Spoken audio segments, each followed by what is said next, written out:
Hello everyone. Thank you for joining us at INFODEMIC, a Stanford conference on COVID-19 misinformation and social media. My name is Rachel Barber. I'm a junior here at Stanford, and I am co-principal investigator on the project. We are grateful to Stanford's Ethics, Society, and Technology Hub for providing funding to investigate how COVID-19 misinformation affects vaccination rates. And I'm Dr. Michael Gisandi, Vice Chair of Education in the Department of Emergency Medicine here at Stanford. Along with Rachel, it's my pleasure to welcome you to the Stanford INFODEMIC Conference. This is a unique conference in many ways. You'll enjoy hearing from experts in social media, ethics, public health, and medicine in a consensus conference format. Consensus conferences are designed to generate new knowledge, not just inform the audience. And that's one of the goals of INFODEMIC. It's to identify new ways to combat COVID-19 disinformation. It's a public health crisis, and we need to learn to mitigate it. During this conference, there are a few key terms that will be used. For instance, the CDC defines an infodemic as an abundance of false or misleading information in a digital or physical environment during a disease outbreak. Another important distinction to be made is between misinformation and disinformation. Misinformation refers to unintentional mistakes making false information. However, disinformation refers to the manipulation of content with the intent to harm. Dr. Vivek Murthy, U.S. Surgeon General, recently called health disinformation a public health threat. One of the goals of the INFODEMIC conference is to examine the ethical mandate that we all have to address this issue and improve vaccine equity. Therefore, we ask that you consider the bioethical implications of the COVID-19 vaccine crisis and other topics discussed in the consensus conference today. Today, you will hear from numerous experts about COVID-19. We will begin with a COVID-19 update and transition into vaccine hesitancy and global health equity. Next, we will hear from social media companies and healthcare influencers about their powerful actions. Finally, we will hear from politicians and ethicists about the nuances of misinformation. We will close with a summary of the lessons learned today. Thank you again for joining us today at Stanford INFODEMIC Conference. Please welcome our host, Emmy Award-winning journalist, CNN medical contributor, and the director of the Stanford Health Communications Initiative, Dr. Seema Yasmin. Good morning, everyone. A warm welcome to INFODEMIC, a Stanford conference on social media and COVID misinformation and disinformation. I'm Dr. Seema Yasmin. I'm director of the Stanford Health Communication Initiative, clinical assistant professor in the Department of Medicine in the Division of Primary Care and Population Health. And I am so excited to be your host during today's INFODEMIC conference. So on behalf of the entire INFODEMIC team who've been working tirelessly to put together today's agenda, a warm welcome to you. Before we get started with our fantastic lineup of speakers and roundtable discussions, I have just two quick housekeeping topics to share. First off, I want you to know that our conference hashtag is Stanford INFODEMIC, and we encourage you to use that throughout the day when you're live tweeting the conference. We also have a few poll questions that will now be displayed on the right of your screen. If you scroll down, you can see there's 10 questions there. Please take a few moments to answer as many of those questions that you are comfortable with. This is basically just to help us get a sense of the audience as the day progresses, find out a little bit more about you, why you're joining today, and where you are joining us from. The fact that we are in an infodemic, or I would call it a misinfodemic, is no big news to us. It's been a dominant feature of the pandemic for the last almost 2 years. Rachel very eloquently stated what an infodemic was, and she shared, of course, the CDC's definition of an infodemic. However, I think it's really important to start the day by talking about how public health institutions, both domestic and international, have neglected the threat, the public health threat that the spread of false information poses. And I can say this because I used to work at the CDC, and it was that neglect about the public health threat of false information that led me to eventually leave the CDC and train as a journalist, and also to do research about the spread of misinformation and disinformation as it relates to health and science, and to really investigate how false information has been and continues to unravel significant gains that we have made in public health. So I want to share that because for so many of us and many of the voices that you'll hear throughout the day, we've been working on these topics for sometimes a decade, sometimes longer than that. Having been told in frustrated times by public health officials at many of these organizations that we perhaps were over-exaggerating or overstating the threat that false information posed to public health. And unfortunately, here we are in a pandemic where we are seeing that there's not just spread of a pathogen, but there's the concurrent spread of misinformation and disinformation about the pathogen that is spreading in tandem and is really fueling the spread of the pandemic. With that said, we will now be joined by our first speaker of the day, who will set the scene in terms of giving us a really thorough and comprehensive COVID-19 update. Our first invited speaker is Dr. Bonnie Maldonado, a professor in the Department of Pediatric Infectious Disease and Senior Associate Dean for Faculty Development and Diversity right here at Stanford University School of Medicine. Dr. Maldonado's Pediatric Infectious Disease Research Group at Stanford Medicine is involved in a really broad variety of local and international epidemiological and prevention activities focusing on disease areas including HIV/AIDS, polio, vaccines, and of course, COVID-19. So today, as I mentioned, Dr. Maldonado will be providing a COVID update to set the stage for the rest of our discussions throughout this day. Welcome, Dr. Maldonado. And really, thank you, Dr. Yasmin. And thanks to all of you who are listening today. And I also trained at the CDC, and it's unfortunate to hear the message that Dr. Yasmin received from CDC, because I worked constantly with my colleagues at CDC whom I trained with and who are now leadership. And they actually now do acknowledge the impact of misinformation, but it's very hard for them within the constraints of their agencies to try to do the work that you all are doing. So I think we should partner with public health and not dissociate ourselves from them, because they are critical and we need to build that public health infrastructure. So I just wanted to advocate for that partnership because it's critical for us to get through not only this pandemic, but all of our public health issues. So today I want to talk a little bit before we start, just to set the stage, as you heard, what are the stakes? So I'm going to give you just a brief overview of what the data look like so far and why this is so critical.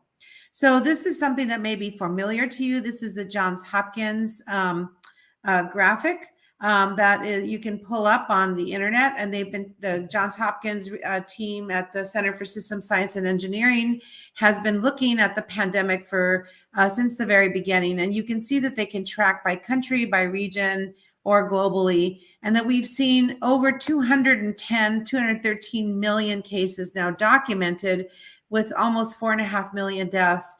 And in a positive note, over 5 million doses of vaccine given.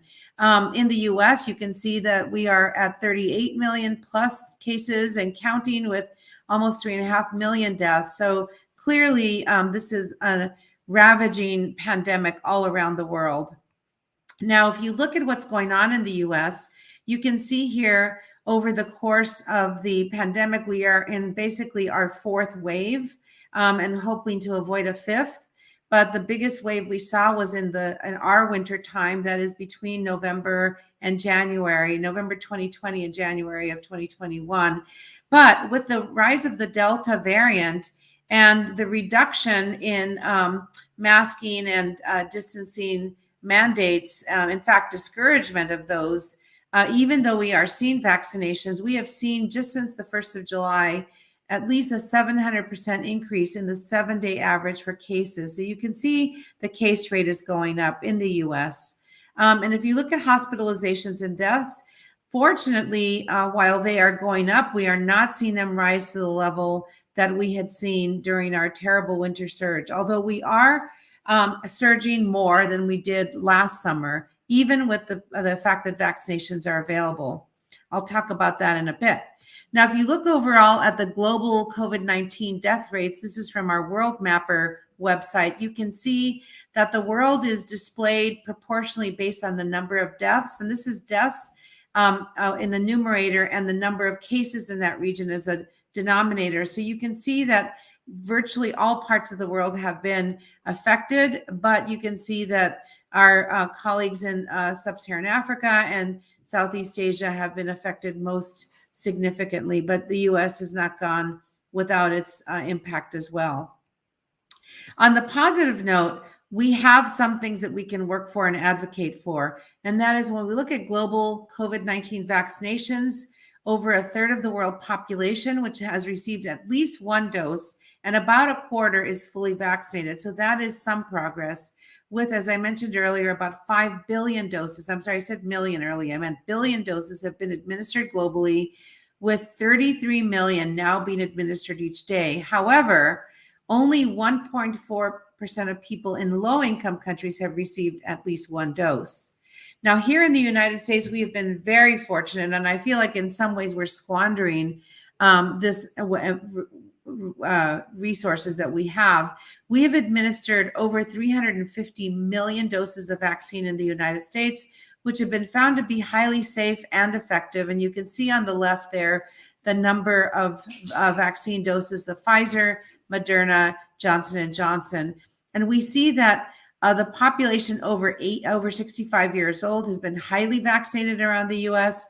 That over 18 is over 60% vaccinated, and even children over 12, almost 60% vaccinated. So we are reaching a decent level. But unfortunately, as you've all heard, the Delta variant is highly transmissible and has really been driving the pandemic, especially among the unvaccinated. And this is really where the misinformation has come in, because while we have a high percentage of people who are listening to the science, listening to our public health experts and others, there is a substantial portion of the population that is not listening to that and are listening instead to these really, I would have to say, wild claims that really defy belief in my view, but clearly not in many others' view, because we are seeing a good 30% of the population overall that are listening to misinformation. And I just want to touch base on a few my other issues that I think are really important in driving the pandemic. And this is a book that came out in 2011. It's written by Bill Foege, who was critical. He's an infectious disease epidemiologist like I am. He wrote this book about the House on Fire, the fight to eradicate smallpox. And what one of his Indian colleagues said when they were working on smallpox in India is, if a house is on fire, no one wastes time putting water out on nearby houses just in case the fire spreads. They rush to pour water where it will do most good, on the burning house. We have a burning house now in many, many ways, but one of the burning houses we have is the COVID pandemic, and we need to address that now. We need to douse that fire, and we need to really be advocates and active in doing that. And I think his words hold true for many issues, but especially today with this pandemic. And what we're facing as well is a convergence of crisis with simultaneous epidemics. And what are those epidemics? There's social vulnerability and social determinants of health. Now, if you look at health disparities, the CDC has developed this index that includes 15 different social vulnerability factors that include socioeconomics, housing, racial and ethnic minorities, and housing and transportation. And you can use that map to basically define areas at risk for poor health outcomes. And nowhere is that more apparent than when you look at the overall social vulnerability of all our 3,008 counties in the US. They're on the left in blue, rated by highest vulnerability to lowest. And you can superimpose that map on the number of COVID cases, and you can see that they overlap very well. So we know the areas at risk, although most of the country is facing this disease, these areas will disproportionately affect them, will be affected. And these have to do with social determinants of health and lack of access to good information. So this has really been a concern. And I think we know how to target the entire US, but these are pockets that we can really focus on as well. What are social determinants of health? Things like poverty, frontline jobs, crowded living spaces, crowded public transit, food deserts, inadequate insurance coverage. All of these things lead to higher risk for COVID disease, but also serve to alienate and isolate people from good information and leave them vulnerable to local pockets of misinformation. In addition, infectious diseases in general face issues around health equity, just like every other area. Occupation, housing conditions, poor infrastructure, and chronic illness around the world and in the US can lead to people being disproportionately affected by poor health conditions. The New York Times writer here really pointed out that Calcutta, her city of birth, was originally set up for the monsoon season waters to flow into the Ganges River, which flows through the city. But more recent disarrayed planning or lack of planning of housing led to trapping of water, so that the monsoon season no longer left the water draining. It left water in pockets around the city so that more waterborne, foodborne, and insect-borne diseases could proliferate. So we need to think about planning as well and how information can get out to those places. Hand washing, access to hand washing around the world. You can see lack of access in the yellow in sub-Saharan Africa, and more access to hand washing in high-income countries. That clearly is associated with vulnerability to diseases, especially COVID. And you can see that there's a big disparity here when you look at no access to hand washing and sociodemographic influence. These are simple steps, but they are critical steps to getting our populations healthy. And if you look at pediatric deaths in particular around the world from COVID, you can see that low and middle income countries have 2.5 and more times the risk of deaths than high income countries for many of the reasons that we just outlined. And then when you look at the number of vaccine doses purchased by income level, you can see that overall high income countries are really represent the majority of percent doses purchased. This is really an inequity that we really need to solve. So finally, I'd like to end by saying we need to reach our marginalized populations in particular, although everybody is a target of misinformation. And there are many ways to do that by using existing community engagement structures, local leaders, community and faith-based organizations, community groups, and health centers. And it's critical. This is what I've been doing my whole career in global health. Disseminate transparent and comprehensive information, but working with and not for communities. They know best what their culture is, what their practices are, and we can't go in and tell people what to do. We need to work with them to understand in a human-centered design way what they need and what will work for them. And that's how we can best partner, not only in the US, but all around the world. And so what does the future hold? Combination therapies, prevention in the form of vaccines, and non-pharmacological interventions. This is an old slide, but it's still true 18 months later, and it will be true, I would imagine, 18 months from now. And so restoring immunizations, next steps, for example, will be just to restore basic services, help health workers communicate, rectify gaps in coverage and immunity, and expand routine services that have been missed out because of the pandemic. And the way forward is using science and equity to conquer the virus and those yet to come. Scientific and other advocacy collaborations around the world. We have unprecedented use of technology, but it needs to be distributed equally. Equity is critical and preparedness is mandatory. So I'd like to stop there and thank you so much for your attention.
Thank you so much to Dr. Maldonado for setting the stage from an infectious disease perspective. And I certainly echo her remarks about the need to collaborate with public health.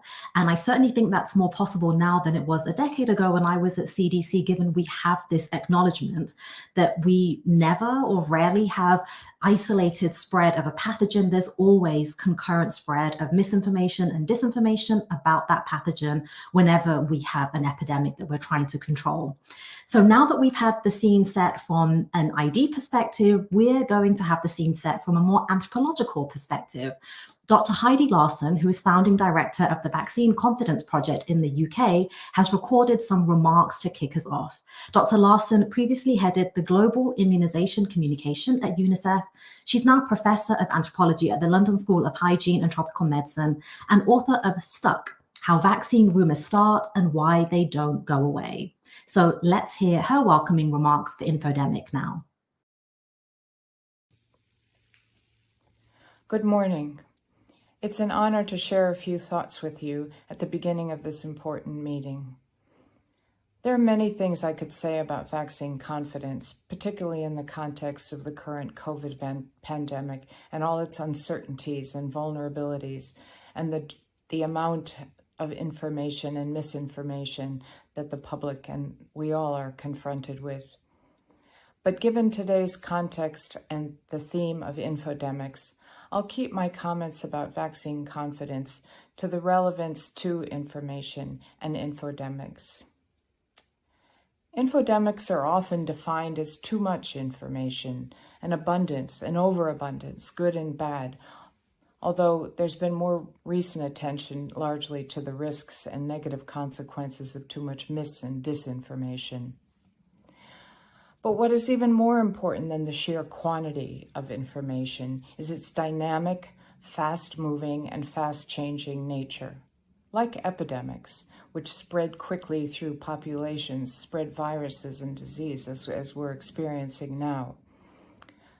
They're challenging when they're negative, but there's also an opportunity we can't forget where credible information and trusted voices can also have a viral nature, which will be important.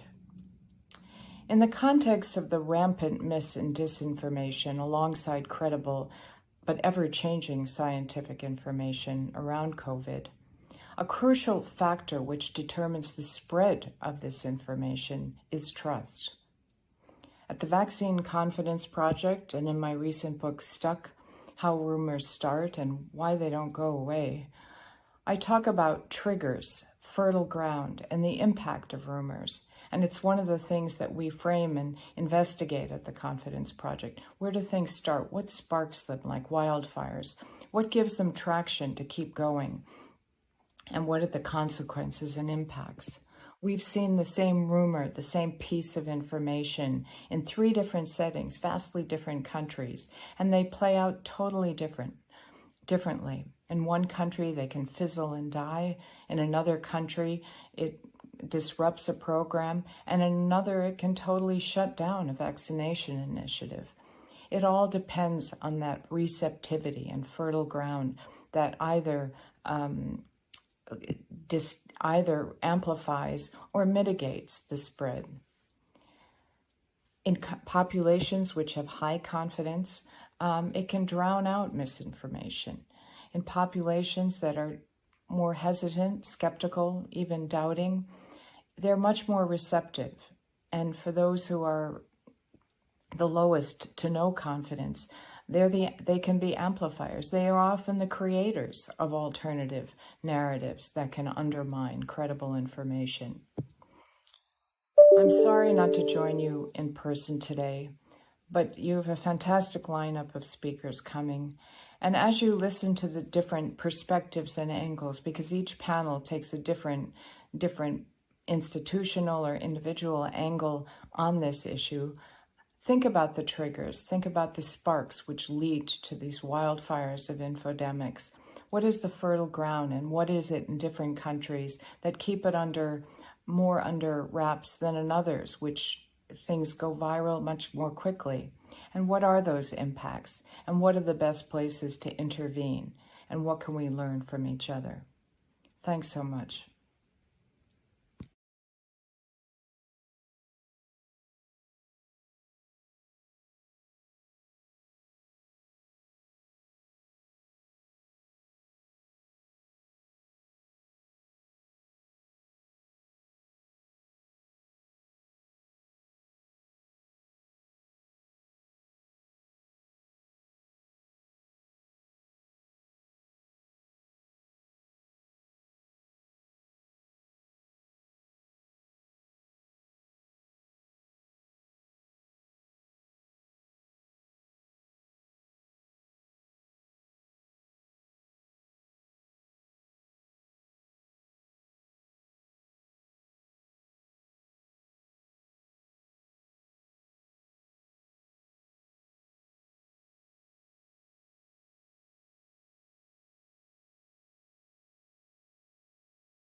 Hi, everybody, and welcome back. Thank you for your patience as we sorted out a few technical issues behind the scenes.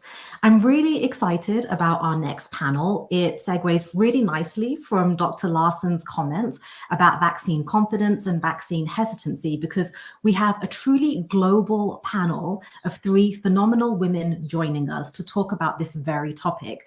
Right now, you are seeing only one of these phenomenal women, but the other 2 will be joining us. So let me try and do them justice by briefly introducing them. The person you are seeing on screen now is Dr. Gloria Geraldo. She's an international public health consultant focusing on Latin America and the Caribbean, and she currently serves as a consultant on COVID-19 vaccine education to Latino Health Access, which is based right here in California. Dr. Geraldo brings invaluable context to our roundtable discussion today because she's someone who's worked at the local, state, and international levels on projects ranging from pediatric injury prevention to chronic disease management. And for the last almost 2 decades, she's been dedicated to developing and managing public health programs with a real emphasis on Latinx, low income, and vulnerable populations. So very excited to have her here today. I will introduce the other 2 panelists who will hopefully be joining us in just a few minutes once Gloria and I get the conversation going.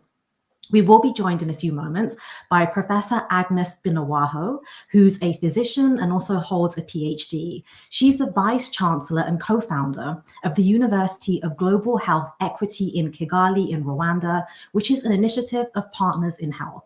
She previously served as the Executive Secretary of Rwanda's National AIDS Control Mission, also as Permanent Secretary of the Ministry of Health, and she served as Minister of Health for Rwanda. She's a professor of pediatrics at UGHE, a senior lecturer at Harvard Medical School, and an adjunct clinical professor at Dartmouth. And then last but not least, the other panelist who will be joining us is Dr. Aida Habtezian. She is the Pfizer Pharmaceuticals Chief Medical Officer, also Professor of Medicine in Gastroenterology and Hepatology, and Associate Dean of Academic Affairs right here at Stanford.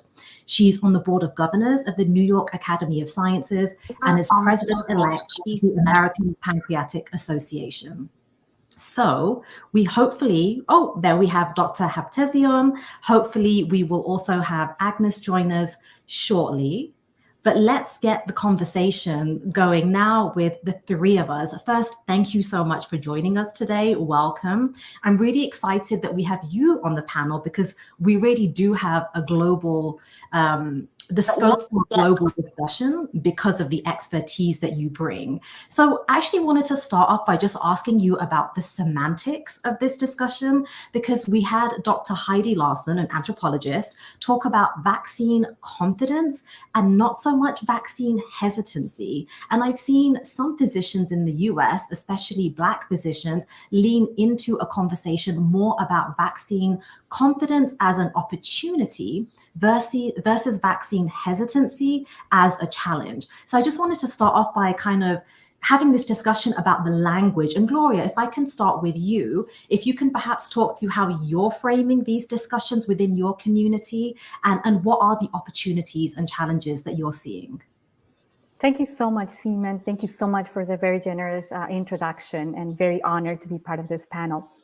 Very great question to start with, because we actually have really struggled understanding that vaccine hesitancy has been a term that has been around now maybe for a decade or so, much before COVID-19, but really is a concept that has many dimensions. It's not a static concept. It's not that a person, it's a condition where a person would be vaccine hesitant as a permanent condition. And it really needs to be unpacked. In our communities here in Southern California, mostly immigrant, low-income communities, that is really very much an academic term. So it really just became popular through media in the recent months. It's not a term that people use in their daily conversations. But when we, in our conversations with community health workers, with promotores de salud who are out there talking to lay people and community members, we really see that that hesitancy started to be used as this umbrella term for many of the issues that Dr. Maldonado was addressing earlier today, as well as Dr. Larson. Is it, are people hesitant because there's a gap of understanding and information?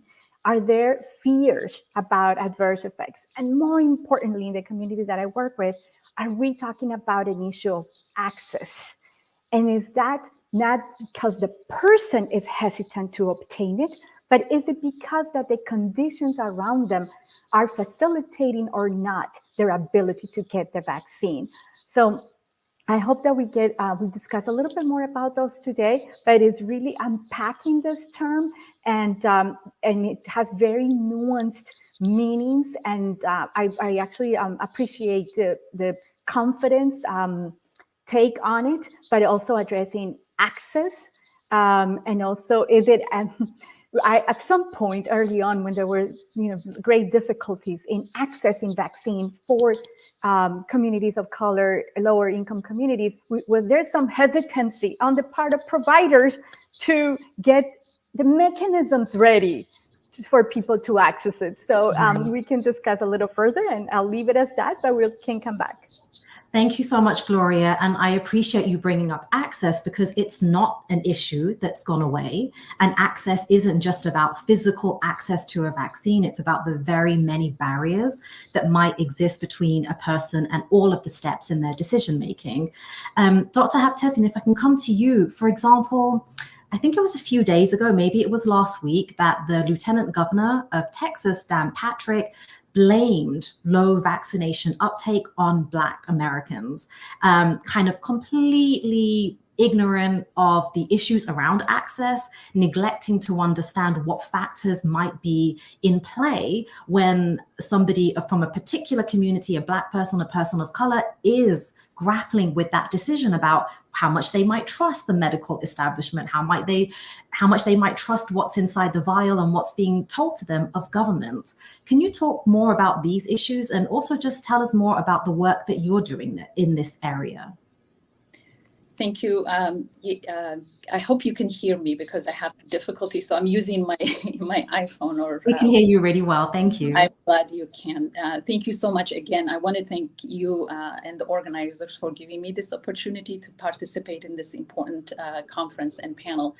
So going to the question in terms of addressing equity and trying to understand about the information, and as you mentioned, why we have a vaccine hesitancy, I think it's important to understand that there are multifactorial, there are multiple issues that have led perhaps to the reason why we have a low uptake. And I think it's not one size fits all. So it's very important to understand the root and the source of this misinformation. And I'd like to say a few things. And I think some of the misinformation around our vaccine, the Pfizer BioNTech vaccine, is, first of all, to put it in the context of the disease, the COVID-19, as we heard from Dr. Maldonado, the impact of COVID-19 and why we need to be taking this vaccine. What does this common threat means? And globally, as well as in US, we know that there have been more than 600 deaths and over 4.4 million deaths globally. And this has impacted especially also minority, marginalized communities, even to a greater proportion. So I think the other thing that we need to combat this misinformation is by giving the scientific and medical evidence and trying to bring that to light. What was the vaccine? How did the vaccine actually come to play? So there are, as you mentioned, there might be groups who would say this does not impact me, or diverse groups were not involved in the development of the vaccine. There's also misinformation with regards to cutting corners, because it was developed fast. There's concerns that maybe there is some cutting corners. So I'd like to talk a little bit about the vaccine development and the diversity involved in the clinical trials. So this mRNA technology, as we talk about it in terms of the vaccine makeup technology, has had actually years of studies in preclinical studies and data. And the partnership with BioNTech, in fact, goes back to 2018, where this development was towards flu vaccine or influenza, but this was extended to partner for the COVID-19 because of the pandemic. So I think we have to also be very thankful for those 44,000 and more courageous clinical trial volunteers and participants that enrolled in more than 150 clinical trial sites around the world. So it's not just in the United States, but also, many places like Turkey, Brazil, Argentina, South Africa. So this is a global pandemic, and also there is. It was really important for Pfizer to put that effort to really involve and ensure diverse population are included. And so I think when we come to diversity in the US, also when we look at clinical trials, we talk about census, for example. What is the proportion of African Americans or Black Americans in the study, and what is it in the census? So in the clinical trials, there were 10%, and that's also overall when we look at US population. Amongst Hispanics, there were 13% in the clinical trials. And overall, we know that, in the US population, it's about 13%, but we had 26%. And similarly, also important for Native American and Alaskan Native that were also included in the trial. So these are very important information to really to know who was participating and how these trials were done, which is very important, and I think to this panel, and also to contribute to vaccine confidence. Thank you so much, Dr. Habtezian. We're delighted that Dr. Binawa has been able to join us now. Thank you so much, and a warm welcome to you. Agnes, I hope it's okay if I'm calling you all by your first names. I got very friendly and familiar very quickly. But Agnes, I'd like to ask you the same question as well regarding what challenges you're seeing, but particularly in Rwanda, in parts of Africa where you've been involved with programs around vaccine education and vaccine uptake. What particular opportunities and challenges are you facing? So the opportunity, I can say, in my country and and generally, vaccine hesitancy is not a pressing challenge in many African countries. Let me tell you why. A study done by Africa CDC showed that 80% of the population in African countries is willing to get vaccinated. It is 65% in the US, 60% in France, as of May 2021. So knowing that now, today, only 2% of the African population has got access to vaccine, our problem is not vaccine hesitancy. Our problem is clearly vaccine access, and also to have equity in access. So if we focus today as African activists on vaccine hesitancy, we are losing our energy. We better focus really on access to vaccine. I don't know if my argument is clear here. Oh, no, that's crystal clear. And I think you're re-emphasizing a point that's been made, Agnes, about how nothing to do with this pandemic is equal, from mortality and morbidity rates, from who's most susceptible to infection, but then also the inequitable access to vaccines. So it just shows how context is so important and how nuanced this conversation has to be, given which communities we're talking about, which parts of the world we're talking about. So you're having a conversation about access. We're having similar conversations for some communities here in the US, but globally, we're also dealing with a situation where Israel, the UK, the US is on track or already doling out third shots, booster shots, while so much of the world has still not received a first shot. Gloria, I wonder if I can come to you and ask about how we have conversations about these ethical challenges, given that this is such an uneven playing field to begin with, and that the pandemic is simply highlighting all of these broken parts of our society. Absolutely. And I think that in communities in the United States also that are traditionally and fortunately have been marginalized, have less resources. There are also a very high number of immigrant communities. And so they're very conscious of what they are living in the United States, and the issues we mentioned about access, that I'd like to touch upon them a little bit more, but also because they have their families and relatives and very close people that are experiencing the very same type of situations that Dr. Binagawa is mentioning, where family members, their parents, their grandparents in Latin America, for example, have not been able to receive the vaccine or are in very long waiting periods to arrive to that age group where they'll be able to receive it. So there is a sense of understanding that obviously that we have been affected very differently. And there's so in very blatant ways in the communities here, where sometimes it's only a 15-mile difference. So this is also another context where industrialized and developed countries, if there's no equity either, right? We have, as I was mentioning, just a 15-mile difference where people have continuous access to the medical system. And that is one of the factors that also has underlined some of this mistrust that we were talking about before. If you don't have a regular doctor, it's obvious and it is normal to have fear of the unknown, to have been a little bit worried about this brand new vaccine. But you didn't have a trusted source in the medical field to resort to ask questions. So those long-lasting disparities that have been mentioned in this morning as well are playing out every day and continue to fuel those issues of equity. They had to do with, since the very beginning, equity in the distribution of testing sites, equity in the distribution of the vaccines themselves.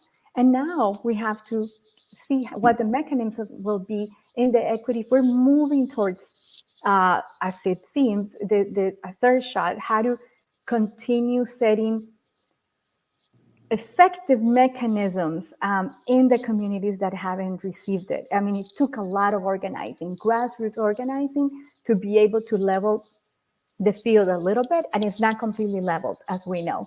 The vaccination rates are different in different communities.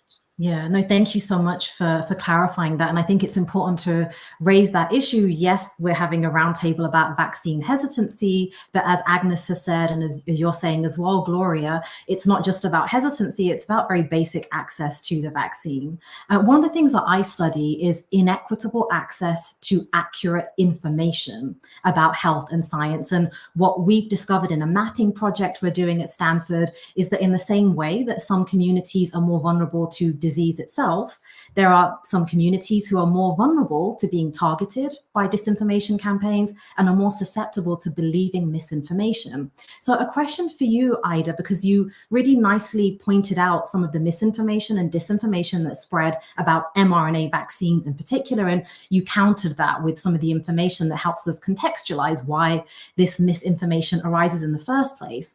But my question for you, because I've been so critical of public health for many years before the pandemic, but throughout the pandemic too, that in public health, we have often neglected or we've relegated communication of public health, communication of health and science to very far down the list compared to the research, the basic science, right? And one of my frustrations as we were fast-tracking development of a vaccine was, you know, this is great. We're going to probably develop a vaccine in record time. Many of us in public health had a lot of confidence in that. But my frustration was, well, is there a concurrent vaccine communication strategy? Because we could have predicted, right, some of the health hoaxes and the medical myths and the rumors that are spreading now. So since I've been critical of public health, I want to be critical of industry too. And I wonder if you can take us behind the scenes, Ida, to help us understand whether those conversations about vaccine communication were happening at Pfizer, and perhaps if not, then the why not and what might be different in the future. Yeah, I think this is also an important question to address. And I can say what we have been doing at Pfizer. And I think it's very important, as you mentioned, to get the right message across. So, separating the message from the messenger. And I think we've worked hard to be as transparent as possible in the development, safety, and efficacy of our vaccine. And we're continuing to do that through various channels. So, for example, the data that was published, not only presented to regulators, of course, which is important for us to do, was also to make it publicly available as soon as possible. And this is why it was available at the same time as it was available almost to regulators. So this was another important, and there is also channels that we use, for example, in our Pfizer website. There is also, for example, in my organization, global medical information that anyone can call or access the website in many countries where we are committed really to try to address equity in information, because it's also important to really give the scientific and medical evidence so that way we can combat this hesitancy. We also believe public education in collaborating with patient organization, medical and public health institutions is critical. And this is globally. And we've had many interactions, including in the clinical trials, because that was unprecedented, for example, to include, minority groups, because that meant to go out and also partner with trusted civil societies and NGO organizations like the NAACP, the National Black Nurses Association, the National Hispanic Medical Association, because in order to have a culturally sensitive way also, whether it's a consent or whether it's how we do our, to remove barriers in our enrollment, like language, for example, and translation and whatever the materials were necessary. So it was really a heroic effort, to really be including all those sites to partner, really to go in depth, work with investigators in such an unprecedented time. So this was also important in terms of having access in an equitable manner to the clinical trials and information. Thank you. And Agnes, as you're hearing more of this discussion, you're setting the scene for us that in your part of the world at the moment, access remains the most critical issue. Do you, however, think about vaccine hesitancy as a challenge that could arise in the future, that will arise? And if so, I wonder what efforts or plans are being made by yourself and your teams to perhaps counter that future challenge. Oh, Agnes, you're muted. To be disciplined. Sorry. Yasmin, this is an important question. And despite what my fellow colleagues are saying in this panel, I repeat, vaccine hesitancy is not a problem now in Africa. And in Rwanda, it's even more deep. In 2019, before COVID, there was a study done by Wellcome Trust and Gallup Institute in the US, showing that my country, with the really not great, let's say, sophisticated health system, is the country where the population has the highest trust on the health system as it is. And why is it? They did a study, they did triangulate, and when you have a trust in your government, in your judiciary system, you have trust in science, you have trust in unknown medical tools that they are presenting to you to save you for a recent, very new and unknown disease. And I want to say that in the US, what happened? There is a historical lack of trust by some communities because they have been mistreated by science, mistreated by the politician, mistreated by the judiciary system, and they are still mistreated by the security system. So they don't trust and they don't come to seek services. And for this, I want to remind, because it's in the subconscious of each and every Black person in your country, the Tuskegee syphilis trial, where people were unethically exploiting a minority, knowing that they were killing them, and the scientists passed through the judiciary system without any accountability. And it was known they will have never done that to white people. So This explains why people, because of the economic situation, are more vulnerable, and because also there is so many studies showing and demonstrating that Black people in the US are not treated the same way than white people in health system. So what do you want to have? You have no trust. And the last 3 years, it has been shown that trust is one of the biggest social determinants of health. I will trust you for things I don't know if I know you are a good person for me. And this, the US have lost it because of political activities where people have lied for their own things, where people have been lost because they have been lied without, again, accountability. So rebuild trust, but not in the middle of the crisis, on a day-to-day basis. Be a more equal society. Don't believe you bring equal distribution of vaccine or opportunities or of health system when there is no equality elsewhere. Yeah. Everything is linked.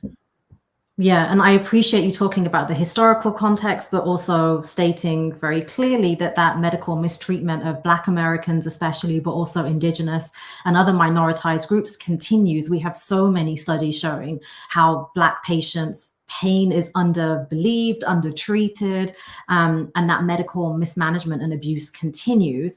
Agnes, you talk about not trying to perhaps build trust in the middle of a crisis because it's extremely hard then. But I want to ask you, Gloria, a question about this, because we've talked about government, we've talked about public health agencies, we've talked about industry, but you also work with promotoras and other kinds of community health workers who really are trying to be that bridge, really are trying to build trust. So can you tell us more about those workers' efforts around vaccine education and uptake? Absolutely. And yes, within a crisis, there are so many unpredictable factors. However, community-based organizations that have been there, in the case of Latino Health Access here in Southern California, we've been there for 30 years. So that trust, that process of building that trust has been built day to day. The other aspect is that we're not newcomers or people external to the communities. These are people that live, study, work, play, pray in the very same context, in the very same churches, and they shop at the same little markets. So there is that shared experience, that shared lived experience among the people that we partner with, and it's all about partnering. So we had the ability, because of those deep roots in the community, to grow from about 80 staff, community health workers or promotores, to 150 during the pandemic. And these were the youth that came to help us to set up a call center. And what that was done in about less than a month, because when the lockdown began, our way of communicating with folks was face-to-face, was door-to-door. And during the pandemic, that couldn't be done. So where were people going to find trusted information? We needed to set up a phone line that really became a lifeline for many people, trying to find out where to get a test, how to isolate, could they get a voucher to a hotel? So it's also all the wraparound services. It's not a medical crisis. It has all the implications that we've seen. People that lived in crowded housing needed to be isolated because they obviously could not stay in the same space, and that needed support. So the community health workers were the trusted agents that could help them relocate to a hotel, help them with groceries because they couldn't go out and get the groceries, and help them with all the other many necessities that arose. On the other hand, I do see an opportunity, and it is an opportunity for our public health departments and our health authorities to restore trust. And I think some are taking that seriously and taking that to heart by immediately, through the pressure of the community-based organizations from many different backgrounds, the Asian Pacific Islanders, from African Americans, from every group, parents also as a group of concerned citizens, pressuring their health authorities through building health equity initiatives and, having them walk the talk. Were they going to have vaccination site distributions in the communities that had the highest positivity? So we had to mobilize, we had to hold the health authorities accountable, but it was up to the health authorities as well to respond positively. So there might be opportunities to continue along that road, to continue building that trust, but it will take time. Yeah. Yes, please. Sorry, if I may add, I think a very important point in terms of that.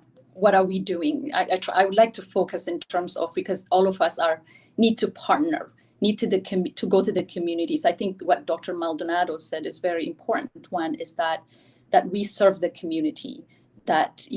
So I think I would like to also note that there are certain things that Pfizer is doing. For example, the Pfizer Foundation that created New Social Determinants of Health grant program, which funded 10 organizations working to advance health equity and reduce racial disparities and health outcomes amongst African Americans, for example. And I'd also mentioned the grant and the partnership with the Black Nurses Association is a program that is called Rethink Program, which aims to increase vaccine confidence among the Black community. And there was a $1 million award that was given by the Pfizer Foundation. So I think definitely there is a huge problem, but we need to start somewhere. And I think we need to really work with partnering with the communities that are really impacted.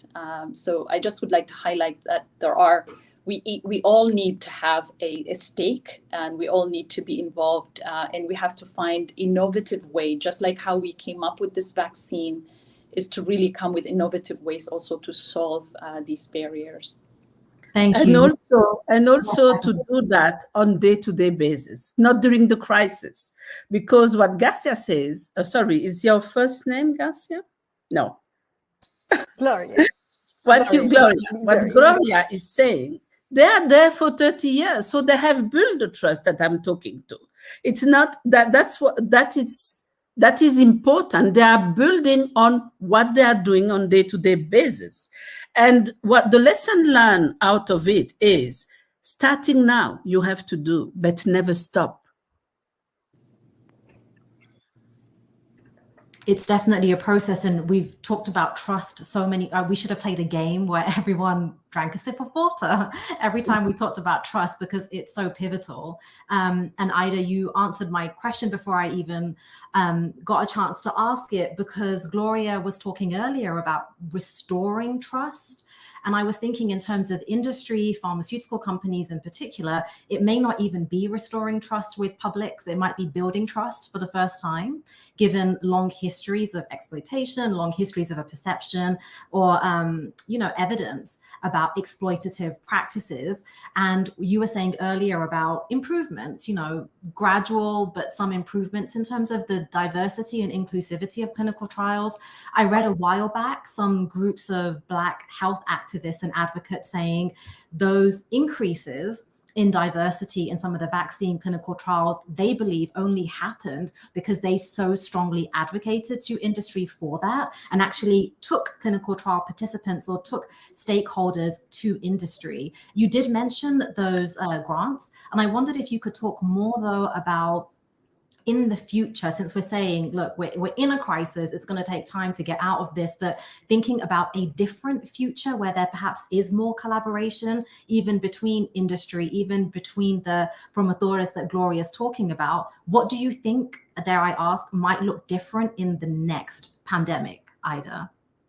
Hopefully we won't have a next pandemic, but we've learned a lot from this pandemic. And I think it's important that we apply these learning lessons to actually to day in terms of activities. And I think there is a lot that has been learned in terms of partnering. So one of the things, for example, we talked about access is even having the vaccine in such an unprecedented time. How do you even make vaccines to that extent, that billions of, because the population of the world would be waiting for these vaccines. So this also required partnership with other manufacturing, other companies, for example, which, this wasn't really something that was done very frequently. And then partnering with communities, as we talked about, this is very important. Now we know that this is how we should be. We should be serving the communities, going into the communities and partnering. And when it comes to really clinical trial initiatives, diversity initiatives, this is also another one that we will continue to build beyond the pandemic for all our clinical trials, to ensure that we have community partnership and that we are enriching that diversity. So there is many things that we are learning also from this pandemic in terms of how also we can develop safe and effective medicines and vaccines. There's a lot of lessons to be learned. Mm-hmm. And I think we talked also about access to the world, is that how can industry partner to bring this equity into place? And I know that Pfizer is actively working with governments all around the world, as well as global partners, to work to equitable access to the COVID-19 vaccine. And there are a few things I can, this is a start. This is initiation in terms of what we are doing. For example, the Pfizer and BioNTech collaboration is to supply multiple pathways, including direct supply, whether it's with the country governments, whether it's agreements with COVAX, whether it's agreement with the US government for, to be supplied to low and middle income countries. And more recently as well was one of the things that Pfizer had with BioNTech is partnering also with a company in Cape Town in South Africa, BioVac. This is a company that Pfizer has worked in the past to since 2015, for example, to do to bring in a formulation for the pneumonia vaccine, Prevnar 13. So this is another one where there is now Pfizer and BioNTech are working to incorporate into vaccine supply chain that would be actually in the Cape Town facility. So to include that facility as a manufacturing and finishing doses. So these are certain things that, there are many, of course, things in here. And I just would like to highlight that the equity started from the development, from the clinical trials early on, making sure that there is diversity, inclusion, and equity, and then going on all the way, right? So in terms of, and we'll continue to do, and these are just some of the things that I just mentioned that are ongoing, including information equity. Mm-hmm. Yeah, small, gradual changes. Agnes, you talked earlier about there being multiple studies showing that in Rwanda, there is trust among the public towards the government. So I wondered if you could tell us how the public is perceiving the lack of access to vaccine and whether that changes or whether that impacts how the public trusts or doesn't trust the government. Is it being framed as a government failure? No, it has been framed really and understood as high countries' mismanagement. First of all, there was COVAX, and we disseminated the information, etc. 20% of the people at risk, etc. And after that, all the countries that are rich got more, some of them 600 times more than what they need, without ordering that, with knowing 1 billion of doses in high-income countries that will be stocked when other countries are dying. So this is known. So this is a global solidarity and a Western supremacy problem who don't want to sharing something that will bounce back to them anyway. Because if we have variants, it's because we didn't manage to stop the pandemic. And we didn't stop the pandemic because we didn't apply what the scientific world have said. COVAX was a very good thing. Stop the pandemic all over by vaccinating the people at risk and the people who give the services. We missed it. So now we have variants that bounce back and come back to kill the people in high income countries. And we are facing, and unfortunately, Aida, there will be other pandemic. There is a pandemic every 10 years. We know that. Some are well managed. This one is totally mismanaged. But there will be a pandemic regularly in our life, and we need to be ready to not do the same issues. That means it's a pandemic, it's a global problem, a global solution. Let the scientific lead the way and distribute the vaccine according to the priority list to stop the pandemic. Agnes, Because, what can you... Oh, sorry, yes. go ahead. No, I think I have say what I want to say. I wanted to ask you, Agnes, what you can tell us about what the future weeks, months, next year might look like in Rwanda and neighboring countries in terms of vaccine access. What do you know about that? So we are in Rwanda. We are quite a little bit lucky because we are well organized about distributing the vaccine, following the list as it is, and because of the trust the people have, you should see the line now. We have started vaccinated in high hotspot young people above 18. It's so touching to see how people are waiting all the day to be vaccinated, but massively. So it depends of what the world will be able to produce, because there is a lack of vaccine that we doesn't have to say something. Pfizer, you do your best, and we upload the fact that you have partnered with a team in South Africa to create vaccine, and others. We need more place in the world to produce the vaccine we need today.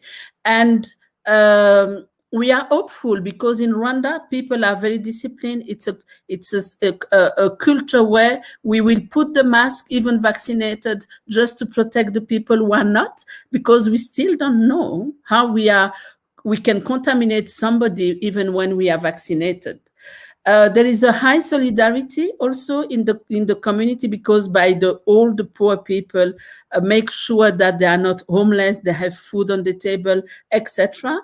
And all the countries support the economic rebirth. And this is the biggest problem, because in the time to come, the economic damage created by the pandemic, we don't know how big it is and how it's going to be bounced back to the health gain we had in the previous years. If, and I have to say if, we don't have a variant that responds to none of the vaccine we have now, because the world has been so self-centered that they wanted to vaccinate their people first, when creating the condition to have variants like the Delta. And one day, and we know as scientists that it may come, we have a variant that responds to none of the vaccine we have now. So starting again. So the situation in Rwanda is totally linked with the fact that it's a pandemic and it's a global issue. Absolutely. And Rachel's popping in because we have just 2 minutes, maybe 3 minutes left. Thank you so much for a riveting discussion so far. And I wonder if in the last few minutes, I could ask each of you, and I'll start with you, Gloria, first, what the major challenges and opportunities you foresee in the next year, and how you feel your organization will play a role in countering or taking advantage of some of those opportunities. So just a minute each, please.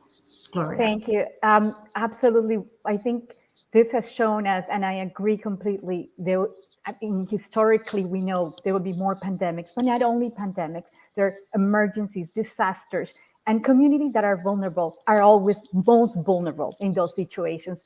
Therefore, not only next year, but in the long run, we're also calling upon academics and scientists and governments on how to sustain the infrastructure, the local infrastructure, because what this also has shown us so blatantly is that what happens at the local level, how is that managed once the policies at macro levels are in place, but how is it deployed in the ground? So building the infrastructure, supporting community-based organizations, working with local governments and in a partnered way need to be in place, and addressing those other social determinants. We had obesity, diabetes, and many others that need to be addressed and continue addressing. Yeah, none of those are new, and we're layering new challenges just on top of old challenges. And Ada, I'll come to you next.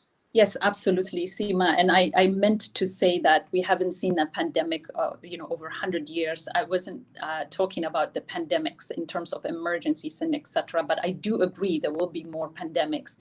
And I think Pfizer colleagues have worked relentlessly to leverage decades of experience and expertise in developing and manufacturing, as well as partnering to provide this safe and effective vaccine for all. So I think I'm very proud of the successes, and also I think it's important to highlight, I think, because we are talking about vaccine hesitancies, that we continue to evaluate the benefit risk profile of this vaccine by following and monitoring not only our clinical trial participants, but also through additional studies, following reports from real world experience, as the risk and disease evolves over time, because new variants do emerge and have shown us that they are emerging. So we can be ahead of this pandemic. Mm-hmm. So let's be safe, protect not only ourselves, but also our loved ones and also our community. And I also urge that we consult our healthcare professionals and lean on the science and medical evidence. Thank you, Seema. Thank you so much. And the last word to you, Agnes. So I want that Africa will be more self-reliant, meaning we have to start, and we have learned that it's the first time we face this. Not stop being served when the rest of the world can give what is remaining. Start building, start manufacturing what we need. That's one. And Africa have started, and I hope it will be a wave. Second, we take the good experience all over the world. There are so many good experiences that are not enough told. Third, we know where we are reaching here. I want a system, a global system, to make all those people who lie to the people, who make them die, to be accountable. They have killed more people than the terrorists, and they are going with it. So we need international law to make people accountable when they lie by purpose, if they kill people. Thank you so much, all of you, for joining from your respective parts of the world. It's a real privilege and honor to hear your expertise and your experiences. And it's clear to me from this discussion that we can never be talking about vaccine hesitancy without talking about vaccine access and inequitable access here in parts of the US and globally as well, especially in the global South. So thank you all. Thanks to our audience for your attention. I'll hand it over to Rachel now. Thank you once again. Next up, we will be hearing from Dr. Italo Brown, who is Assistant Professor of Emergency Medicine at the Stanford School of Medicine.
Hello, hi, I'm Dr. Italo Brown. I'm an assistant professor in emergency medicine at Stanford. Such a pleasure to be here today. Today, I'm going to be talking to you all about vaccine hesitancy and the distrust of healthcare. And before I start, I always say I'm bringing greetings from Stanford University, the Department of Emergency Medicine, and a huge shout out to Mike Gisandi for being an excellent colleague and for having the insight to lead such a conversation through this platform of INFODEMIC. I also usually begin by giving what I would consider to be a trigger warning. I believe that these conversations can have a sensitive nature. And so let's exercise a little bit of grace with one another.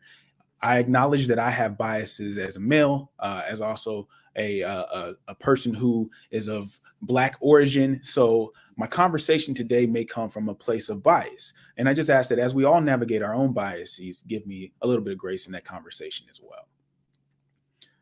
All right. So big numbers that we need to know right now is 72%, right? So 72% of the US adult population is considered vaccinated. But when you start to look at the demographics and break that down from a race or ethnic lens, you see that less than 50% or about 50% of that number are white. And according to the KFF or Kaiser Family Foundation, on August 16th, we have less than 50% of Black, Hispanic, and white people receiving that dose.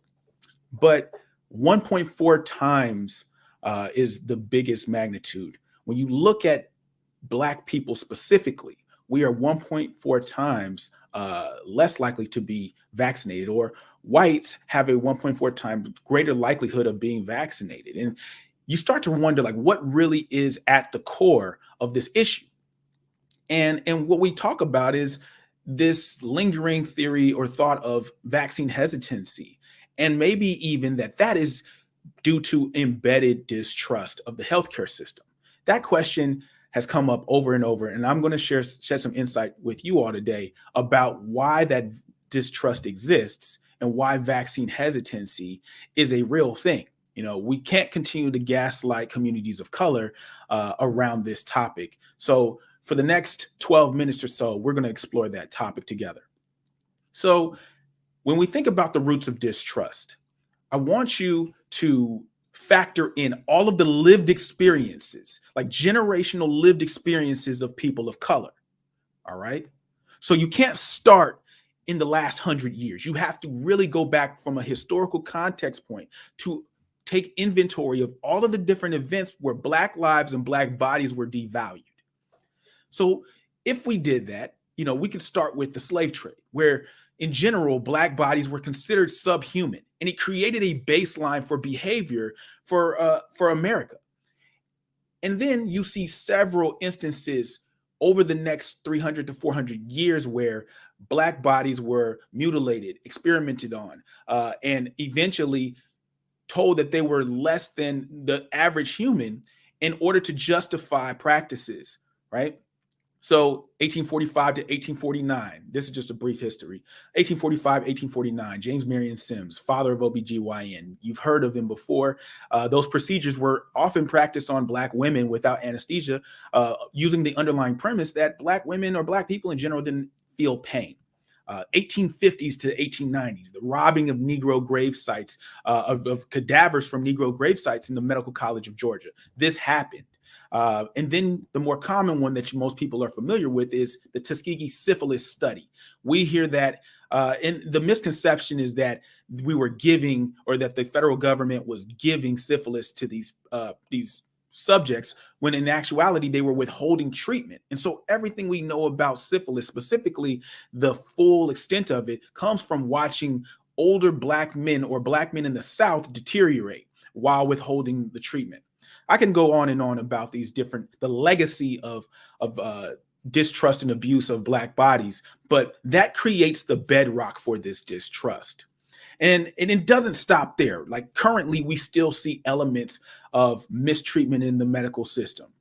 So it would make complete sense to know that Black communities have a lasting and lingering distrust of healthcare providers, of the systems and institutions that have supported it. And it's really a matter of compounding that distrust with things like racism or race baked into the medical education system, and not to mention social determinants of health as a modifier of these different distrusts, the different distrust and hesitancy.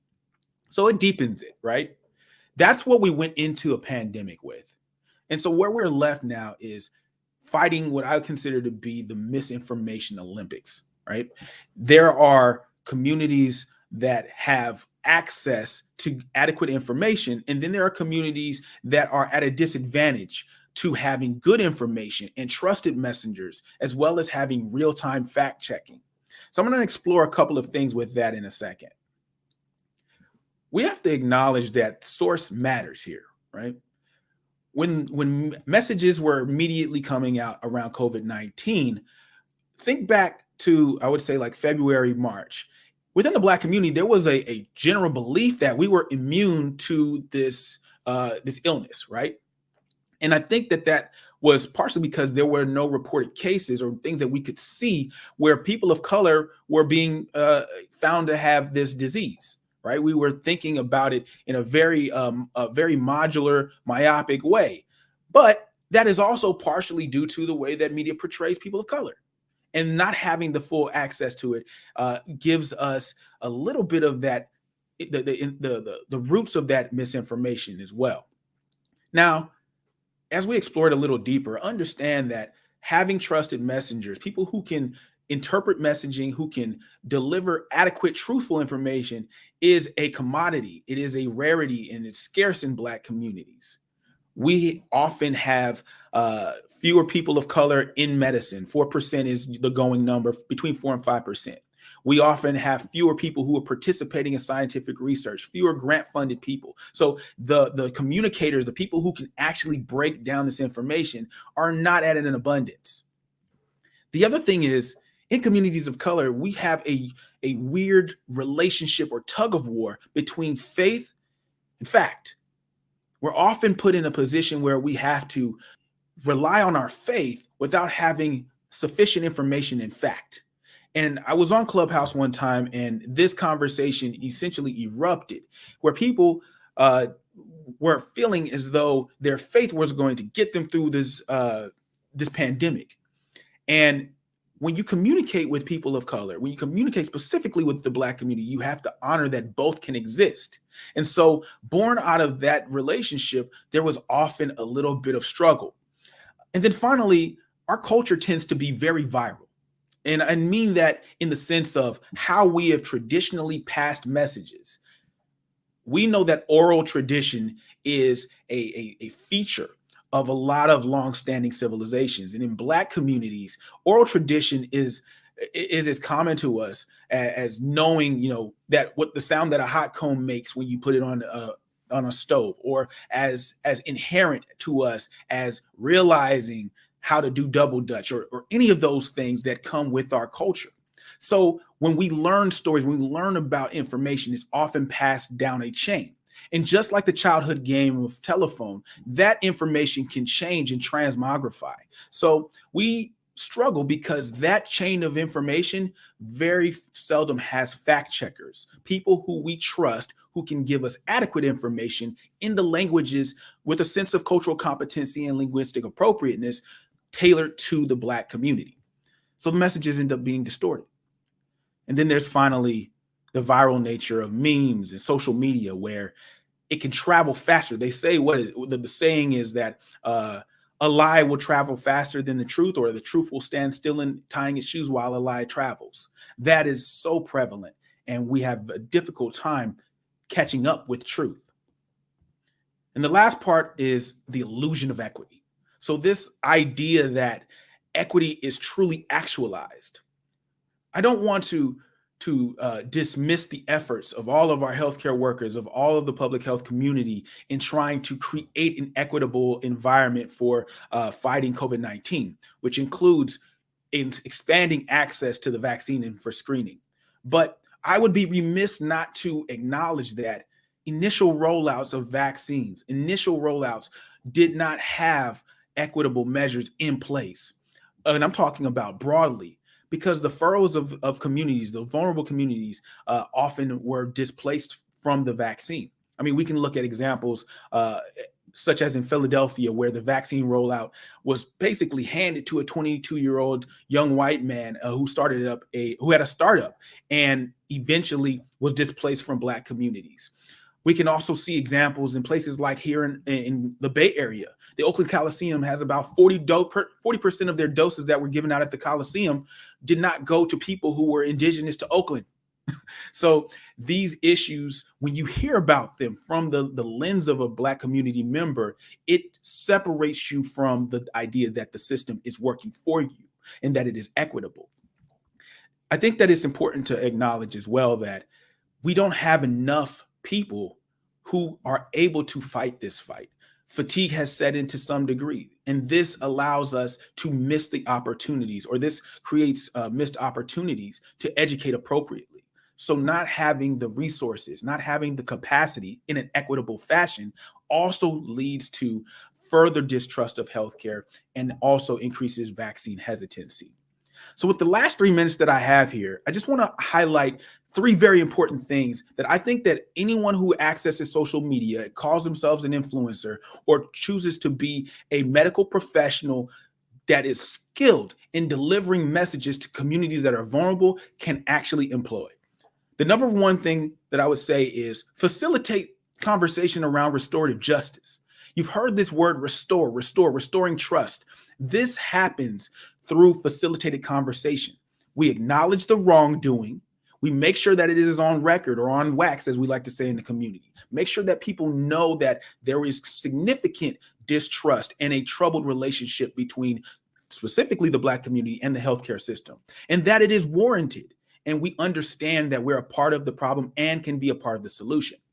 The second step is to identify and activate trusted messengers. So it's not enough to just say, hey, I know somebody who can speak that language. We need to mobilize and get those trusted messengers in front of people consistently so that they can deliver information in a way, in a tone, and with a texture that is relevant to the communities that are seeing the greatest disease burden and also seeing lower numbers in vaccination. And then finally, we have to amplify disruptive models.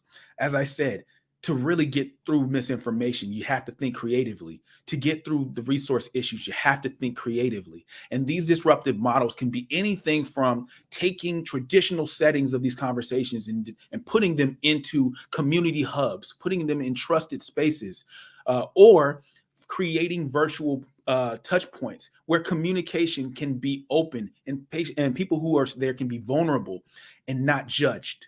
So disruptive models of transmitting information are going to be the key. One thing that we've been able to do through barbershop-based health interventions, specifically with the group that I work with, Trap Medicine, under the leadership of Jamil Lacey, is in the South Central LA area, been able to address these things through having conversations around that and then amplifying on our social media. So I say this to say, we don't have we don't have a precedent for how to address these issues. But what we do know is that the energy is there. We are familiar with tactics that work. And we do have people who are committed and devoted to making sure that Black communities are seen consistently and that the information is transmitted in a way that is equitable. And then finally, I believe that we are seeing a change in those trends. As we get numbers that Delta variant continues to increase, the intrigue of the Black community has also increased around this. You've seen young Black men, myself, Dr. Jamie Rutland, have conversations with Dr. Fauci, something that's never been done before. 2 young Black male physicians having a conversation with the world's leading expert on the pandemic, and that has impact.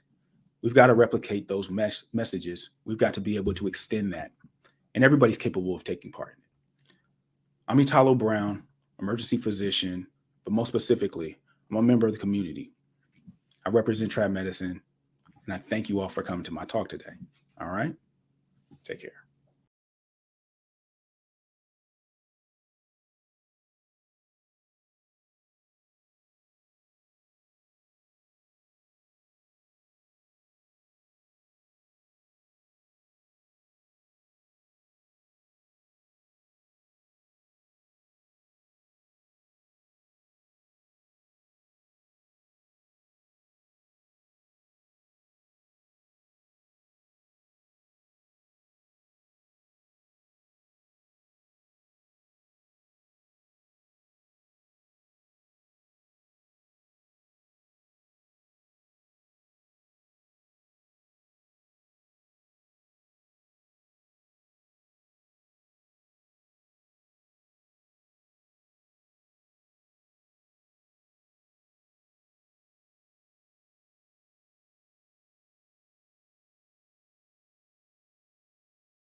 All right. Hello, everybody.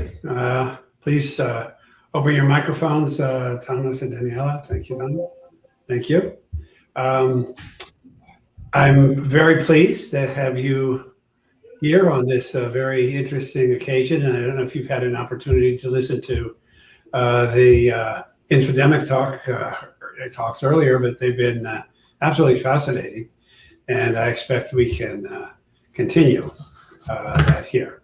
I'm Bill Hazeltine. I'm a scientist. I've been a businessman in the for-profit and not-for-profit worlds. I'm currently the chair and president of Access Health International. Tom, why don't you begin, and then we'll go around the circle. Just introduce yourself very briefly. Great. I'm Tom Boyke. I direct the Global Health Program at the Council on Foreign Relations. I also teach at Georgetown, and it's my great pleasure to be here with this group. All right. Next up is Daniela. Hi, it is such a pleasure to be here. Thank you so much for inviting me and hosting this wonderful conference. My name is Danielle Pasha. I'm currently research staff at the Hastings Center, a bioethics think tank, where I work on several different projects, but one that's particularly salient for this conference is one that is exploring community health centers in the United States and how they are dealing with access and attitudes for COVID vaccines. Right, and Lisa? Hi, everyone. And it's also an absolute pleasure to join you all for these discussions. So I'm with WHO in Geneva at headquarters, and I lead our work on vaccine acceptance and uptake, which concerns looking at all the behavioral and social drivers that contribute to confidence and coverage of vaccines around the world. Thank you very much. And all of our expertise is a bit tangential to the actual talk, the title of the talk, which is global equity. It's a concern for all of us. I think it's very clear that everyone in the world is pretty much in the same boat when it comes to the issues of what the virus, SARS-CoV-2, can do. Some countries have responded, let me put it this way, countries have responded very, very differently. But one of the most salient questions today is on vaccine equity. We've heard talks and discussion of equity within countries. Now we're focusing on equity between countries. And what are some of the issues? And I will serve as a moderator. I may make some comments as we go along. But I'd like the bulk of the discussion to be carried by you three. And let's start in reverse order, because WHO has taken a pretty definite position on the issues related to the vaccine availability, and in particular, in recent days, the recommendation in some countries and practice in some countries to make third boosters available to some or all of their citizens. So, Lisa, why don't you begin with that? And if you have any time you'd like to intervene, just raise your hand so I can see it, and I'll be happy to recognize your intervention. Lisa? Yeah, thank you so much, Bill, for kicking it off and the question. So to start with, just to say that we know that a global approach to vaccination is morally the right thing to do, and it's scientifically right as well. And we know that in places where there's going to be uncontrollable virus spread, the virus will have opportunities to generate more diversity and trigger the evolution of viruses that are much worse, more contagious, more transmissible, more virulent than we have already today. So we need a global approach to be able to ensure an equitable distribution of vaccines around the world. And so far, globally, we know that there's been about 4.8 billion COVID vaccine doses that have been delivered worldwide to date. But the challenge is that only about 75% of those vaccines have gone to 10 countries. Those are the 10 generally most high income, the wealthiest countries around the world. And for example, the converse of that is that in Africa, for example, we have less than 2% of the continent's population that have received even a first dose. Less than 2%. So we have a grotesque inequity in the distribution of vaccines around the world, and that is in no one's interest when it comes to stopping this pandemic. So I'll leave it there and hear from other panelists for their thoughts on the matter, and there'll be much more to explore on this as we go, I'm sure. Daniela, you want to pick it up from there? Yeah, I think all of those thoughts are well heard. I think they were beautifully encapsulated. I think something I would add is, now that the Biden administration is really supporting the use of boosters in the United States, I think it just underscores this idea of complete inequity on a global scale, of people in the United States getting these booster shots so they don't have as bad of a reaction to COVID-19 infection, while there are literally health providers in several countries that don't have their first dose.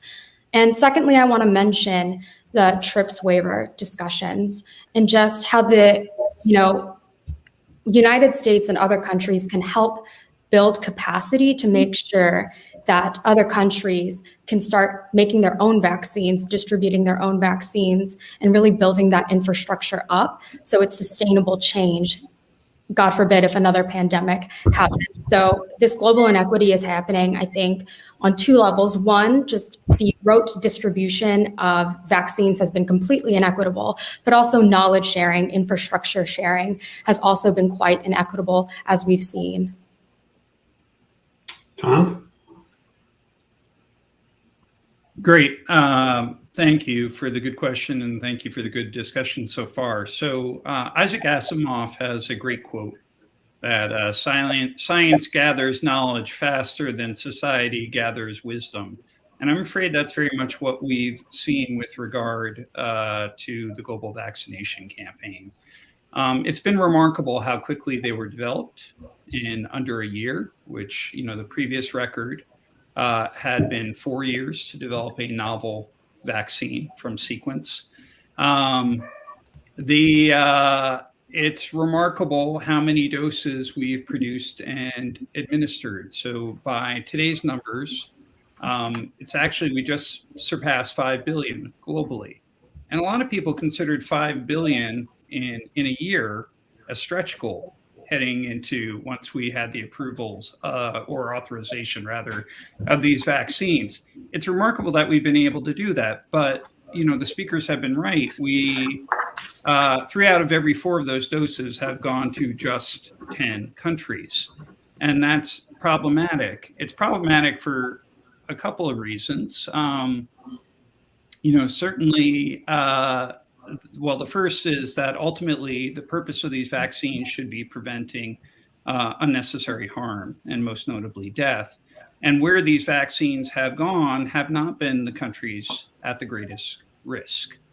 So it's, on one hand, not surprising that high-income countries have used more than their share, considering they also account for 43% of the cases.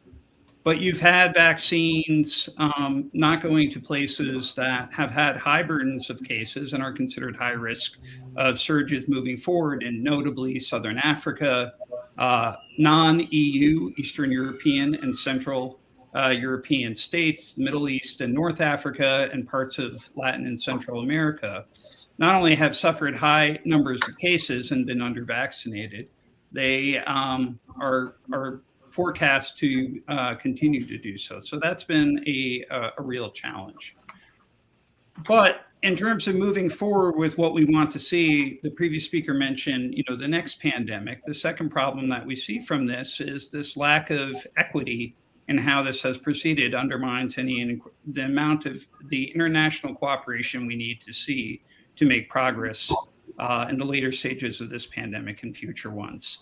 So it's bad in terms of what we've been able to do in terms of getting the public health benefit of all that science has wrought here.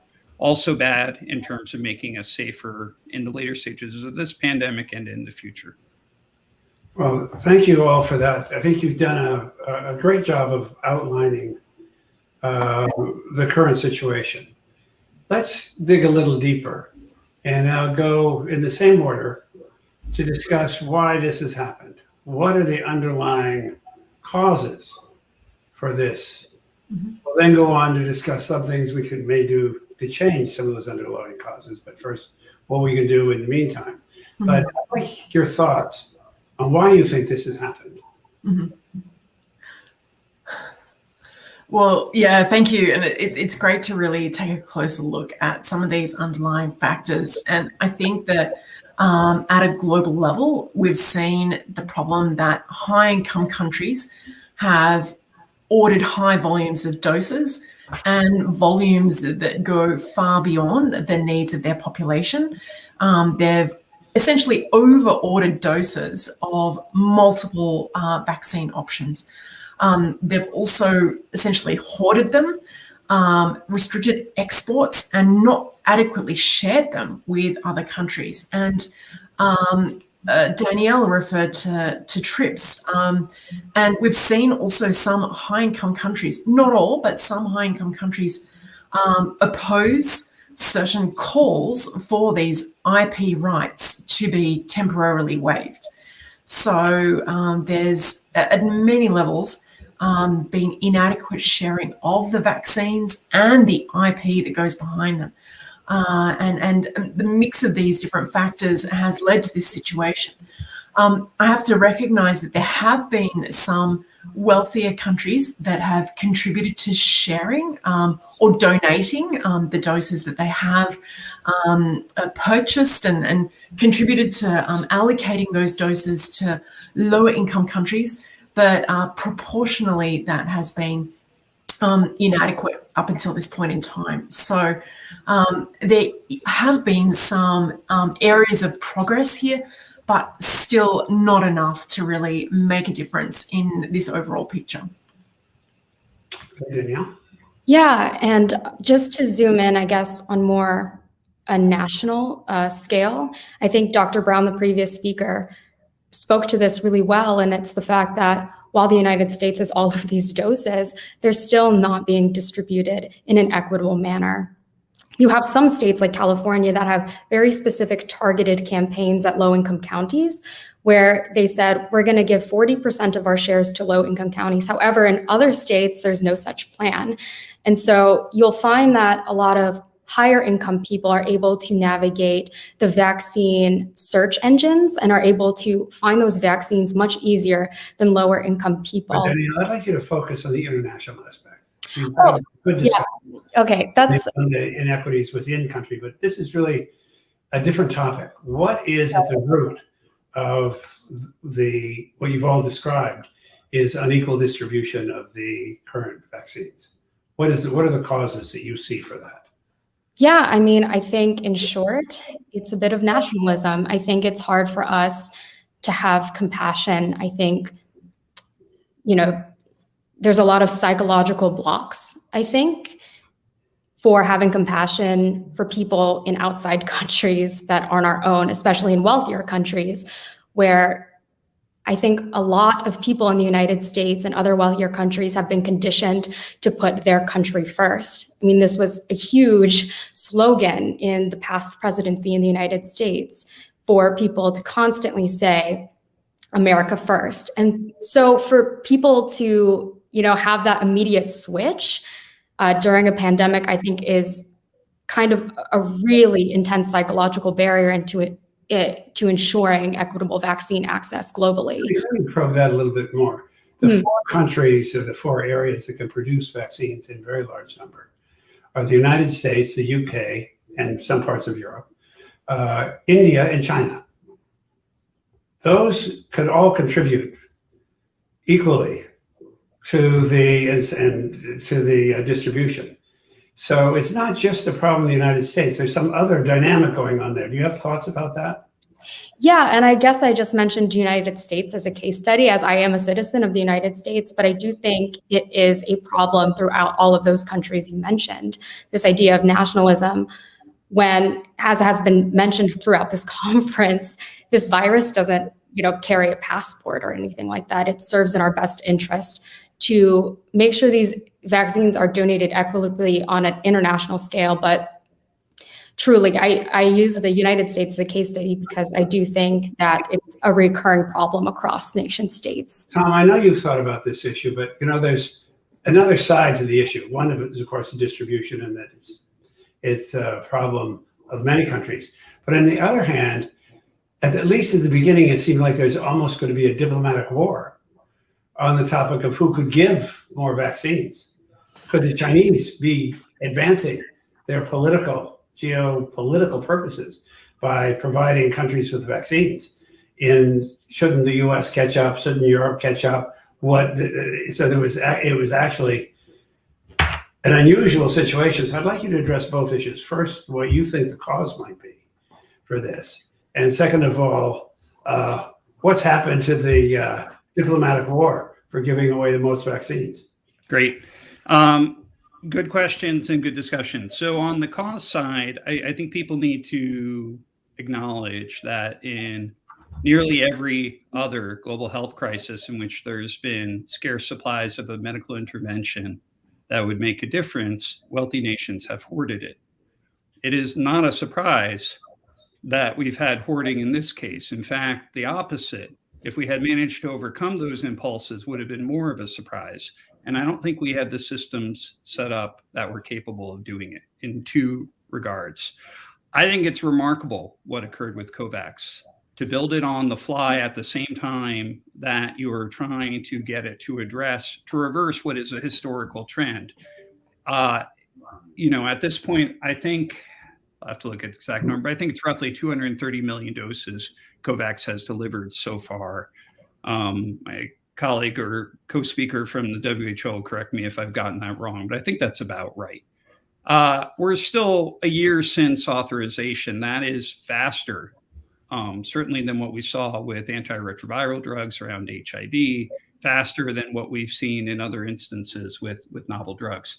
Where I think COVAX had bet on was that it had a larger portfolio of vaccines, and therefore wealthy countries would rely on it as a hedge, that they would be left out of the vaccine race by betting on the wrong horse. But what happened instead was wealthy countries bought a portfolio of vaccines, which not only locked up capacity, but starved COVAX of resources it needed to be able to lock up those supplies. So this gets to the two challenges COVAX wasn't able to overcome. One was money. My good friend and colleague Nikki Lurie likes to say that you can't pass around a tin cup in a crisis. COVAX was very much in that situation of being starved with resources when they might have made a difference. The second is that countries hoarded. That's not a surprise. They hoarded earlier in the pandemic. They hoarded PPE, masks and protective equipment, other essential medical supplies. So therefore, we couldn't get doses out of countries. That's not just a US or European phenomenon. It's occurred with India and a host of other countries. With PPE and essential medical supplies, 80 nations hoarded them in the early stages of the pandemic. COVAX never had an answer to how we would stop countries from hoarding. And I think that was the other area went wrong. Tom, let me explore that word hoarding. My memory might be a little different, but my memory is there seemed to be an acute shortage for quite a long time of PPE. And to say that the United States hoarding means you keep it but don't use it. There might be a better word than hoarding to describe a situation in which people acquire a limited resource preferentially. Yeah. And that is also certainly true at the beginning of the vaccine. It isn't so much they hoarded it and they kept it and didn't use it. That may be a fair description of some of the things that are happening right now. But I think a lot of the issues, and maybe let's discuss it, is limited supply. And how much is the limit in the actual supply contributed to the inequities, and is that going to change over time? So I would say too. Let's go in the reverse direction now, since you started, and then we'll have Lisa. So did you want me to start, or someone else? Directly. So it's a fair point. On the hoarding side, I would say a couple of things there. What I'm referring to are largely formal and informal export restrictions, and those were applied against governments who had purchased those supplies. So those were not supplies acquired by wealthy countries per se. Those were supplies being produced within their borders and then were not able to leave. And I consider that different than the phenomenon of buying something up and then using it for yourself and not sharing it. And when I refer to the 80 countries, it's 80 countries who did that.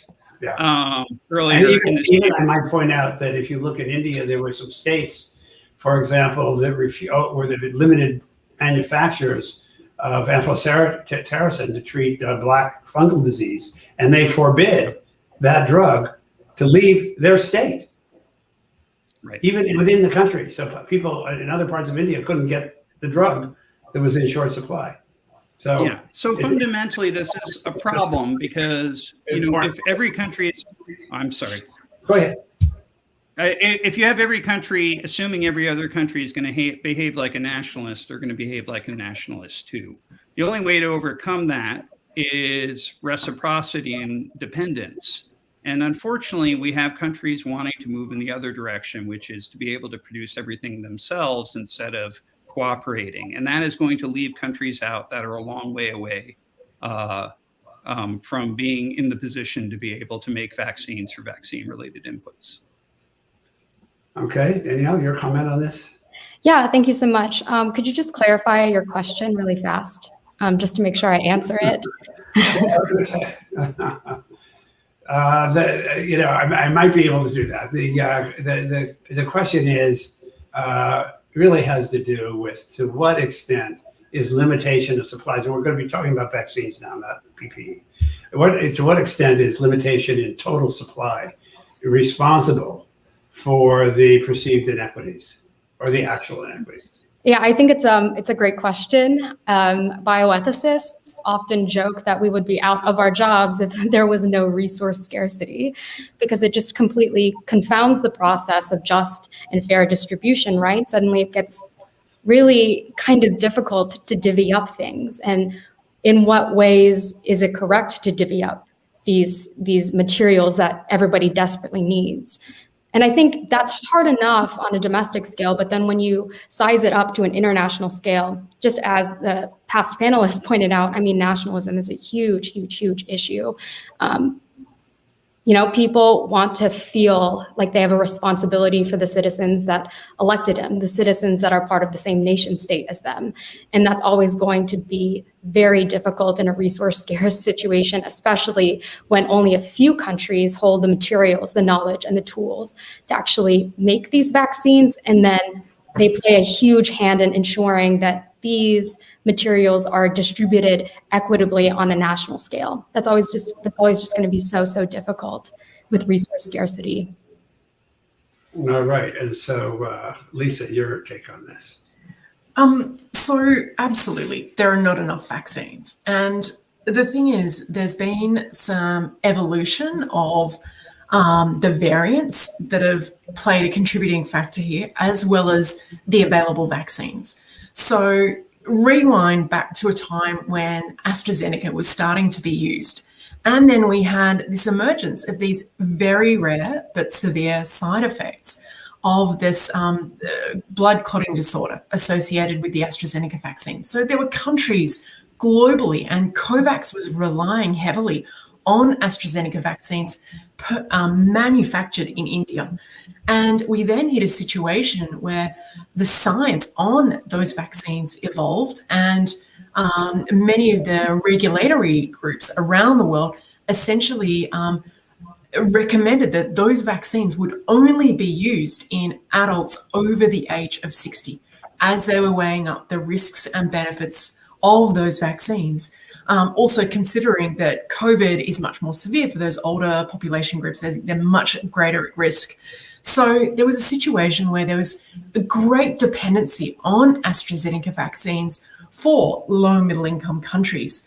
And the ability to use those vaccines in the younger population groups, particularly also for health workers who were the frontline workers who were prioritized for vaccines to begin with, that became problematic. So the science around AstraZeneca vaccines was an initial problem.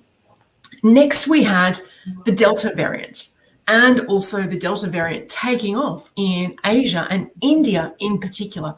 So India was and is the major manufacturer, Serum Institute, for these AstraZeneca vaccines, and they closed the export of those vaccines. And India, enormous population, 1 billion people, and ever since February, March this year, they're no longer exporting these necessary vaccines, right? And this then has put COVAX in an incredibly difficult position and has now been relying on all of these other manufacturers.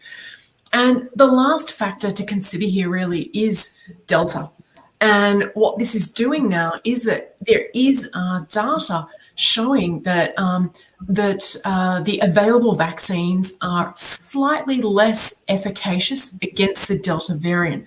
And this is now, coming back to your original question, Bill, about the boosters. So because of this lower efficacy of the vaccines against the Delta variant, and also this consideration of these vaccines, the efficaciousness of the vaccines waning over time, this is now leading countries to consider the booster doses, right? And we're just really not at all in a position yet for that to be considered. The bottom line with the boosters as well is that there's no conclusive evidence that we have this waning over time, and that this difference in efficacy is really going to, I have to say it properly, efficacy is really going to change over time. So this all means that, we have kind of a different kind of pressure on available vaccines, and WHO has said that essentially there should be a moratorium against use of these boosters before the end of September, whilst we, continue to increase the level of coverage and availability of supply in these low-income settings in particular. Let me make a couple of comments here. First of all, I think, Lisa, at the very beginning, there were two arguments you propounded. One is just an ethical argument. Everybody is equal in the world, and we should have equal access to protection. Second argument is, if you don't do that, you and your rich countries are going to suffer, because the viruses that they create there are going to get you over here. And so it's in your interest to make sure that everybody, those are two very strong arguments. I want to take the conversation to maybe a left turn here, or right turn. But it is, are vaccines the answer? And it looks like, I'm a virologist, I've looked at this from the very beginning and always recognized the weakness of vaccines. This is going to be like flu, in my view. And I wrote about that. There is no such thing as herd immunity. It's a fantasy. It was a lethal fantasy for a while, and it still is in some countries. Vaccines aren't going to solve the problem entirely, any more than they solve flu. You'll need a multi-layered approach. Yeah. Take a country of 1.4 billion people that has 1,000 times less infection rate than the United States. That exists. Are we really barking up the wrong tree when we focus on vaccines rather than social control of this disease? Because that's what's worked. Vaccines, we now know, as resistance, they're limited supplies. There would be seemingly no limit to the ability of a government to help its people. There are limits, of course, because we see that in the US, but is it really the right question that we're asking? Or should we be putting our effort toward contact tracing, isolation, identification, contact tracing, isolation? Is that where we should go? Because that is what proved to be most effective. Interesting question. Let's take it from you, Tom, and go around the circle again. Great. I'll say a couple of things. One, I think you're right that for people that have been watching this pandemic, and if the only lesson we have learned for future pandemics is we need a vaccine sooner, we haven't been paying attention. And there's no question that we do need a layered approach. I'm sure other entities are putting out strategies like this too, but USAID has in fact put out a strategy advocating for a layered approach to how it addresses the global challenges as well. That said, I think we also need to ask your question of Thailand or Vietnam or a number of countries that had done a very good job holding back the original virus, but have not been able to quite do so under the current circumstances. And I'd be nervous if I were a country that hasn't seen a lot of infection. I think it's a matter of time ultimately that you'll see this virus continue to spread. We do need vaccination. I agree with you that herd immunity is a fantasy in this instance, certainly how people have used it, but it is an incredibly effective tool at reducing severe health outcomes from this virus. And that is a tool that should be made available globally, because the countries that have just relied on the non-pharmaceutical interventions, many of them have not managed to do so successfully. Not all of them, but many of them. And that's particularly true in low and middle income countries. And again, the examples I would point out are Thailand and New Zealand, but Thailand and Vietnam, but there's certainly others. Danielle? Yeah, I think it's a really interesting question. And it just kind of reminds me of how messaging around COVID-19 could have been much clearer at the beginning. Like, I think it was quite obvious, or it was very probable that COVID-19 was going to become more of a flu-like thing rather than a blip in history.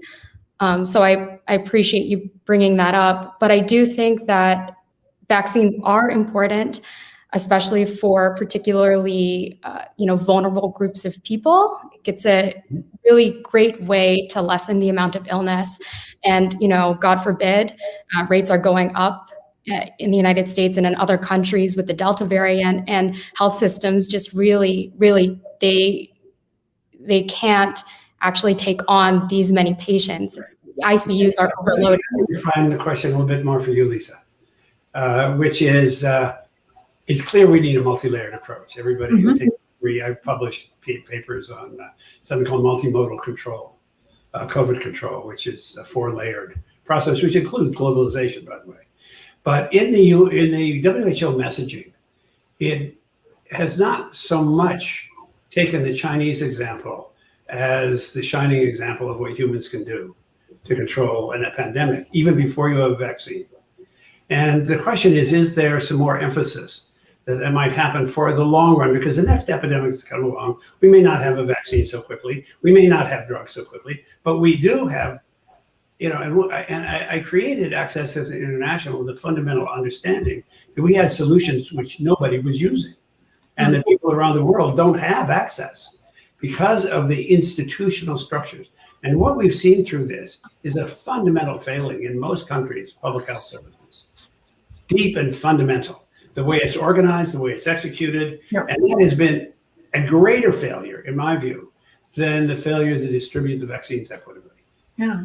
Almost everybody, but it's not everybody, but it's almost everybody. And Tom's point is well taken. You need a multi-layered approach. But one of the fundamental approaches, and I wonder what WHO position on that is, or what's the thinking within WHO about that? Yeah. So that's a great point. And I think, so firstly, just to say, with vaccines, like, we're not going to be able to do it all with vaccines. We do need this multi-layered approach. We need to be testing, tracing.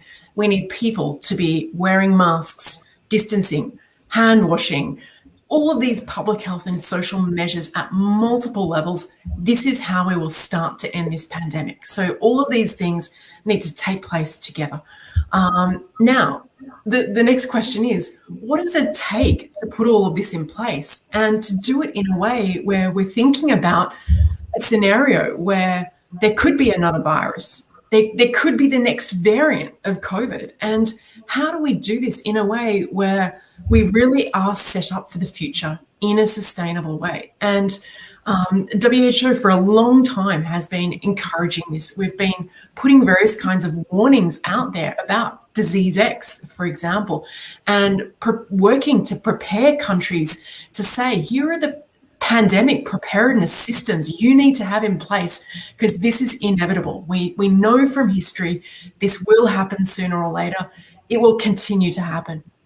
And I think that it comes back to parts of the discussion earlier on that, when we were talking about reasons why there's been unequal distribution of vaccines around the world. There's politics, there's the financial and economic interests, there's a societal interest, and there's complacency. And all these things in various ways get tangled together for people to look out for their own interest, to think about the short term. And this is how we don't learn from science and from history about what needs to happen. We have a lot of very rich things we've touched on, but let me bring up another couple. People have mentioned trips, but there's another related to what you've just talked about. Not only are health systems around the world inadequate, even if you had the vaccine to use them, and there's great examples where vaccines arrived and virtually nobody got them. So that's a health system structure. But there's another warning that has been going on for the last, I've been involved in it and other people have. It's sort of like a relay race. You get tired, hand off the baton to someone else. But it is the warning that this is going to happen. And when I look around the world, I see tremendous deficits in vaccine manufacturing capacity. There are whole continents that can't even supply one country with a vaccine. And I refer to the continent of Africa and South America.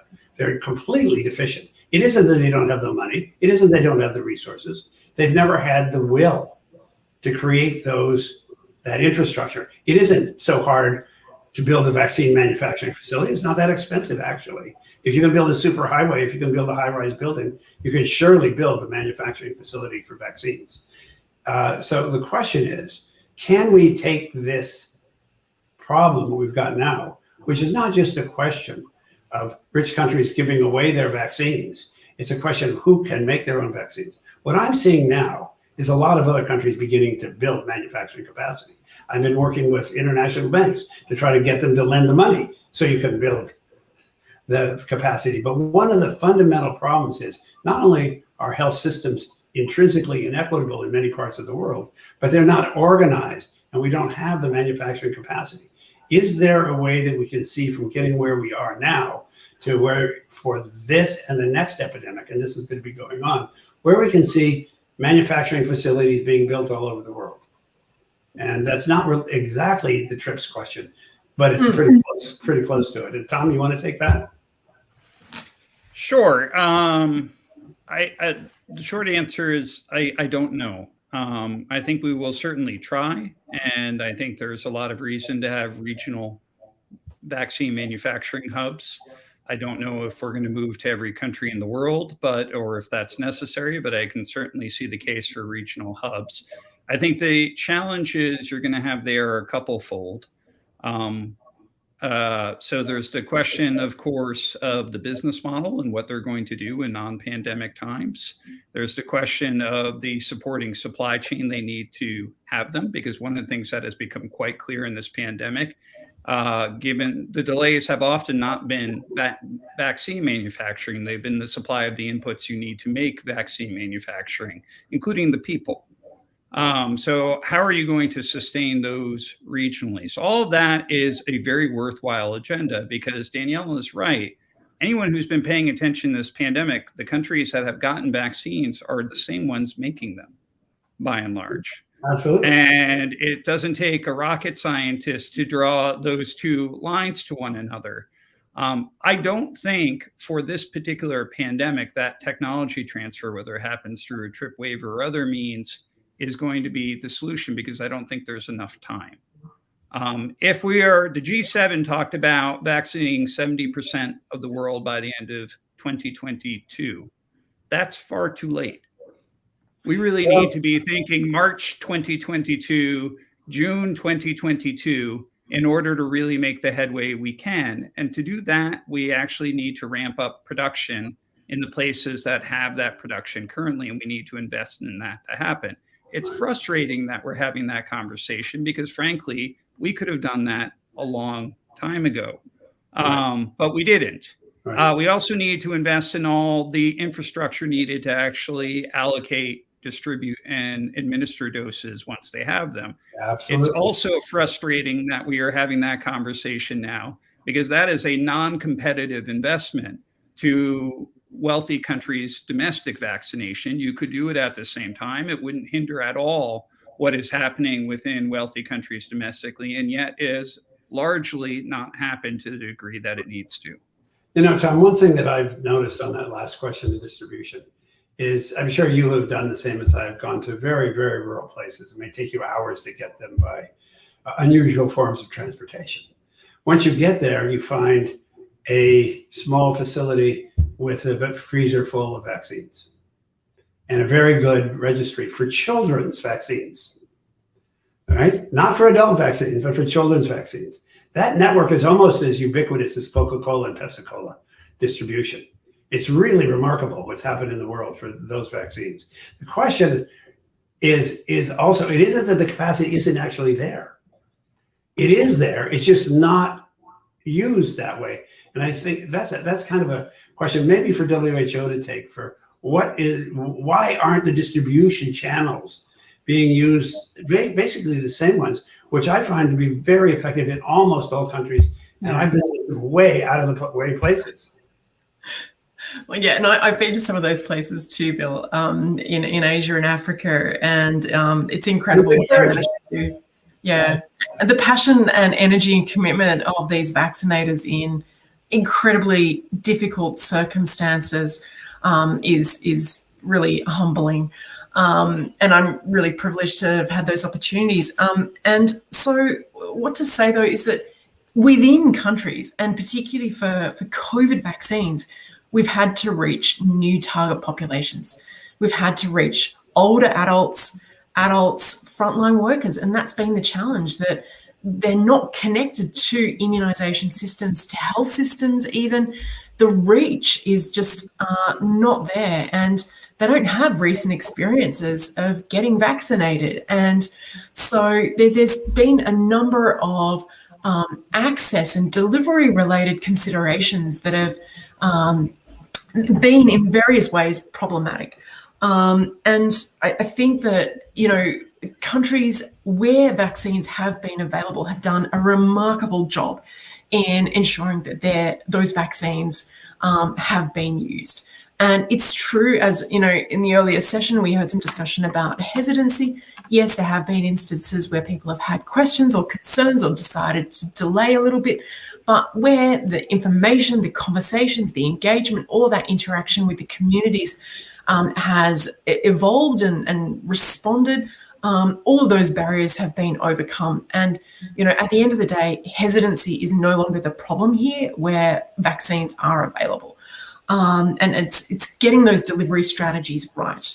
The setup of those services and the reach to all of these populations, wherever they're located, and these different, adult groups that are not traditionally reached. So that has been a learning curve for programs, but I think that they've really overcome that challenge so far. Danielle? Yeah, I think I'll just quickly say something again, I guess, about resource scarcity. I think it's a good point that, a lot of these nations could potentially, create these vaccine manufacturing facilities, and they probably should have a long time ago. But there's always going to be an agenda, and everybody wants not to be preventative. They would rather do things that would benefit the country right then and there.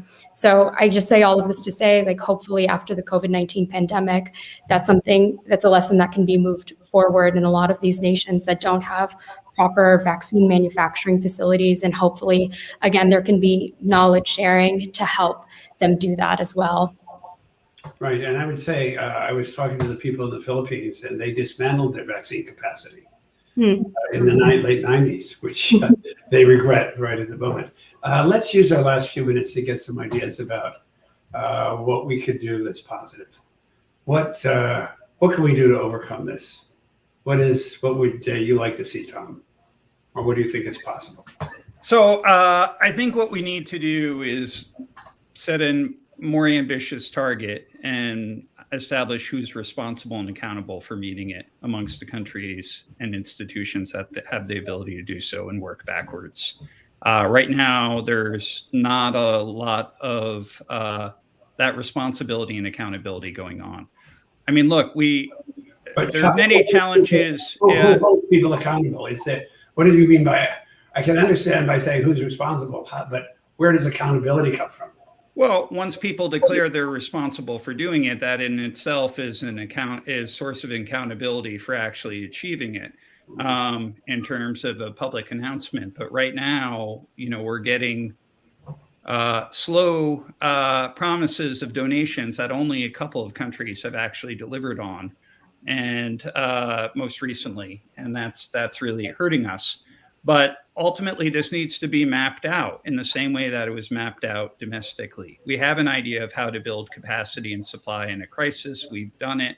The US and the UK, other countries have as well, using policy support and financing and logisticians to try to work out the process of moving this forward. We have not deployed any of that globally, and we need to do that with a more rigorous target. That is the only way this is going to happen. Otherwise, everyone's going to be sitting in a circle, shrugging their shoulders at each other. Rachel's just appeared. Rachel, are you appearing to tell us that we're over, or do we have another 2 minutes? We have another 2 minutes left of this panel, so I'll just welcome any final remarks now. Yeah, that's what we're doing. That's exactly what you just interrupted. Okay, Danielle, your final remarks on this. Yeah, thank you. I'll just say really quickly, I think there needs to be a better effort with the messaging on a more granular and individual level in these countries where vaccines are being hoarded, for lack of a better term right now. I think a lot of times people look at vaccines in a really autonomy-focused way, like I'm getting this vaccine because it helps me, when in fact, when you get a vaccine, it actually helps on a much larger scale. I think once people maybe understand that, there can be more motion and more efforts to actually ensure that there's equitable distribution across the globe.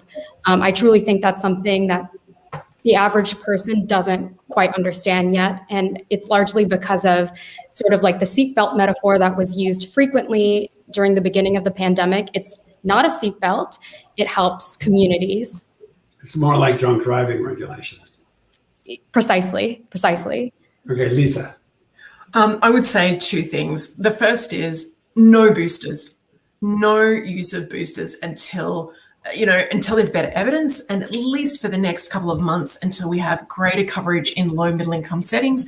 The second thing I would say is greater transparency around the availability of supply, the allocation and distribution, and the pricing of those vaccines and the related deals. So I think there's much greater transparency needed globally between countries and manufacturers. Well, I want to thank you all. You've been a great panel. It's been fun to speak with you. I would say if I were to chip in my 2 bits on this, it would be everybody who can should ramp up manufacturing capacity to the max, so we don't have the ethical dilemmas that we have, and we don't have the understandable national trends that it currently exists. But I want to again thank you. I want to thank Stanford for the opportunity, and you've all been a great panel, and thank you very much. Thank you. Okay, Rachel, we're done. Thank you, Bill. Yes, thank you very much. Thank Next you, up, we'll be hearing from a panel of experts regarding social media companies' roles in mitigating disinformation.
All right, we are live. Hi, everybody. It is great to be here today. I am thrilled to be moderating this panel, and we are going to get started. I'm Renee DiResta. I'm the research manager at Stanford Internet Observatory, and I'm going to start by briefly introducing our panelists, and then we will dive right into a conversation. So we have Anne Merritt. Dr. Merritt is a product manager at Google Search, where she focuses on health and information quality. And then we have Brian Clark, and Brian is a senior manager in trust and safety focused on misinformation at Twitter. And then we have Aaron Berman, who's a product policy manager for misinformation at Facebook. So we have 3 platforms represented today, and I'm really looking forward to just diving right in and talking about their work to moderate and mitigate some of the false and misleading narratives that we've seen spreading around COVID, particularly given, I think, some really unique challenges that have come up earlier in this conference, but also a little bit more broadly about the challenge of handling moderation around misinformation at a time when we're still trying to learn all the facts. So a lot of really interesting questions to ask and discussions to have here on ideas like borderline content and how to think about fact-checking and moderation in a time of incomplete consensus where we're still trying to sort out the facts. So I wanted to just start right in. For those in the audience who I think maybe are not immersed in the nuances of platform moderation day in, day out, there's 2 policies I just wanted to kind of quickly call attention to and have the relevant platform representative explain them. And that is your money or your life, which I think is a really interesting framework to kind of couch this conversation. So we'll have Dr. Merritt from Google handle that one, and then remove, reduce, inform, which I think is actually kind of a foundational way of describing the policy, the options that platforms have when they're trying to think about whether to take down or throttle or put up interstitials over content to help users make sense of what's going on in the world, what the kind of most accurate information is. So maybe we can actually start with remove, reduce, inform, because it just gets at that moderation framework, and we can ask our friend from Facebook to start in with that one. Sure. Thanks, Renee, and thanks for having me. I'm excited to be part of this conversation and this important topic. Yeah, so remove, reduce, inform in general, like at Facebook, that's a framework we think about for general content moderation, where we could remove content completely from the platform, reduce its distribution in some way such that people are less likely to see it in their feeds, or inform users in some way, such as by adding labels or warning screens or the like. I can explain briefly how we apply that philosophy to COVID-19 misinformation in particular, and I'm actually going to describe it backwards. I'll start with inform first, and then remove and reduce. So our 3-pronged strategy here for COVID misinformation is first, promoting vaccines and authoritative information. That's the inform pillar. Also removing harmful misinformation, and then addressing borderline content that could lead to vaccine hesitancy, which falls under the reduce idea. On the first part, promoting vaccines and authoritative information, I mean, Facebook is, obviously we have quite a large user base, so we've been able to direct more than 2 billion people worldwide to expert health resources through our coronavirus information center, which you can find in your Facebook app if you use Facebook. And just for some other examples, more specifically how we're informing people and getting authoritative information to people, we help people find vaccine appointments in their areas through messages and newsfeed. We help people get questions answered not only through the COVID Information Center, but also through ad impressions that we support partners on, such as facts about COVID ad campaigns.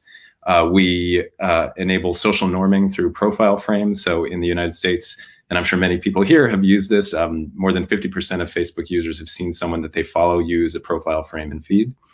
And then in addition on informing, we're partnering with other organizations to reach low vaccination rate communities, such as with campaigns featuring Black doctors, nurses, or Spanish language campaigns. And we are using data that we're collecting in partnerships with academic institutions to judge the impact of this over time. I'll also note on the informed side, when it comes to users who have interacted with false or misleading claims, we also inform them in those situations.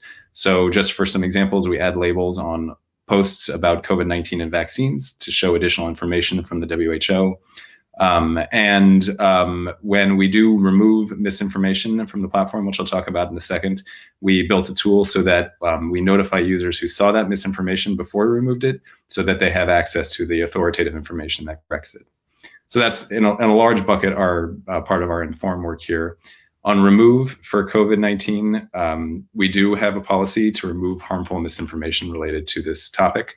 Specifically, we remove content that has been debunked as false and leading to physical harm by public health experts related to the pandemic. So these are things like fake preventative measures, claims the virus doesn't exist, or this also includes a variety of claims about vaccines. The idea here is to remove misinformation that could lead to imminent physical harm by somebody maybe not receiving appropriate treatment or exposing themselves to the disease. So on vaccines specifically, in December last year, we started removing false claims about the vaccine, again, that fall within this category. And we've expanded the list of claims we remove about vaccines in general earlier this year in consultation with health experts. And we're continuing to make updates to these policies as trends emerge, including just this week, in fact. And we also remove pages, groups, and Instagram accounts that repeatedly violate these policies to get at those entities that might repeatedly spread this content. And then finally, the third part of the strategy, addressing borderline content, which could lead to vaccine hesitancy, which falls into the reduce area. So we do reduce the distribution of certain content about vaccines that doesn't otherwise violate our policies. And our approach here is really grounded in guidance that we've gotten from health experts that who've emphasized the idea that overcoming vaccine hesitancy really depends on people being able to ask legitimate questions about safety and efficacy and get those questions answered by trusted sources. But at the same time, we also realize that certain of this content could lead to hesitancy. So we reduce its distribution. And similarly, for content that, again, does not violate our policies, we also work with a global network of more than 80 fact-checking organizations around the world in more than 60 languages. And with these partners, when they find posts, including about COVID or vaccines, that they rate as false, we reduce their distribution. We also, this is part of our Inform strategy, we add warning labels, and we make it less likely that people will see them in feed. And so that's the holistic strategy that we have of providing authoritative information or Inform, removing harmful misinformation, and addressing this borderline content, which adds up to our whole strategy that ideally gets at better outcomes overall. Thank you. I want to come back to a couple of things you said in there, but I'd love to have Anne perhaps introduce the idea of your money or your life, and then maybe Brian, for just kind of round it out. After that, perhaps we could just have you give Twitter's general rubric of how you guys are thinking about this. That sounds great, Renee. Thanks. Very excited to be here. So delivering a high quality search experience is core to what makes Google search so helpful. And from the early days, understanding the quality of web content has been incredibly important to us. We have three key pillars when it comes to our approach to information quality and search. And the first one will touch on what Renee mentioned, YMYL. So first, we fundamentally design our ranking systems to identify information that people find useful and reliable. We recognize, however, that there are certain topics where quality is particularly important. And we call those topics at Google YMYL, or your money or your life. And these topics include a variety of subcategories that essentially encompass any web page that includes content that can affect someone's health, happiness, safety, or financial stability. So it includes things like shopping or financial transactions or information, legal matters, information about national government processes or policies, and most importantly for this conference and in the context of COVID, for health and crisis type situations. So when it comes to our ranking algorithms and when it comes to our approach to these topics, we place an even greater emphasis on factors related to expertise and trustworthiness. We've learned that sites that demonstrate authoritativeness on these topics are much less likely to publish false or misleading information.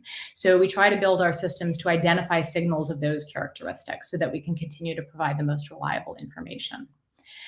Second, to complement the efforts in our ranking systems, we've developed a number of search features that help you make sense of all the information you're seeing online, but also provide direct access to information from health authorities in the case of COVID. We worked very closely with the World Health Organization and globally with national public health authorities to surface their content front and center on the search page in a more organized fashion.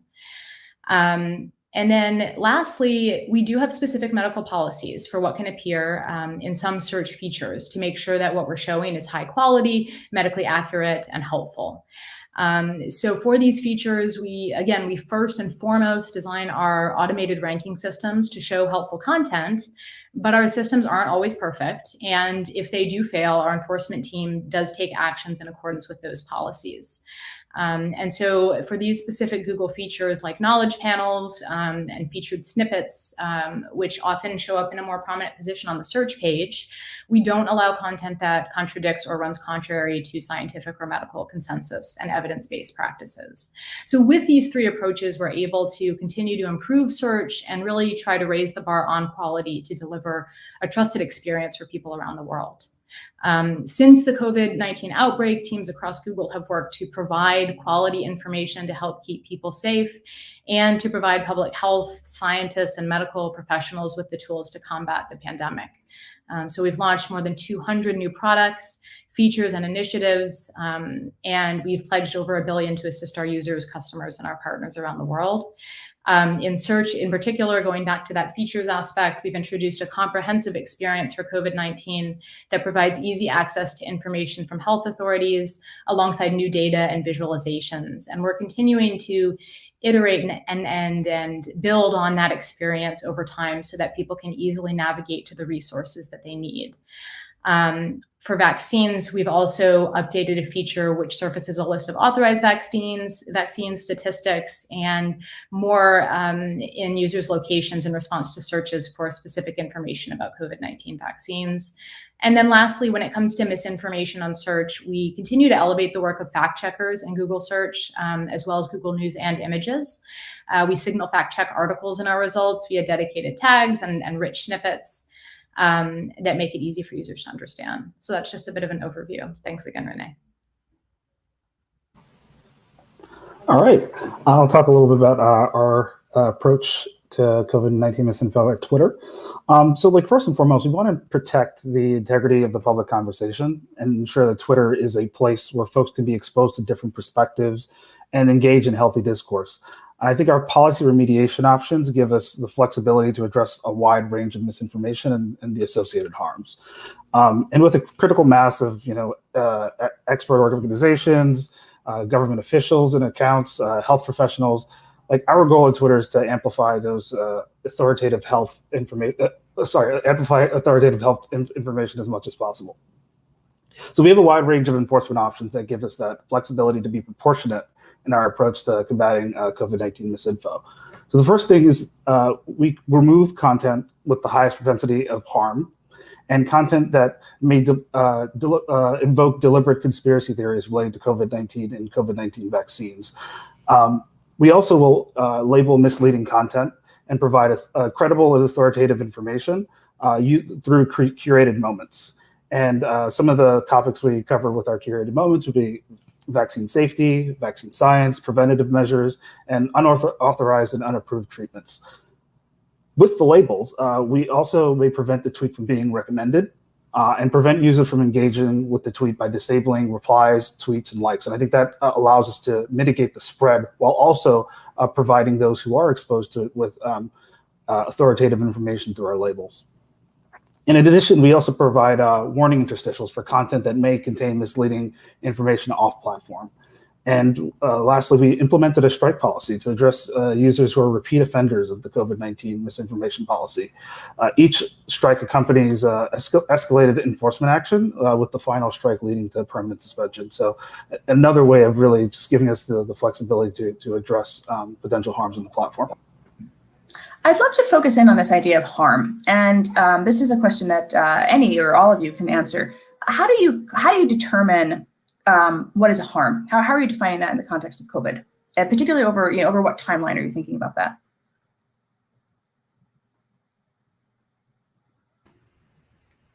I can weigh in from Facebook. So as I mentioned, for our remove policies, by remove policies when we remove content from the platform, We're basing this on a policy that we have to remove misinformation that leads to imminent physical harm. And so that's the standard we're looking at. And that's when we're doing these consultations with health experts, with the WHO, we're getting their feedback, both, is the content debunked, is it false? And what is the harm that is likely to come from it? And that's the standard we use for removing misinformation. And on this subject, particularly, we've seen so many different wild false cures, or they're originally, I remember when hydroxychloroquine became a thing, and I followed that in our work at Stanford. We looked at where had that narrative originated, where had these ideas about hydroxychloroquine come from. And it actually came from sort of Southeast Asia and then parts of Africa that had some familiarity with the drug and thought perhaps this was going to be a useful thing for combating COVID. And it didn't really make it into the American social media conversation until actually March, when the president started really talking about it, President Trump at the time. And one of the things that was sort of remarkable about that was the way in which this piece of information, this theory, kind of made its way around the world, and over time, even as they were finding that this was not going to be an effective treatment, unfortunately, that was not going, that initial hope was not borne out.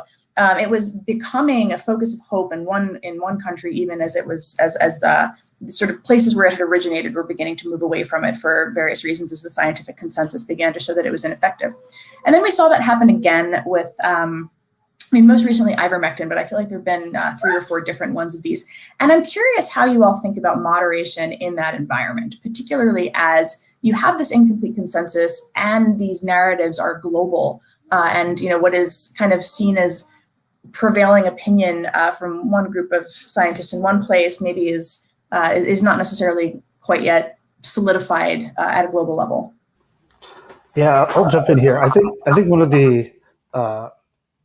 of the ways we like to approach it, I think, from Twitter standpoint, is really leaning on our curation team, who's able to monitor the conversation on the platform in real time and really be able to track where the discussion is going, and so that we have a good sense of like the different types of issues around it and where that's traveling, so that we have a better sense from a policy perspective, like where to start shifting our resources and where to start really understanding, the patterns associated with it. So I think, we have a huge benefit on our team that we have like such a powerful team from across the globe who can really be able to capture that context in real time as it unfolds.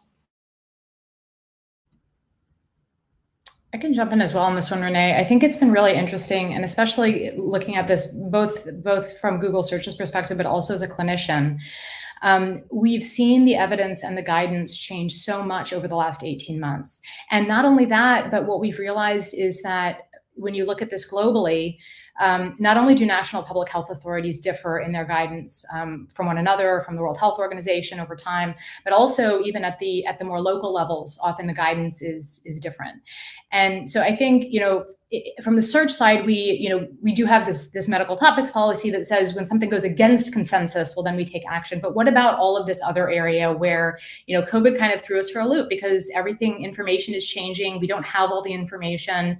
And even the national public health authorities are often trying to, create new guidance based on of the moment and literally of the minute research. So at least for us, I think it's really been about deepening our partnerships with these authorities and working in country to really try to understand what those different perspectives are. But it's certainly been, I think it's certainly presented really an unprecedented challenge when it comes to medical information, because it really does kind of force us to ask that question, what is medical misinformation? Or when it's evolving so rapidly, when do we actually call something, far enough at the end of a spectrum that we're comfortable saying, this fits into that category. So it's been challenging. I'll also, go ahead.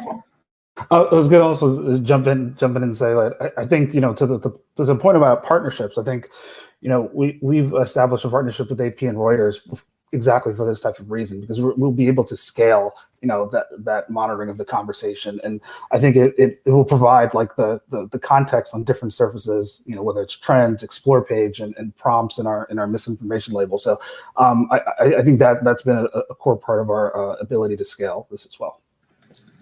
One of the things I'd like to raise while we have representatives from 3 platforms all in one place is this idea of misinformation as networked, right? Particularly as a video, for example, that someone makes and posts to YouTube or Facebook. Let's use the example of Plandemic to kind of anchor it in a real example here. Highly misleading piece of content, took fact checkers about 2 days to go through the full half hour of material. In that time, 8 to 12 million views on YouTube, viral on Facebook, again, very, very quickly. We did some work looking at that, the way it traversed different groups, its hops to Twitter, the attempts to take it down kind of after the fact as it was found to be misinformation, precipitating a whole second wave of it being reposted to kind of alt platforms like Rumble and a few of the other kind of video sharing smaller ones. How do we think about that idea of the way in which this blankets the ecosystem? And do you all at your respective companies think about those hops to other platforms? And what is that, if any,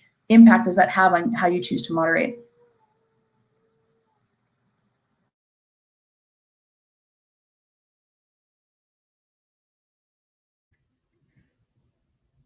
I can try to start here. I mean, the question of hops to other platforms is an interesting one, given that obviously our platforms are different. We're all independent companies, and each are unique in some ways. So we have sometimes differing or slightly different policies that meet those unique challenges.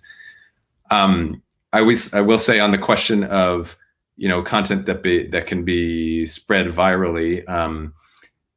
This is why we have the policies in place that we do. So where we can remove content if we find it, and we have AI systems that once we detect something that we can remove, can help us scale the impact of that. Similarly, we have AI systems that can help us predict content that we might later determine needs to be removed, or predict content that we can send to our fact-checking partners around the world, who then could rate content and reduce the distribution of it. So it's always going to be the case that no systems are perfect, and there will be there misses, but we're continually updating these over time. And I think the point that Anne mentioned earlier before is a really important one, that this is in the context of a pandemic. It's really unprecedented in terms of like the amount that guidance and information is changing so quickly. And so we're updating our systems and our policies over time to account for that. But because of that, we also look at the end at outcomes. And at least at Facebook, what we're looking at here, I don't know if I mentioned earlier that we are running what we think is actually the largest global health survey ever, in partnership with some academic institutions. And we've seen vaccine acceptance actually encouraging trends on that, at least in the US and a few other countries worldwide. So regardless of the specific content issues that can come up, we're focused on that overall outcome metric, and our systems layering up to improved outcomes over time.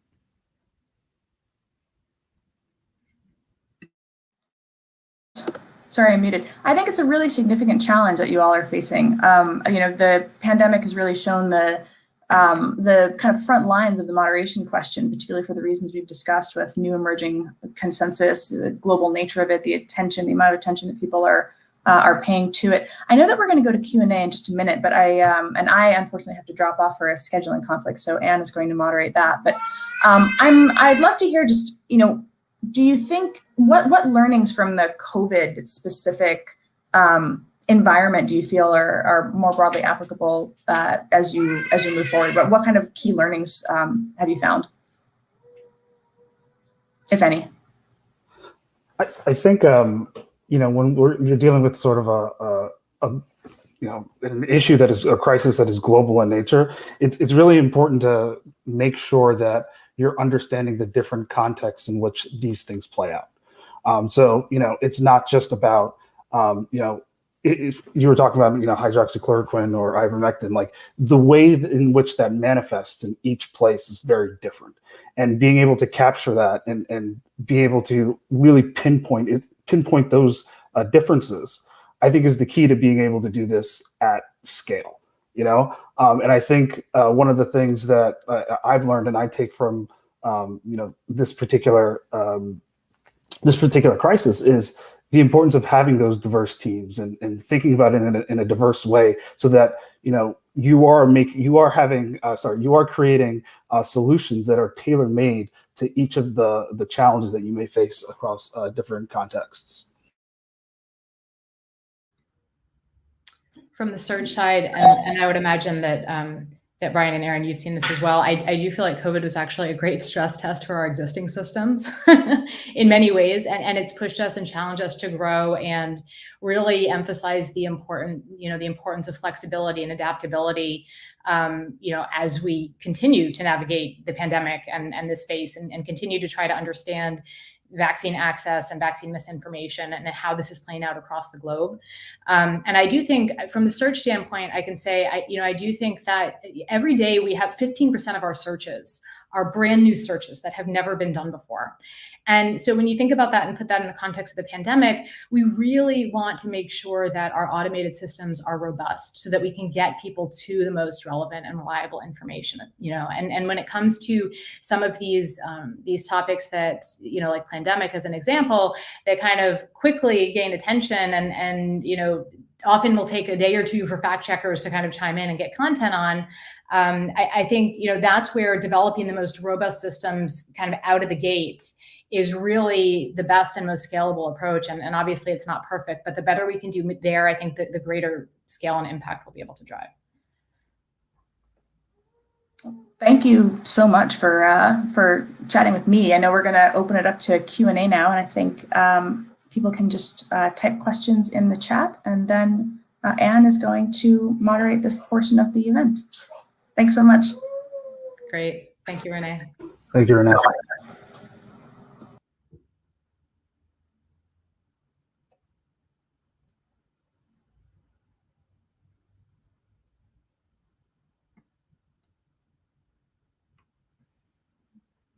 Okay, Nia, where do you draw the line on harmful content? So this is something that I think we touched on around harm with one of Renee's earlier questions. I don't know if either of you want to take it.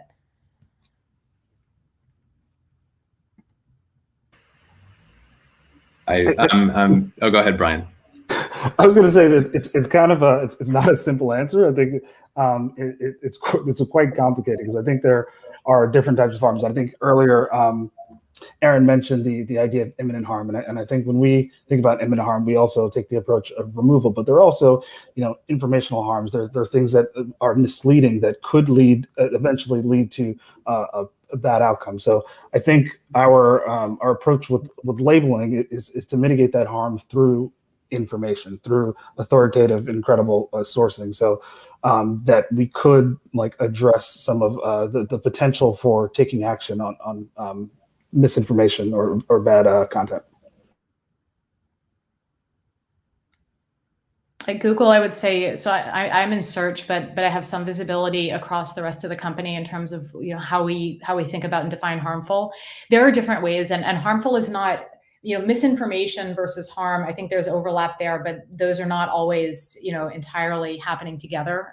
So when it comes to our policies, you'll see that a lot of them cover harm, but also cover other types of dangerous or misinformation outside of the harm vector.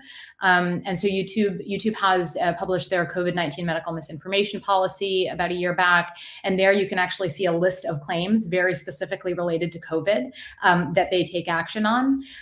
Google Ads has a policy that hinges quite heavily on harm. And so there, if you look into that policy, you can actually see how they define it. So there are different ways to approach this, but I think ultimately it's kind of a multi-pronged approach where harm is one vector, but there are other vectors that we need to cover as well. Yeah, that's important, and thanks, Anne, for mentioning that. I want to flag also that Facebook as well. We've published under our help center, and we can find the link if needed, a full list of claims and policies that we have related to misinformation about COVID-19 that we remove for that imminent physical harm impact. And we've also listed our policies when I talked about content that we reduce because it could lead to vaccine hesitancy. We've listed our policies there as well. So we've listed these out online for those who are interested in learning more.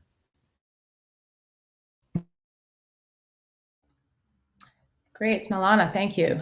So given that social platforms deal with massive amounts of data, how effective is AI with sifting the vast majority of what constitutes misinformation? I think, sorry to jump in here. I think from my perspective, and it's a common. It's never just AI by itself. It's never just machine learning by itself. It's like this. It's confluence, right? It's a relationship, and it's finding that right balance. There are certain contexts where human review is absolutely necessary, and it'll be able to capture that nuance. But there are things where, from whether it's detection or like things with common patterns, where AI and machine learning is incredible. And I think that human in the loop process is absolutely critical to being able to scale this. So I would always think about it not as just one tool, one instrument, but it's one tool in a larger toolbox. Yeah, I fully agree with that. And I'll say, like, specific places where we've seen AI being particularly useful, as Briner said, like tuning our systems to try to predict content that we might later qualify for removal or for fact checking, and also to scale the impact when we do find content and finding duplicates or very near exact duplicates of that content across platforms. We use our systems for that, and it can be very effective. Yeah, and at Search, I'd say it's similar. It's a combination of AI with human raters. And so we work with search quality raters who measure the quality of search results on an ongoing basis for search. They are evaluating the results based on expertise, authoritativeness, and trustworthiness, that EAT or EAT that we really index heavily on for these YMYL topics. And so these ratings don't directly impact ranking, but they help us to benchmark the quality of our results on a continuous basis to ensure that they're meeting a high bar. So it's kind of always a combination of the algorithms, plus these ratings that help inform us as to how we're doing.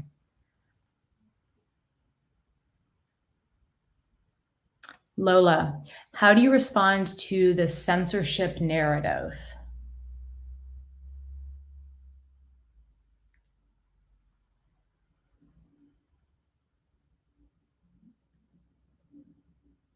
I don't know if we need a little more context there, or is that enough to?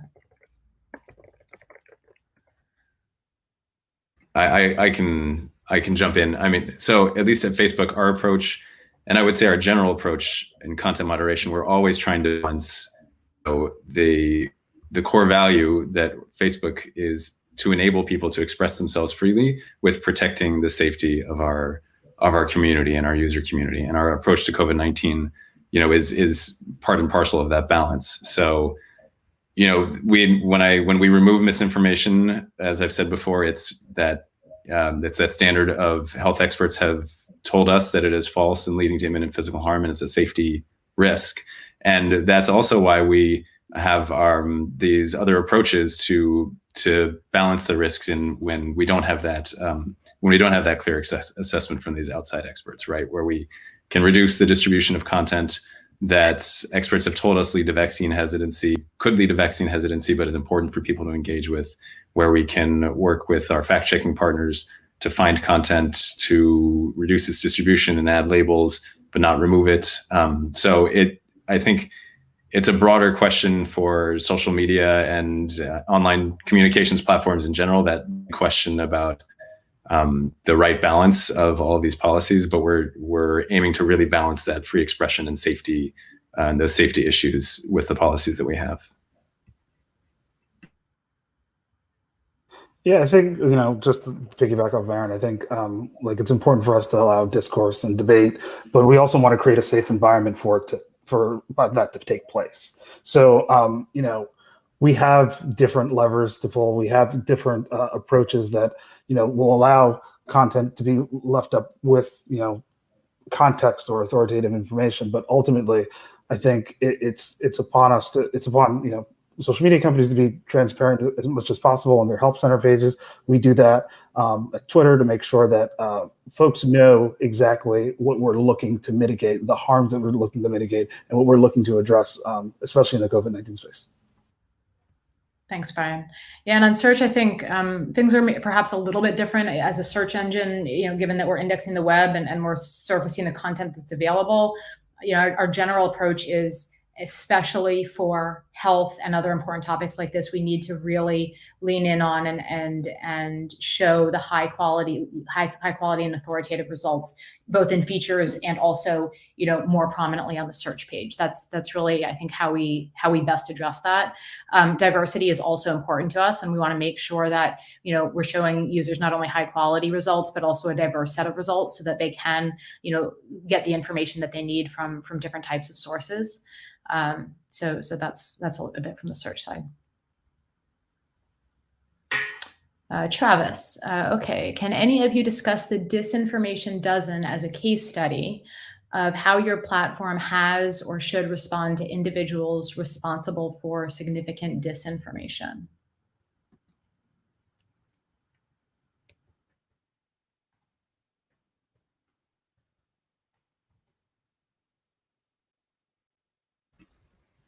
I'll jump in on this one unless others would like to. This is referring to a report that 12 specific individuals are allegedly responsible for a large amount of misinformation about COVID-19. I'll say that we've looked into this, and I'm not sure that there is consensus that this is actually the case.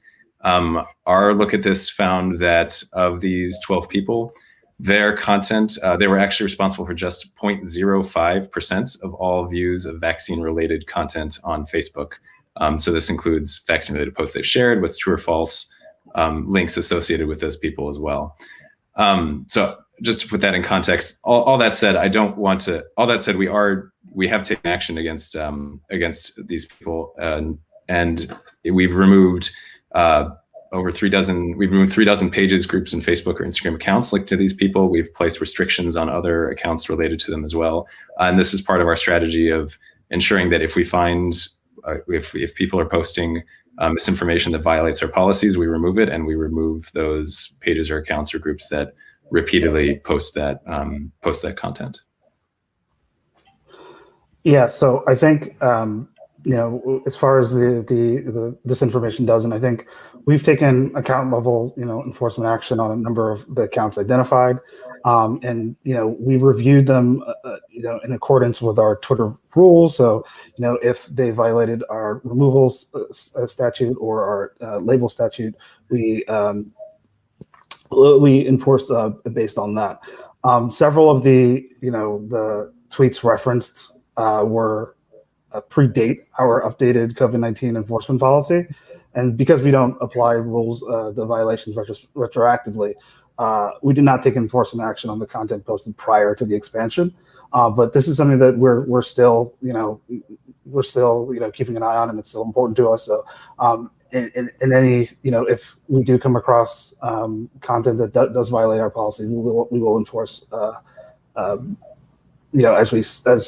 accordance with our policies.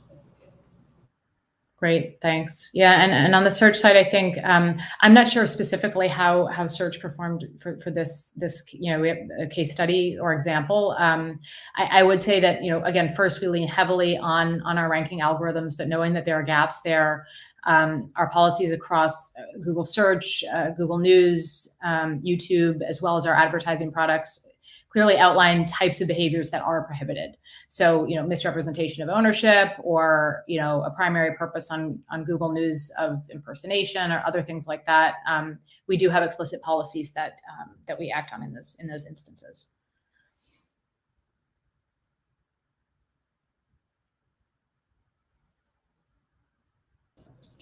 Hi, everyone. I just wanted to let you know that there's about 5 minutes left in the session. So now I'll just open it up to final remarks. Okay, I can jump in here. I think one of the things I've learned from this tackling COVID-19 misinformation at Twitter is I think the importance of trying to be innovative in the face of a crisis. And I think right now at Twitter, we have several different, pilot programs. We talk about Birdwatch, when it, being able to leverage the community to help with content moderation. When it comes to, the way the design of our labels look, our redesigned label pilot, I think it shows like our like the sort of holistic, multi-pronged approach that you have to take in these crises to try new things, to try to tackle a very, very complex issue. So I think, one of the things that I'm really excited about with Twitter is that we're listening to users and listening to researchers and establishing those relationships and meeting users where they're at, so we can help mitigate some of the harm and help provide credible information. And I think one great example is our pilot user reporting flow. This is something that users have asked for a while. So I think we're piloting it in the U.S., South Korea, and Australia, and we'll be able to see what users have flagged as misinformation and see and give us an opportunity to zero in and take advantage of the user feedback. So I think for social media companies like us, we have to make sure that we're being innovative in the face of a crisis, especially a very complex crisis.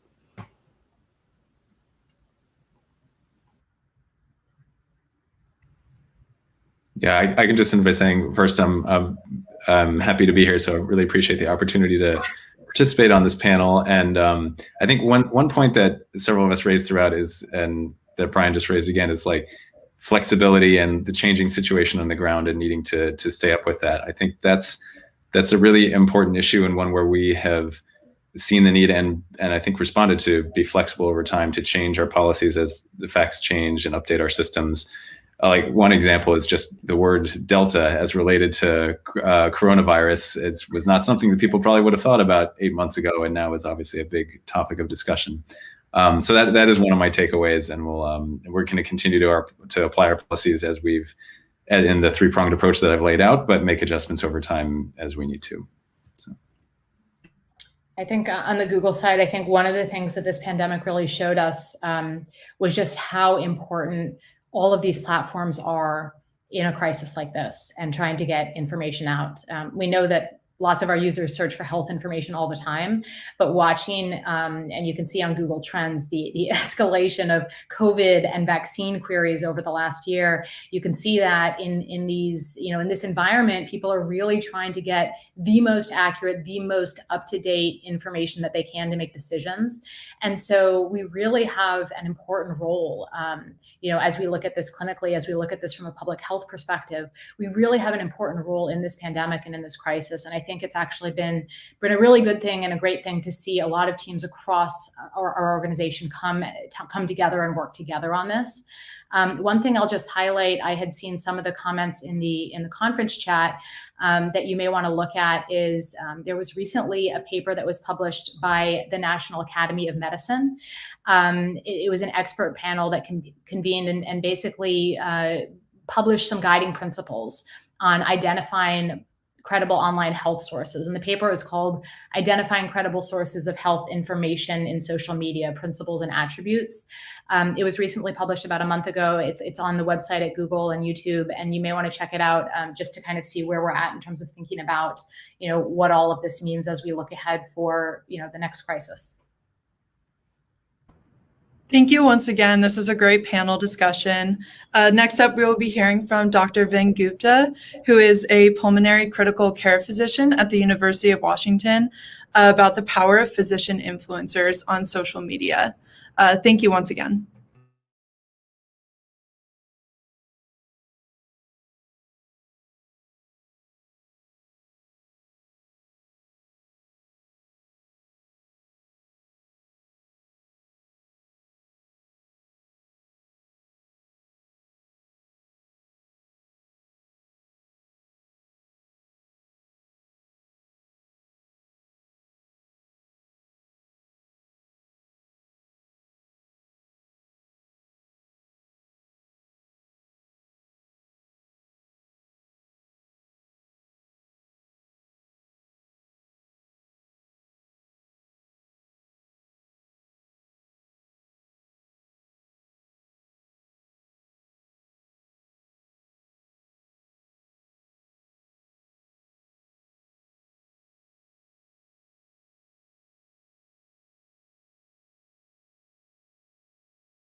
Hello, everybody. Good afternoon or good evening for those of you maybe zooming in from a different country across the pond.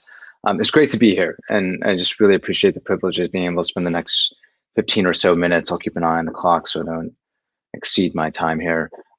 Talking about a topic that means a lot to me and that I've become more and more immersed in, which is what does effective communication look like, and how can we leverage all media, all different mediums in an effective way, and to better amplify the right information, and to really pick up on some of the themes that was discussed on just the prior panel here.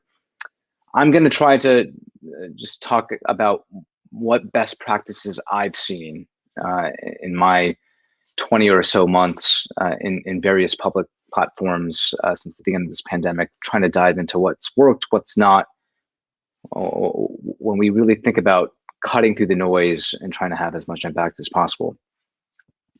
And so number one, I would say that more than anything, whether it's using Twitter, Facebook, any other popular social media platform, more than anything, I found that using these platforms to tell stories through videos, through Twitter threads, for example, has been really effective. And what I've tended to do is to share stories directly from the intensive care unit, or when I deploy as an officer in the Air Force, we've deployed our team, our reserve team consists of many ICU providers, respiratory therapists, nurses, and docs. So we've been scattered across the country during select times over the last 20 months.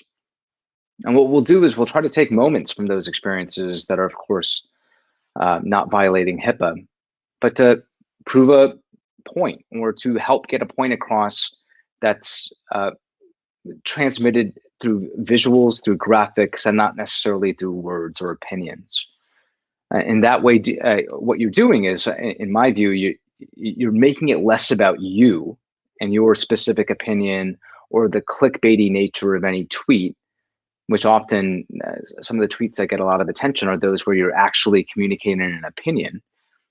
I think what cuts through some of the partisanship, some of the exhaustion with COVID is actually just sharing real life stories. And we're seeing a lot more of that now to great effect, especially with the rise of the Delta variant, with people feeling more and more vulnerable. You're seeing news media directly going in intensive care units to speak about the plight of the unvaccinated. And I think they're picking up on trends and on tactics that has worked powerfully well in other public health movements. And I speak as a pulmonologist.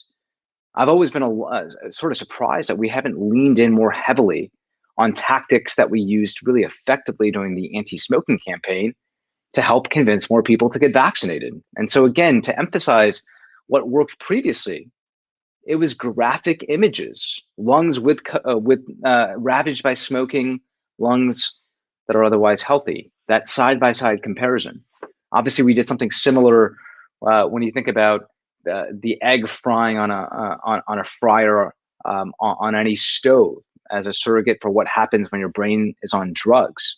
I mean, those are powerful ways to communicate a simple message, again, less through written word or spoken word and just through a visualization. And I think we've underutilized that tactic up until now.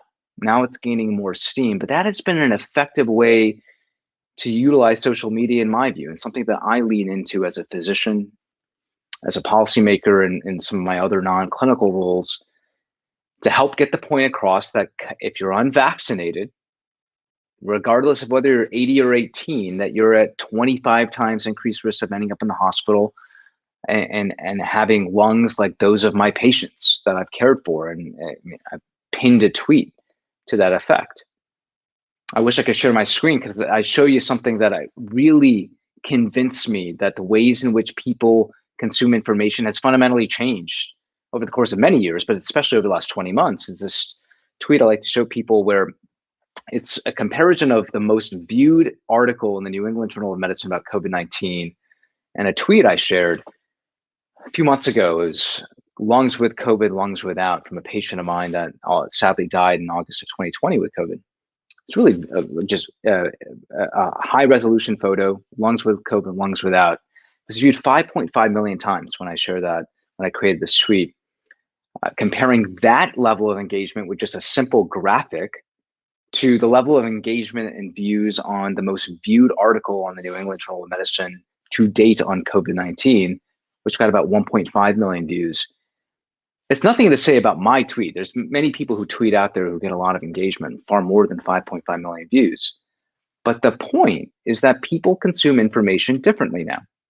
I don't need to tell anybody listening in on this panel that that's reality, but how we leverage that power and that opportunity can matter when it comes to increasing engagement. Because I think much of academia, sadly, does not still engage with social media in an effective way. It's not something that we get taught about.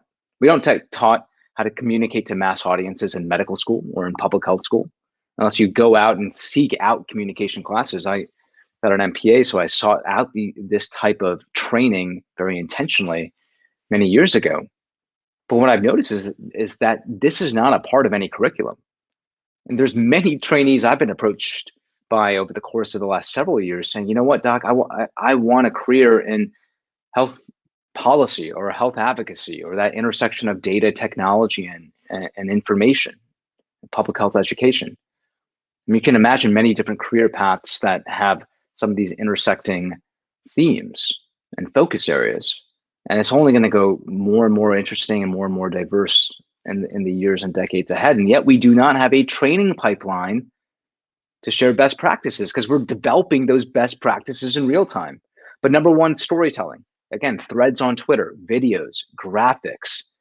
What I tend to do is if I have something that really sticks, like that tweet of lungs with and without COVID, I'll amplify it whenever I'm in my analyst role for NBC News.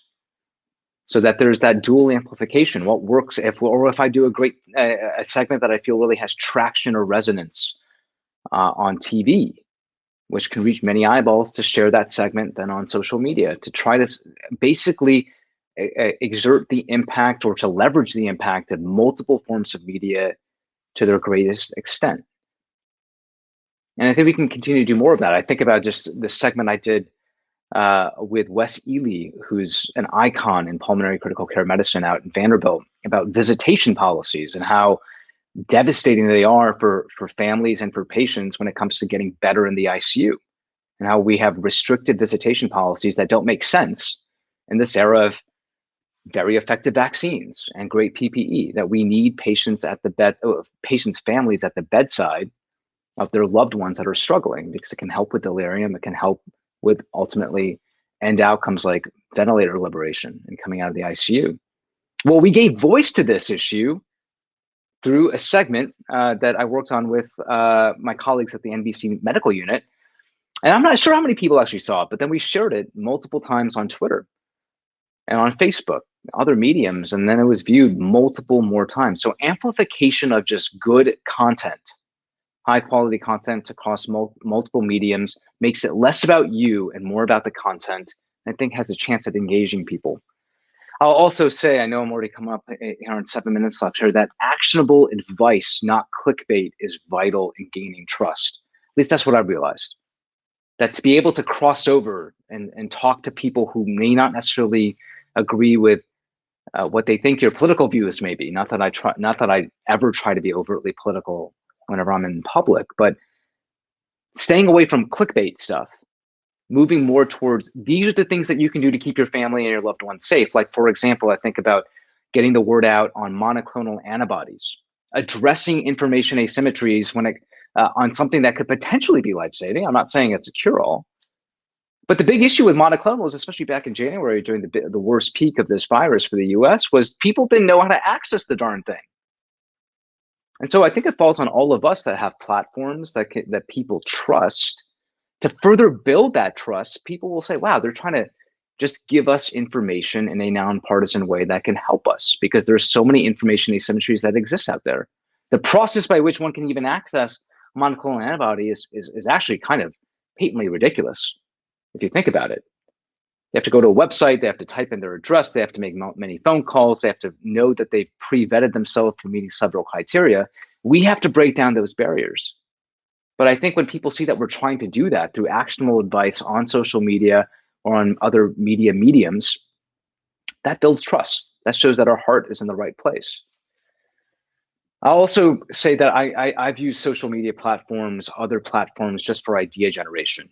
For example, just in the last few days, one of the topics that's become really top of mind for critical care providers and other policymakers is, well, do we really need to think about rationing care to interventions like ECMO or dialysis or even staffed ICU beds based on vaccination status? Because turns out there's more than just COVID filling up ICUs, and hard decisions need to get made. And do we start triaging based on vaccine status?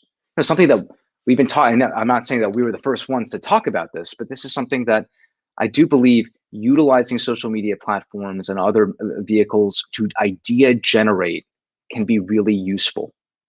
Ways to expand monoclonal access to monoclonal antibodies, different ways to brand market the purpose of vaccines.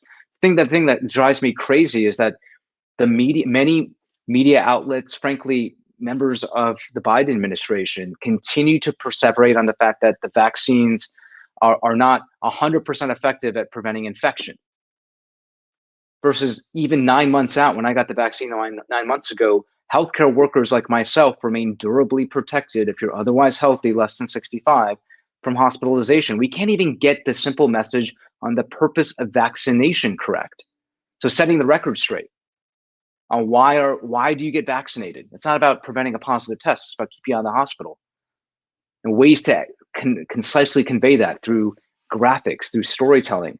This idea generation paradigm, I think you're going to see that being built out, being more heavily invested in, so we can develop best practices. I hope I can work with many of you that are zooming into this call. So maybe we can develop a community of individuals that can develop these best practices for the next generation. I'll also just say very quickly, what do you call out, engage with, and what do you not? I recently called out the governor of Texas for what I thought was his willingness to govern his own health and his own body and his own welfare in a very science-based approach. Triple vaccinated, got monoclonals, was asymptomatic, did a wonderful job caring for himself. What does he do for the people of Texas? Nothing even remotely approaching a science-based approach. Actively prohibiting things like mask mandates in schools. Doesn't make any sense. It's hypocritical. What you do and what you do not call out, I think, is important because it's going to affect your reputation and credibility. If you're constantly doing it, you're going to be viewed as somebody that's just adding to noise. But if you do it tactically, I think it's important and can actually elevate you. Something that you're willing to call things out and you're not too cautious. I think often people in our profession, especially on the academic side, err on the side of being too cautious, end up saying nothing meaningful in public domains, end up qualifying everything. And the person on the other side of the screen has no idea what they just said. We have to show the courage of our convictions sometimes. Again, I've talked about providing actionable advice, not clickbait. And lastly, I'll say in just the 90 seconds I have left here, accountability for misinformation and governance structures in the social media space and TV writ large. I recognize the distinguished panel that preceded me was talking about that. Those governance structures need to be clearer. We need to hold physicians, I'll just talk about my own ilk, more accountable if they're willingly putting out nonsense information to the public domain. I love what I've seen the Federation of state licensing boards do recently, saying that you are at risk of losing your medical license if you're trafficking in misinformation, whether it's in the social media space or otherwise. That's a great move there. We need deterrence. And lastly, I'll just say we need to invest in communication programs and other media literacy efforts for our younger professionals who are coming up the ranks, public health schools, medical schools, because this is going to be the great challenge of our times. How do we communicate to the public? The public is demanding better communication from all of us. What are best practices? How can we teach it? Because we can all be better. So with that, I will defer back to Rachel, and I just want to be mindful of my time here. Thank you so much. I hope folks will reach out, and I'm looking forward to building community together.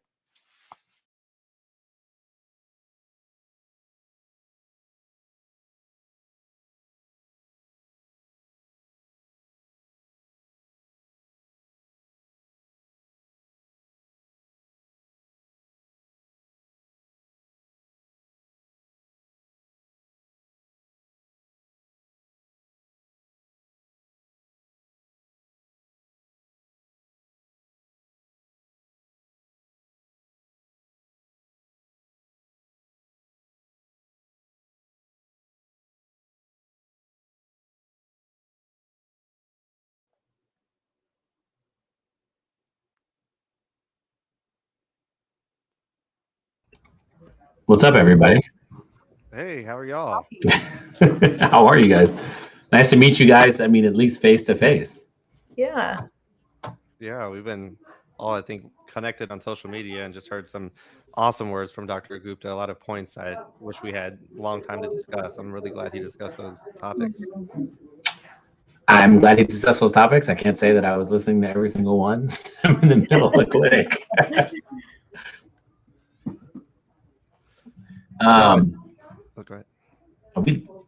We are live. Mm-hmm. Okay.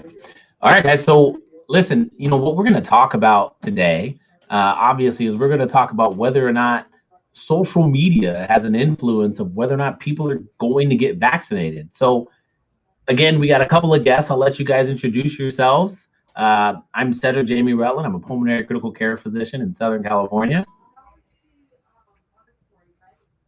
I can go. My name is Jessica Malati Rivera. I'm an infectious disease epidemiologist and science communicator and currently at Boston Children's Hospital. And I'm Dr. Sanjay Juneja. I'm a hematologist and medical oncologist in Southern Louisiana and the Onc Doc on social media. What I think is interesting about the group that we have right now, we've got different aspects of the country. We've got different goggles on in terms of what's going on in terms of this pandemic. And again, the major question that I have for you guys is, do you think that social media makes an impact on educating people enough to want to get vaccinated? Jessica, what do you think? Yes, absolutely. I have actually seen firsthand the fruit of effective science communication to transform people's minds, to bring them out of fear and into confidence about the vaccine. Everything from flu to even COVID-19 and HPV. I've seen these transformations happen right before my eyes in a wide spectrum of people, right? I've seen it happening among vaccine hesitants. I've even seen it from people who were historically anti-vaccine, which is just to tell you kind of the power of how people, the power of the platforms and the sources in which people get information, and the power of effective science communication. Yeah, I agree. I mean, we live in a time now where people feel a lot more like proactive about wanting to learn about things and engage and be collaborative about their health rather than just, maybe 50 years ago, just this is what you need to do. And part of that kind of trust is just like the education factor. And I think that people feel more confident. People are entitled to mistrust in general across the field. Everything is, has more to be desired. So part of building that trust is with that education. And, instead of asking questions like, well, we said the vaccine, why wouldn't you get vaccinated? It's like, why would you? Let's tell you all the reasons and how this works and how, it can have a big impact on the community, people you love, and on yourself, even on a, biochemical level. And those are the blocks that way we can kind of bridge this, gap on things in the past and show and involve people in collaboration with their decisions rather than kind of just a patriarchal, this is what you need to do. Yeah, I agree with you guys. I mean, and Jessica, your point of seeing firsthand people change their minds through the pandemic with vaccination. I know you get those messages, Dr. Juneja, I know you get those messages of people who have said, hey, I got vaccinated because of you and because of what you said. And those are great messages to receive. More than that, for social media, it provides access. It provides access for so many others to be able to get the education that they want. I always say to people, we want to teach before telling. We want to teach people the process of what it means to get infected, what it means to get vaccinated, and what we're doing before we tell them to, because they're probably going to get to the same conclusion that we all got to long ago. Mm-hmm. Yeah, I feel very strongly that the work that we do should not be dumbing things down, right? I want to give people the benefit of the doubt that they want to understand, that they want to make these choices out of a place of knowledge. And so my goal in my education is to increase people's science literacy and to increase people's ability to discern what is good data, what is bad data, even how to read charts, because the anti-vaccine movement and misinformers are very savvy and have been able to use some of the resources that the science community has used for so long to demonstrate efficacy of things and safety of things, and they will manipulate them. So teaching people to be discerners of that truth is much more powerful than just dumbing it down. Agreed. Yeah. And the dangerous part is where a bit of like you have a little knowledge or a bit of information, but but it can be used in either side. One thing I was confused about a lot was, I don't want to get the vaccine. It's going to be encoded into my own DNA, and that makes me scared. When we know that it's viruses that get encoded in your DNA and cause problems. 95 Hodgkin's is either EBV related, head and neck cancer, several cancers are HPV. So we know the viruses do that, but somehow the knowledge of DNA, RNA, virus encoding, it somehow got swapped by saying the virus does that, when in fact it's just a blueprint to create a protein like we do all the time. So that's where that education is huge. And for me personally, all my content, you'll see anything relating to the vaccine is explaining what the statistics mean, or why they're broken down, why we need a booster with IgG versus IgM, and then it can kind of appreciate, okay, this is like foundationally where these things come from, and people deserve that and have a right to question until they have some understanding that's their bodies, and that's one way we can really facilitate that. Yeah. Yeah, I think one of the strategies that a lot of misinformers use is they try to weave in some truth to what they're saying and what they're presenting, in addition to increasing that production value. But then there's always this gap where they go from point A to point G. And there's always that explanation that needs to take place to explain how they got there. And I really find it also interesting that a lot of these informers aren't the ones who are directly relating to these patients on a daily basis, like we are, like we see, whether in Louisiana or California or Boston. So I really feel like, and I wanted to ask you guys this, do you really feel that we have to respond to every single video that gets put out of someone at a school board or someone at the assembly committee hearing? How do you guys feel about that? Absolutely no. I think that if we were in a position to be constantly debunking everything, we would never sleep, because the work is truly endless. And I do think that there can be some additional harm by breathing more oxygen into these lies, giving it more airspace and giving it more time. That's why I think instead of just doing the game of whack-a-mole and debunking, which is necessary at times when things are getting pretty sticky online, front-loading social media with the good data and almost anticipating the logical fallacy traps that people are going to fall into, because we're expecting some, snake oil salesperson to come on the internet in the next week to misinterpret this reading from a clinical trial, et cetera. But it's definitely requires discernment to know which things are worth the time to break down and really debunk. Yeah, it's important to address to a degree, because when we use the term misinformers, I like to say, like, they have information that they people believe, and they make an argument. Maybe it's naive, but I don't think there's an intention on people that are sharing to like do bad for mankind. It's more they sought out respectably information, but then when that information is extrapolated and used incorrectly, that's where there's detriment. So the strategy is one, like validate the things that are basically precipitating this say one theory, because there is some truth there, like you said, and then where the evolution of that may be problematic or not factual, to just say, oh, that does make sense, but this is why the next phase doesn't. For example, I had a comment yesterday that said, like, you're spreading misinformation. It wasn't the Pfizer that was approved, it was BioNTech, the one that they made the vaccine together, obviously. And now that it's FDA approved as a new brand name, and they were like, and plus this vaccine hasn't even been made, it just got created. And I had a whole bunch of people supporting that. I don't think they're supporting that in malice or like whatever, but they just believe that. So then my response was just very, I appreciate that actually there were two different companies that made the same vaccine, and then it has a new name only because it's now FDA approved. So again, it may be naive, but if we believe that people just want the best for people, and someone truly believes it's for some reason that it's not supported or whatnot, then to validate the concerns, take the truth that's true, that may make sense, but and then debunk that extrapolation is key.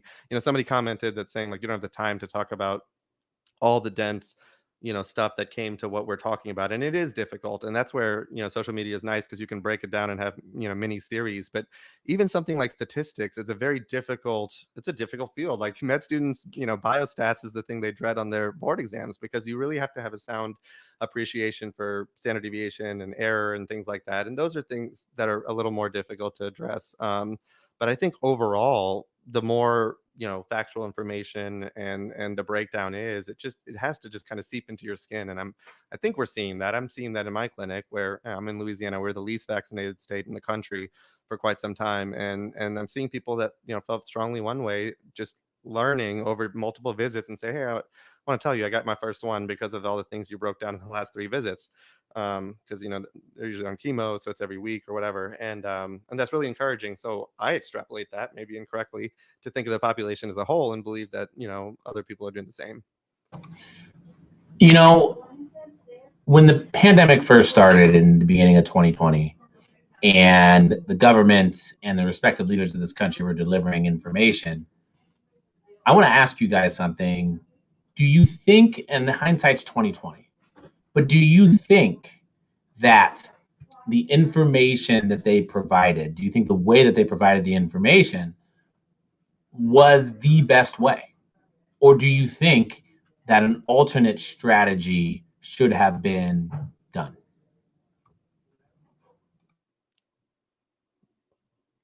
I'll let you take it. I know it's hard. But I think hearing people talk about this, I think it's important. Yeah. So I sort of misheard the first part of your question because I have a little kiddo screaming in the background. But were you asking about the administration communicating? Yeah.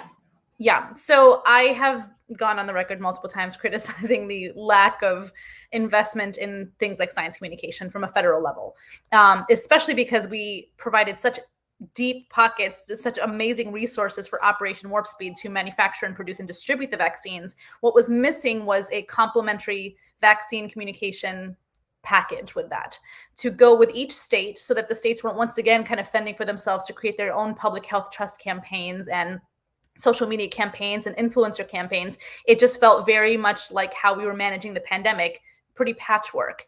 And so we're seeing kind of now the investment, or at least the acknowledgement, with the U.S. Surgeon General mentioning that misinformation is a public health emergency, that we need to be addressing it. But I will say that many of us in my space, especially those who've worked in vaccine science for a while, anticipated this. We knew this was going to happen, and to see it be an afterthought means that many of us are kind of doing damage control in a constant, hamster circle, it seems.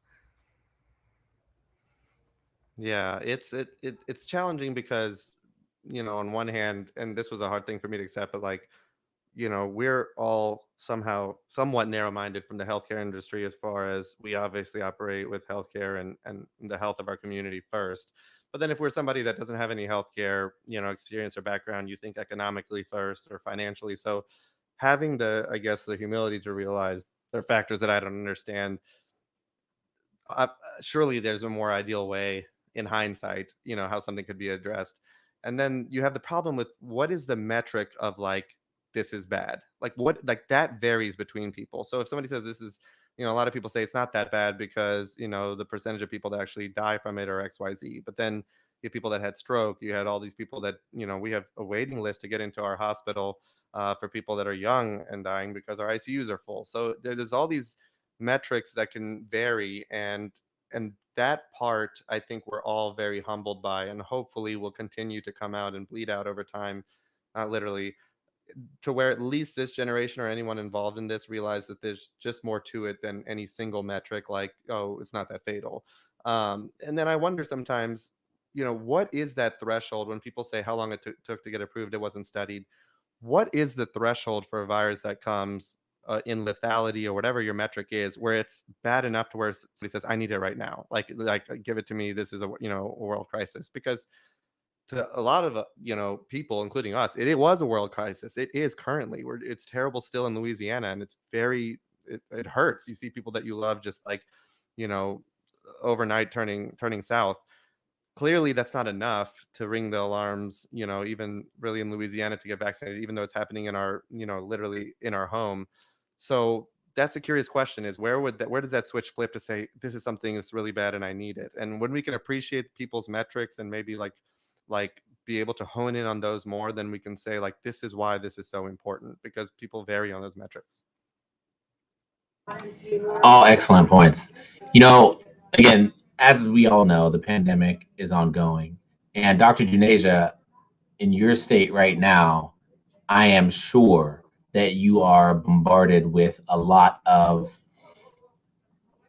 clinical issues that you have to deal with on a daily basis. I want to ask you, from a personal perspective, how do you deal with that pressure, and how do you use that pressure to drive your education and teaching within your practice? Yeah, you know, it's really hard because, like you said, I mean, we have so many people that would be curative intent and their whole lives ahead of them, you know, 30s, 40s, that would be addressed properly by standard of care if they were able to get their treatments in time, get their biopsies. And they have to, it's such a burden to live with a cancer diagnosis for a family, but also have a superimposed burden of, if this weren't in 2021, maybe my son or daughter would be alive, or my spouse. Like, I hate that they're burdened on top of already something so scary with something like that. It's definitely, you know, led to, you know, I collaborate closely with Mayor Broom in Baton Rouge, and I've worked with the governor's office, because again, you have to highlight, I guess I've learned over time, like, people really, you don't know what someone doesn't know because they're not there. And so the more you can share and shed light on that, I do believe people are intrinsically good. I believe that we have, like, you know, we're just good people. Humans are good. And that the more they become aware, and you kind of, you know, probe into those empathetic cues by highlighting those problems, the mind only knows what the eyes can see. So that's kind of what I'm trying to do or share on social media. And, you know, it hurts, but you've seen a lot of things now circulating on social media of the people in the ICU saying, this is what I believe. This is the, you know, the whereabouts where I grew up in my community and how we feel about something. And now here I am. And I wish, you know, if this message reaches one person, I hope this is it to spare you from where I'm at now. And I'm very humbled by those people and the strength it takes. So I think, you know, in different fashions, all of us are just trying to show a piece of something that somebody may not see, you know, in Minnesota or wherever, and probe into that, you know, human empathy. I think that will help us, you know, work together towards something in a collaborative way. And Jessica, for you too, you know, you have a very large social media following, nationally known. You explain a lot of difficult statistical concepts.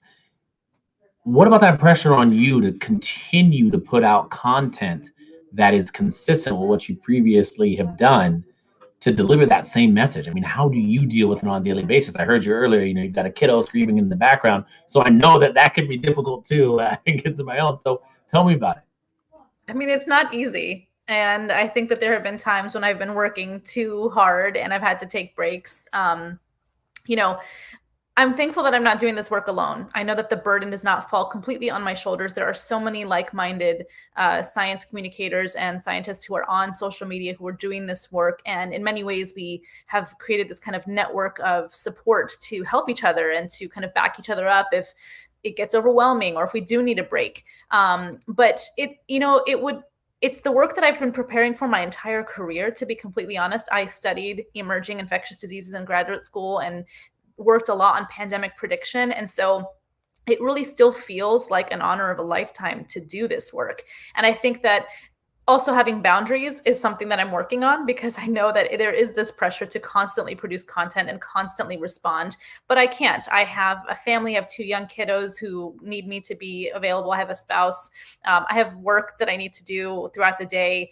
And my mental health is a priority too. And, you know, I worked at the COVID tracking project throughout the pandemic, which was truly the best experience of my career. But that work weighed very heavily on a lot of us there too. And having real burnout from being immersed in very depressing data was a lot. So I'm very aware of the need for breaks. And I try to exercise that discipline as often as possible. Yeah, I agree with you guys. This is such a difficult thing to do. Sorry, partners in the office. Other questions that I have for you guys is, if you could deliver one message to your audience, what would that message be? I think by far, the message would be feel good about something, and the way you can feel good about anything when it relates to medical and health decisions, and I see that a lot with cancer and treatments and chemo and non-chemo options, is just really to learn and to educate. And now, we live in a time where we have the World Wide Web, which is good and bad because there is no of fact versus fiction. Anyone can make a statement and you wouldn't know any different. But it really does, I think, provide security. And it's corny, but the phrase education is empowerment. You get empowered with education. And I think in my case, with the vaccine and everything else, I remember when I was first giving vaccines to my first son, 5 years ago, I was nervous. I was like, oh, but I've heard that, so that was very humbling to me too, like about the human aspect and the emotional aspect, because when you're making an active decision for something versus letting the world happen in a passive sense, sometimes that can be uncomfortable. So I was also humbled because I realized I have an understanding of like statistics and data and stuff to like be able to make an informed decision, but somebody may not have those, same like biostats background. So it's challenging. There's no doubt about it. But if you seek it out and if you want to learn, there's stuff up there. You could, DM me and I can direct you to whatever. But if you're moved and you did have a change and you learn something, and then you facilitate that to the people around you that may have shared the same sentiment you did before that, taking on that journey yourself, that's how we survive as people. Every civilizations have come and gone in the past, and you read all this stuff in history. That's how we survive. Potentiate something that you have like learned with an active grind. And again, it goes back to the misinformed and misinformers. Like they're trying to do that too with something that they've like truly believe and learned. And then, but if we can continue to educate ourselves and respect one another and not antagonize, but rather address, you want to believe, fingers crossed, that we'll all together be moving in a right and healthy direction. I agree with everything you said, Sanjay. And I would add that, I think that we are in an age where expertise is kind of a subjective term, and people just love to jump on soapboxes and opine on things that are really outside of their expertise. We've seen an emergence of armchair epidemiologists and armchair virologists and armchair every kind of expert you can imagine. And I would say in the context of social media, I would encourage, my followers to pause and to investigate, right? I think that there's a lot of power in waiting to say something before you jump on a clickbait, really intensely triggering topic, really probably outdated and not verified source. But there's power in knowing that having a moment to recognize that you're having a visceral emotional reaction to something is probably a good sign that you need to wait and read it a little bit more, because we are very aware that the pandemic itself is very frightening, and if it's not frightening to you, I would think that was strange. But we also know that misinformation feeds on fear. And so to be able to discern, am I reacting because this is something that is so alarming and so outside of consensus that I need to know the truth and I'm being lied to? Or is this just really deeply upsetting because the situation is actually deeply upsetting and I need to look into this further? There's, I think in science, and I can say this as a member of the science community, trust science is kind of a meaningless term, and believe consensus can be kind of bullyish. And so I think that that's why we can say to folks, hey, I'm not saying to just follow us and just repeat what we're saying, but just wait before you react, wait before you spread something that could potentially be much more harmful than good. You nailed it. I mean, that's so right. And, visceral reaction, if anyone doesn't know, that's that emotional kind of feel that jumps, the rational, feeling. And you're exactly right. We're emotional beings, and that's should be a huge checkpoint for all of us. And just like, quote unquote misinformers, but really, as we said about where their heart may be at. On the other side, like you said, there are those that mean well, but it seems more like bullying or pressing on about why wouldn't you, and guilting someone, and that's also emotional driven as well. So the more we can remove that and just trust, the backbones of science and data and collaboration, you have to believe that we all feel more comfortable going in a direction together. Yeah, I mean, if we're causing people to feel shame and to feel like they're being judged for not having the same kind of degrees that we have or the same kind of expertise, we're losing. We're not actually helping people. And I think that empathy, like you mentioned earlier, has to be one of the kind of undertones of the way in which we communicate and the way in which we empower people to seek this information out, because shame-based kind of motivation to seek information sends you to the darkest places of the internet. 100%. Yeah, you guys make excellent points. As you guys know, I have to hop off. I really appreciate you guys answering the questions and participating in the pandemic and contributing in a very positive way. Not all of us get that thank you. So honestly, thank you, Jessica, so very much for everything that you provide on your social platforms and in life in general, especially as a mom. And Dr. Junasia, thank you so much for everything that you provide your patients, being in the oncology world and educating them on what they should be doing to take care of themselves. I really appreciate being here. Thank you guys for having me. I'm gonna let you guys continue the discussion, and I look forward to interacting with you guys again in the near future. Thank you so much, Dr. Rutland, for everything you do Take and care. have done. And I think we have 5 minutes left for any questions that people had in the comment box on the right. If y'all had something y'all wanted to discuss, either conceptually or more directed. You know, Sanjay, something that you mentioned earlier made me think of a science communication workshop that I attended that mentioned the truth sandwich. Have you heard of this concept of I helping haven't. with, you know, it's like a method in debunking where instead of it just being focusing on all the bad things, you start with the truth, you kind of state the facts, the reality, the data, the points in which you're trying to make, you recognize the misinformation and you say how incorrect it is, and then you kind of close again with a validation of what is actually true and correct sources to look at, so that you're not just spending the whole time giving the misinformer, the misinformation, whatever it is, that much airtime, but you're kind of, again, starting with the truth and ending with the truth. Right, exactly. You're validating the points, because a lot of times they are points, and that's why, again, I don't think it's naive. Like, I think that's where somebody deep down, like, they mean well, and then that truth is there. But then, from, like Dr. Rutland said, A to G, then in somewhere in there, the points were, defunct or whatnot. Are there any good websites for information and states about the vaccines and COVID in general? I There bet are you can many. answer that better, Jessica. There are many. In fact, it's probably not really helpful to just state them. I can type them up and put them in the comment section for the whole group later, because there's tons of really great resources, including the CDC and the FDA, who both have Q&A sections and answering specifics about the detail about the vaccines. Yeah, they both have really good details. I actually have seen some interesting articles from National Geographic, actually, that talks about it. Osmosis is a big health oriented place on YouTube.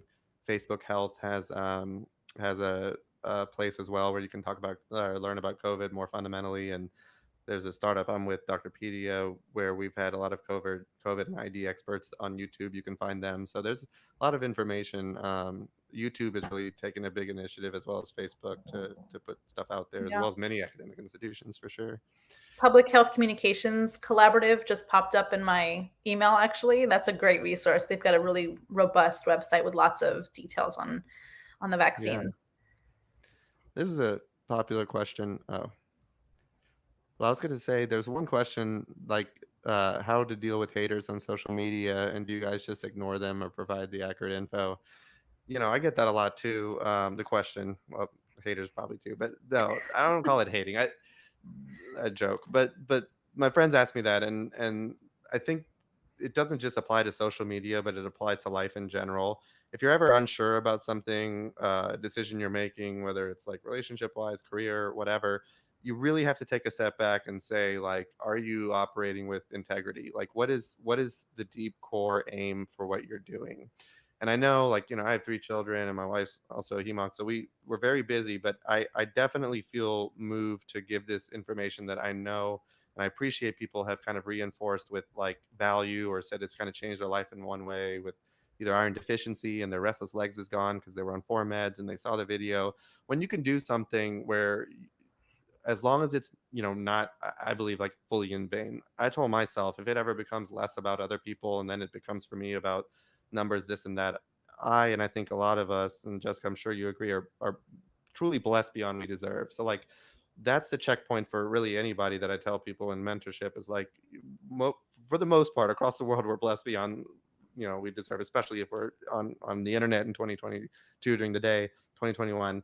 So when you have something that seems like it's not somehow, giving back, I think that's a dangerous place, both for emotional health and everything like that, because then the backbone for why you're doing it becomes less about others and more about you, and then therefore those things will hurt more because it is just about you. I don't know if that makes sense, but it's an application I've had in my life that really, I think, protects me more so with that stuff. How do you feel about, Jessica? I think we probably have different experiences with haters too. The vitriol that I am exposed to, as a woman, I think even as a different kind of mark on me is pretty horrendous. And I am grateful that there are ways to kind of create boundaries on these platforms, whether it's restricting them or blocking them or reporting them if it becomes abusive. But I have had to do that a number of times. I will say that the good absolutely outweighs the bad.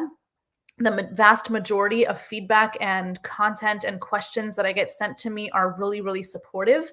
But I'm also very emotional. And, if one bad comment will stick with me for the rest of the day because it kills me to make somebody feel like I'm against them or something.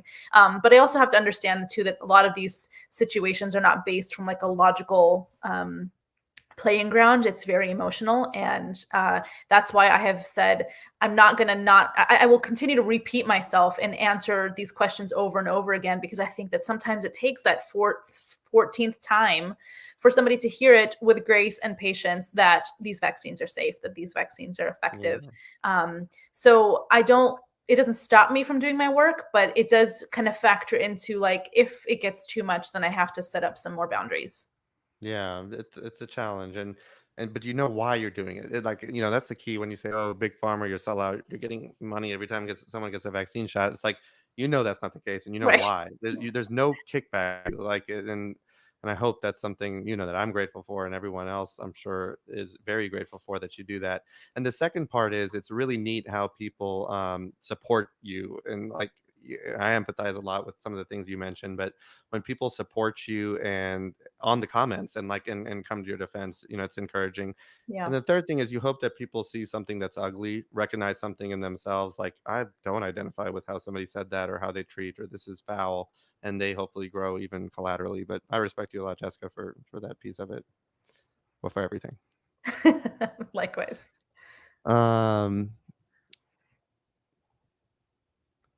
Yeah.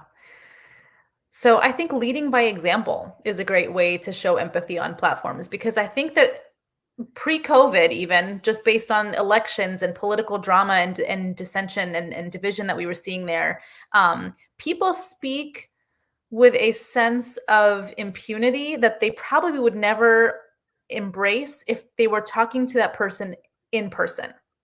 And refraining from name calling and shame-based language and getting into a comments war with somebody are ways that I can model how I don't tolerate that kind of behavior, but that I can also kind of be kind to people who are very different than me, if they're, not being abusive, of course, and to listen and to constantly be open to having people ask questions if they mean them well, right? So I think that some people will look at me and say like, why aren't you so mad right now? And I'm like, well, sometimes I am, but I don't think that coming off as mad and rageful in a debunk is actually very effective, at least not for me. I find that if I'm going to do it with patience, I mean, sometimes it does really get under my skin and I'll, invoke some sass, but I think that leading by example is probably the best way that I can continue to have the trust of my followers, and also make it so that people know that I'm a human, that I have feelings too. I have kids that I love and hobbies that I love. I think a lot of times people like you and I get this bad rap of like, we're just people here trying to ruin people's lives and tell them that nothing can be fun ever again. And I'm like, I miss indoor dining more than anybody probably. And I want to do it as soon as I can, but I'm not doing it because it's too high risk for me. But people think that I just hate restaurants, right? And so to engage in a way that shows people that I am also deeply affected by this pandemic, and this hurts me and my family and my, enjoyment of my life right now, I think normalizes the fact that we are not just these like bots of science. Yeah, and on the other piece, you nailed it as far as the personal aspect. Like there are some I don't engage often. I think there's a distinction between just overt antagonism and somebody that may have like a preconceived kind of understanding or feelings about something that's a little aggressive. But a couple of times that very respectfully, I think of it as like a way like, okay, let's just get out this knot in the back. Like it's a knot that you just can't get out and stubborn. And 4 out of 5 times it's been successful eventually. And I think it's more I do that because I know other people may share the same sentiment, and then they learn just by reading it, even though they didn't put the post. So but you have to channel that very safely. But again, maybe it's naive, but I just believe people are intrinsically good. And then when you find that ground, if you're introducing with something that is met with fervent antagonism at its surface, you find something else that you do connect on. I mean, we're the same species, and there's no way, if you believe at all in evolution, that there isn't some connection that can be facilitated. And I think social media has hurt that a lot, because people do just kind of, it's one thing and on to the next rather than deep engagement. And then if you can get deeper that way, I think it's pretty constructive as well. Yeah. Let's see. What role do you feel industry can play in collaborating with physicians and academics in combating online information? Have you seen any good examples? I think this is where, like, honestly, social, medical influencers, whatever you want to call them, educators, I think this is where that unique niche is, and where it's something that's needed, because you have this kind of partition in your mind, like these are the things that I read as far as articles and reports and news and media, and then you have this other side where it's like, okay, these are what physicians are saying through the CDC and this and that. And then you have people that are actually, like, I'm triple board certified, I'm a practicing physician, but at the same time, like, I try to make my content more fun and relatable so it's somewhat entertaining, but then also like be a source of information as a bridge. And I it's very humbling to me, and my wife, like, she would never get in front of a camera, but she's always the one who's like, oh, people really need to know about this. Is a cute way to like maybe like help people appreciate it from this angle. She is also now thinking about those things to how can we present this in a way that's fun and engaging. And that's why it's, I think, so humbling and an honor to be in the position that we're in, because we can provide something, almost a threading the needle, that people really want and need. But then the classic ways of delivery, again, are met sometimes with a little bit of antagonism, even on our parts to some degree, depending on the source, what channel somebody's citing on news. If you hear they're from Fox, some people might say, oh, I'm not going to believe at all. And then that's not fair either, right? That's the same thing, but in the other direction. So it kind of goes back to the same thing before. It's just the less we can have knee-jerk emotion, make things more relatable, it can really kind of fill that void, which is otherwise has a lot of kind of fervent magnetism, or opposite. North Pole. Yeah, I've seen a few good examples. I'll say even from like the industry of social media, I think the fact that some of the platforms have now created ways to report specific COVID-19 health misinformation. I think the more specific we can get about reporting bad stuff is a good way to kind of protect the space. But I also seen like really great collaborations between big brands that are trying to elevate science communicators and doctors. The Uber did one really cool with, I participated in it to help kind of gain access, provide, more driving access to vaccination sites. I've seen, I could name a number of brands who have done that. And I think that we're seeing that more. I do think even the White House is trying to kind of do some more collaborations with people who are helping combat misinformation using subject matter experts like Dr. Fauci, doing Instagram lives with influencers to kind of help answer some questions in like 10 minutes or less. And so there are some good examples. I think, again, this is probably part of the damage control umbrella that I mentioned earlier, because had we gotten ahead of this and anticipated the kind of essential work of science communication and specifically vaccine communication in the Operation Warp Speed so that states were prepared for these campaigns, I think it probably would have been a little bit better. Now, I will say vaccine misinformation has preceded, obviously, COVID-19 and kind of goes hand in hand with any infectious disease outbreak. So we knew it would happen, but we could have had more tools in our toolkit. Indeed. And it's crazy. Like, I think social media is the way that that bridge happened because, I was on the Uber campaign too. I think Spike Lee was behind it as well Yeah. with getting education out there. And they reached out to me on social media. And then because of my social media, the mayor's office and the governor's office in Louisiana like saw, that article. So it's crazy that this actually is a platform, not just a social media platform, but a platform to bridge government and companies Yes. and influencers and doctors. It's just such a unique thing. I wonder if they need a degree in it because it's such a resourceful tool that we can really maximize things for communities small and big, and it's an honor to be a part of. And anyone listening to this, you're a part of it, and you have potentially a very unique way to deliver or facilitate something, even if it's not speaking in front of a camera or whatever. You obviously are a unique person, and you may have a unique way that people receive it better than anybody else. So if you're on the fence about like, I want to share this, or I want to get my thoughts out on this, but I'm not sure how, like, people have your thoughts and they need to hear those thoughts Mhm. and then be able to collaborate and build on it. Mhm. And that's the beauty of social media, is you find both like-minded people, but people that are different enough to where you both grow and learn each other's points, and anyone has the capacity to do that.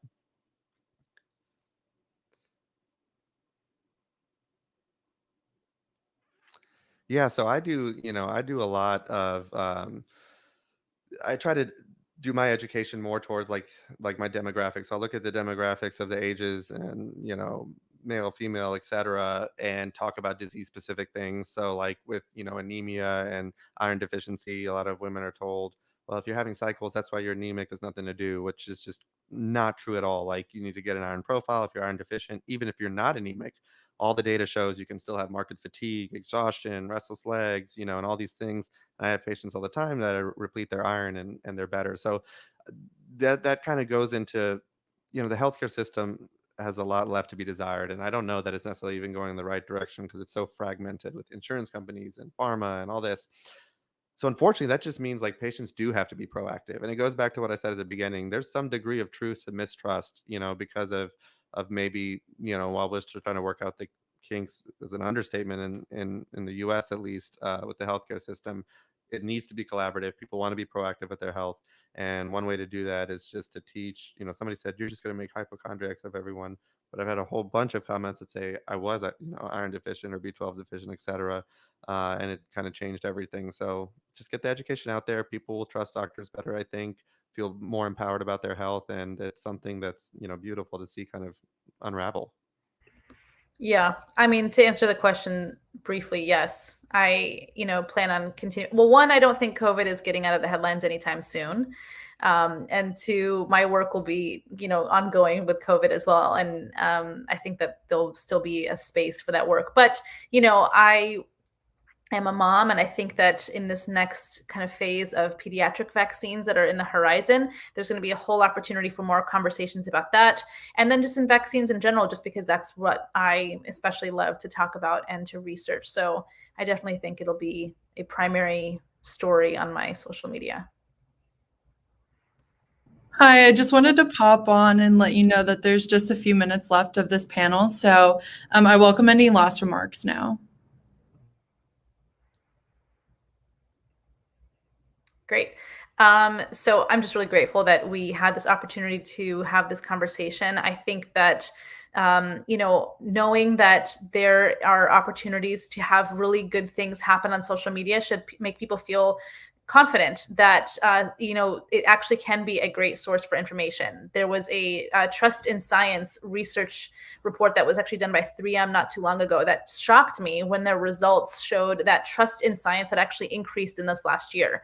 In a time where it seems so divisive and when it seems like the anti-science movement is growing, I do believe that there is good things happening on social media, and that so much power can happen in really good content that is shared by trusted sources. So, this is a little bit out of character because I'm not usually the optimistic person, but I'm going to end with optimism.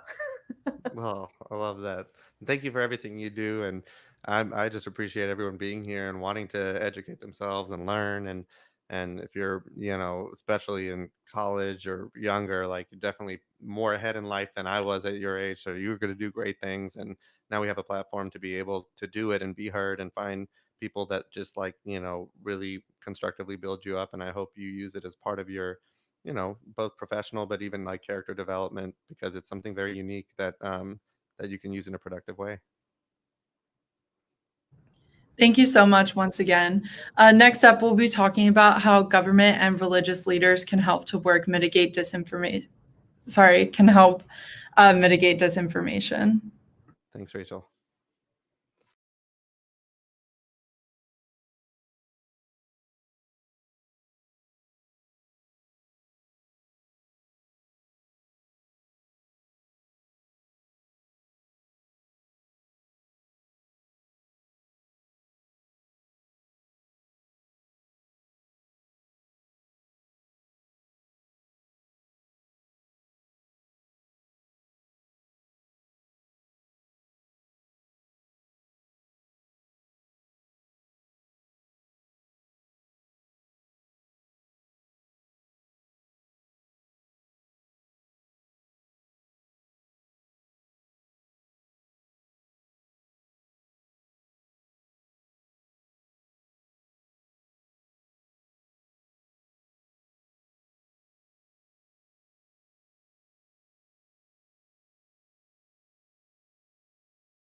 Welcome.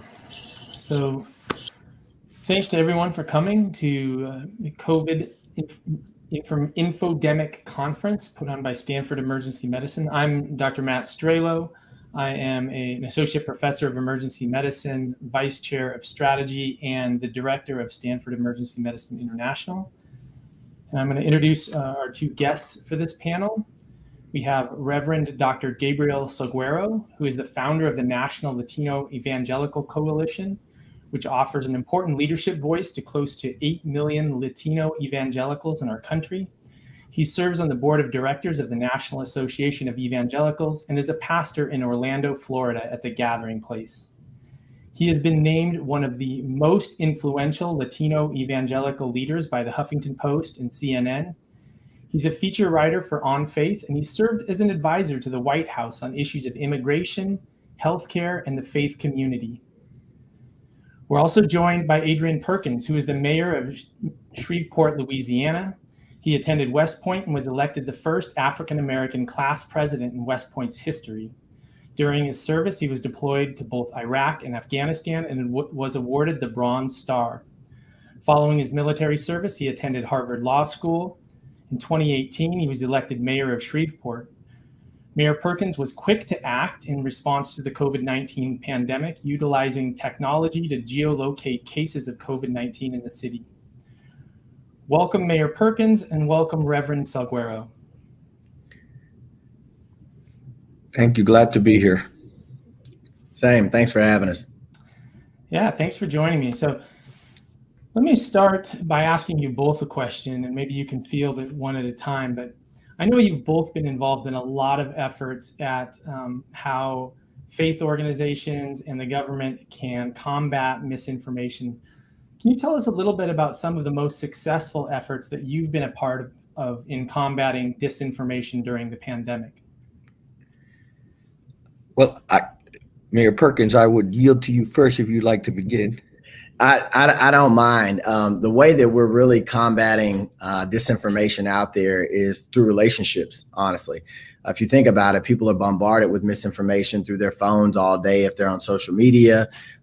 We have some conservative radio stations here as well that put out misinformation, and they're constantly getting it. So what we're doing is not only using my platform as the mayor through our social media outlets, but also more formal outlets. We're talking about it at city council meetings. We're talking about it whenever leaders gather here. But we're really talking about it with our friends and family in our homes and at our, at gatherings that we have, and talking about why it's so important to get vaccinated and what vaccines mean. We're answering people's questions. We're being patient. It's through relationships of people that we really know. So we're not forcing anything down anyone's throat. We're just talking about the accurate information that we're getting from healthcare professionals.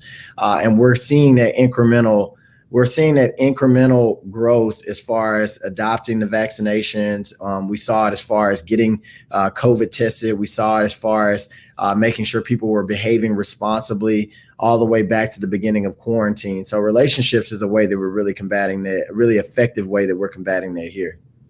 Yeah, I think the mayor's quite right. I think it all begins and ends with relationships. I would add that partnerships are essential.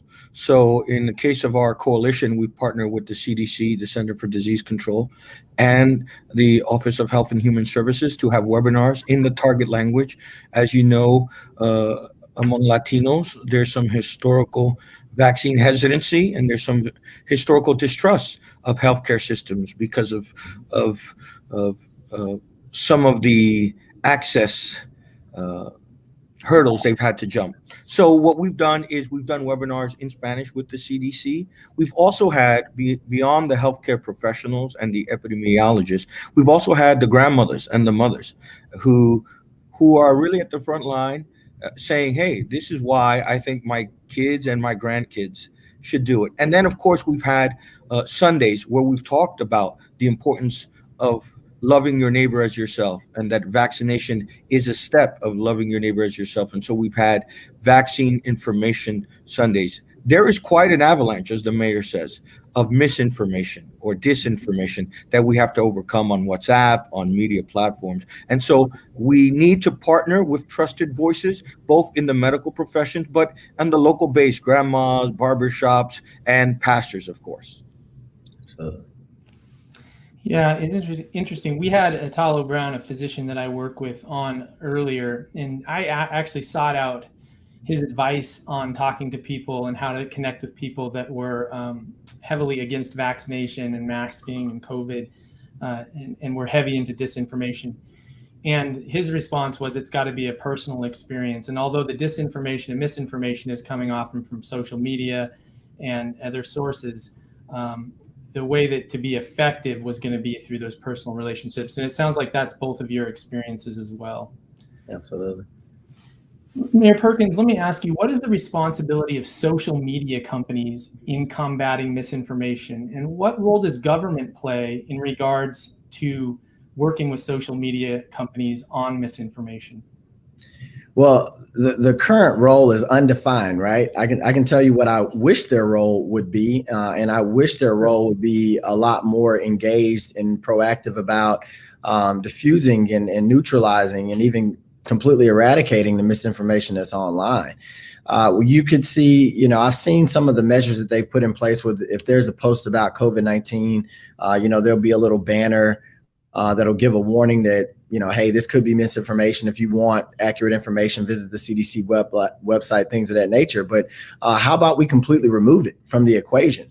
If you have the algorithms or even the manpower to completely search your platforms to find that, hey, this is about COVID-19, how about we build something that if somebody's putting out blatantly false information, that there is no need for a banner. You completely remove it, because whether or not that banner is there, people are still susceptible to that, especially if it's appealing to their, worser demons, or if they've heard it from, a political party or, some other trusted source that's putting out that misinformation. So I wish that social media platforms, the technology community, was a lot more engaged and active alongside us that are down here fighting it at the local level, so that we wouldn't have to put up as much of a fight, and we could all be working towards protecting our communities as best as possible. So do you think there's a role then for regulation of that and how that plays? 100%. There is a role for regulation. And I know, you got two ends of the political spectrum. One end doesn't believe in a lot of regulation. So I really wish that the tech community, the social media community would get together and build those regulations that are the same across the board. But like I said, I do know what I would want those regulations to look like, and I would want them to be a lot more proactive in combating misinformation and a lot more aggressive. This virus is extremely aggressive, and I think that their approach needs to be the same so that we can overcome it sooner rather than later. Thank you. Reverend Salguero, why is it critical that faith leaders are involved in combating misinformation, and how are they being involved in these outreach campaigns? Well, first, let me speak a little bit to this previous conversation you and the mayor were having. I think that social media platforms, as part of our democracy, have to engage in social responsibility. They are agents of our community, and there's a moral, ethical responsibility to the clientele that uses the media platforms. And so when you talk about regulation, I think that there should be much more self-regulation, and there should be much more a higher ethical. St. Augustine of Hippo, the famous African theologian of the 3rd century, says we have to seek the highest good. And part of that is social responsibility. In the democratization of social media platforms, that does not excuse us or exempt us from moral responsibility and truth telling, right? So democracy is not absent truth. You can't yell fire in a crowded theater just because you have freedom of speech. And I think that my moral call or invitation is for much more social responsibility and engagement of monitoring untruths that can lead to death or serious illness. In terms of the role of the pastor, the faith leader, the clergy person, the rabbi, the imam. Look, I as a pastor have 52 weekends a year. where I speak to people. In addition to our other platforms, we have, I hope they don't feel a captive audience, but we have a consistent audience where they trust us. We baptize their children, we marry, we bury. And so part of our social responsibility as trusted brokers is to speak the truth. I'm a Christian, and so I take from the words of Scripture, and you shall know the truth, and the truth shall set you free. And so part of that is, because we're trusted brokers, we should leverage that moral influence and platform to consistently bring the message of why vaccinations are part of our social responsibility and self-care. Yeah, I like that lens of an ethical lens on why, companies need to act.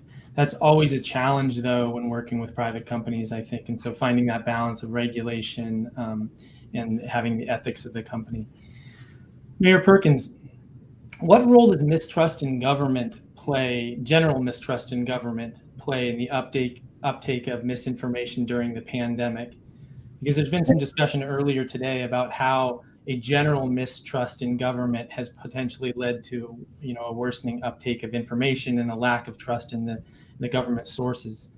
And what is that role? And then how can the government potentially rebuild that trust?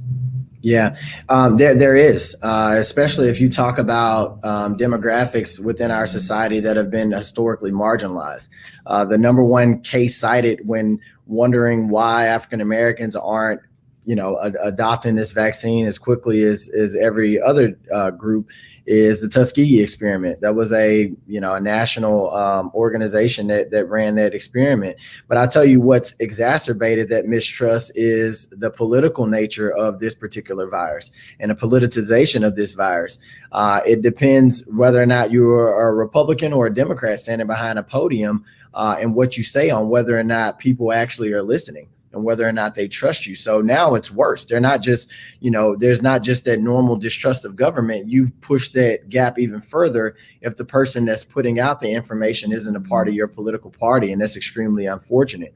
One thing that I've done in response to that, because we have acknowledged that as well, is I've leveraged the faith community. Reverend Segura, you couldn't have put it any better. Partnerships are extremely important.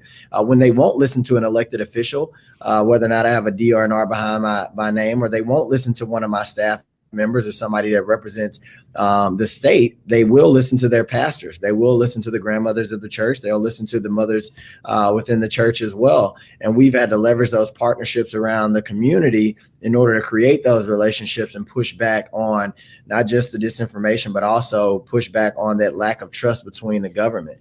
That's how we've overcome that hurdle to date. Reverend? Yeah, look, I think that we cannot ignore, right? I think it behooves us to not ignore the historical distrust. In the African-American community, Tuskegee. In the Latino communities, the sterilization of Latina young women in the late 60s, early 70s. And so I think that if we're really going to overcome vaccine hesitancy in government and in the religion, we need to acknowledge some of these historically justifiable distrust. We also cannot ignore the distrust in institutions, mostly government. Robert Putnam, the Harvard sociologist, writes about this kind of distrust in institutions of the last 2 or 3 decades. And so we need to start to rebuild trust, number one, by addressing that health should not be a hyper-partisan or politicized issue. That whether you're a Democrat or Republican and independent, wherever you fall on the political spectrum, whether you're disengaged politically, people's health are important. Your fellow citizens' health is important. And I think that we need much more collaboration across the political spectrum. But let me just say this. I'm a pastor, right? And I was trained as an ethicist. Courage is in high demand and low supply. But it takes courage sometimes to say, look, I know what you've heard. Independent of your political party, here are, as Dragnet would say, just the facts, ma'am, just the facts. And then people can make an informed decision. Once it becomes partisanized or hyper-politicized, it becomes almost intractable. And that's why you need the trusted partners, the grandma, the mother, the barbershop keeper to do this. And so we have to acknowledge, one, the historical justifiable incidences that created distrust. Number two, the hyper politicized nature of the conversations around health. And number three, that we need a broad coalition to reach a broad constituency around this issue, because it's life or death. It's just life or death. Yeah. So am I hearing from both of you that you do think that religion is able to bridge the hyperpolarization in some respects, and that religion hasn't separated into its corners as well in a way that it's impossible to form that bridge or be that bridge? I would add the adjective good religion. Right? Healthy religion. Right? Faith, like any other reality, can be co-opted. Right? So faith leaders can become hyper political and hyper partisan. We're human beings, we're frail, we're fragile. And so if the pastor, if the rabbi, if the imam, if the local faith leader, clergy, priest is interested in the health of his or her community, they must resist the temptation of politicization and partisanship. And it is a very real temptation in the 21st century, in the second decade. And so it's not enough to say religion. St. James calls it good religion. Good religion, like a civil rights icon, called Good Trouble. Well, there's good religion and there's bad religion. Religion too can become an instrument of bifurcation and dichotomy and partisanship. And so we have to be good stewards of our influence to help and serve the people God has called us to serve. I'm going to use the good reverence terminology on this and say for the good religion that we have here in Shreveport, we actually have a case of how that was leveraged to really improve the condition of our community. And it made the front page of the Washington Post. Early in the pandemic, when we were trying to figure out what was going on, everybody was trying to figure out exactly what we were dealing with. My office, we had the bright idea to geolocate where our COVID cases were. And we were able to identify the fact that it was in our high density neighborhoods, happened to be African-American neighborhoods here in the inner city of Shreveport. So we were able to see that this was disproportionately impacting African-Americans. At the time, there was a bunch of rumors and disinformation that was out there that African-Americans were immune or not getting it as much. So we were the first people in our state and one of the first cities in the country to actually identify that this virus was disproportionately impacting communities of color, urban areas right here in Shreveport. The first thing that I did was I went to our faith community. The first call that I made, I was on a call with about 40 or 50 pastors. I brought them together and I said, hey, this is the information that we have. And we know for a fact that this is acutely affecting your congregations. I need you to help me get the messaging out so that everybody is adhering to CDC guidelines, staying away from each other, making sure they quarantine. And soon after that call and soon after my engagement with the faith community, we saw a precipitous drop in cases throughout our city. I do think that wasn't just a correlation. I think there was some causation there because we went to such a trusted source. So even if they weren't listening to City Hall at the time, they were absolutely listening to the pastors that were preaching on Sundays. So that's an example of, good faith, good religion. But on the flip side, here in Louisiana, not in my particular community, there has been a lot of churches that have weaponized the political nature of this virus.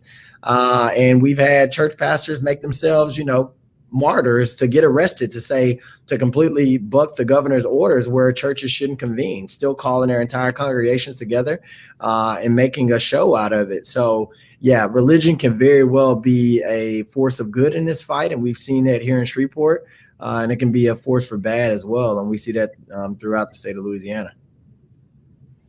Are there clear next steps where our religious leaders and our government leaders can form partnerships and build bridges that either of you see? Yeah, well, look, I think I'm going to highlight some best practices that I've been a part of, and I appreciate the mayor of Shreveport highlighting those good practices. I'm tempted to go to Shreveport and give him a Pentecostal hug. I grew up Pentecostal. Come on down. We'd love to have you. Yes. So I will say, look, we did a public service announcement together with the Ad Council, where we had African American clergy and Latino clergy because we were disproportionately impacted. And the New York Times covered it in the front page. It was shocking how much pushback we got on that. It was shocking,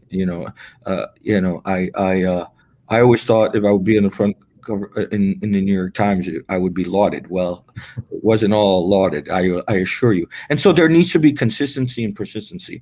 But I think that public service announcement with the Ad Council, and now the Pope Francis has made a public service announcement in English and Spanish, talking about the positive of the vaccine.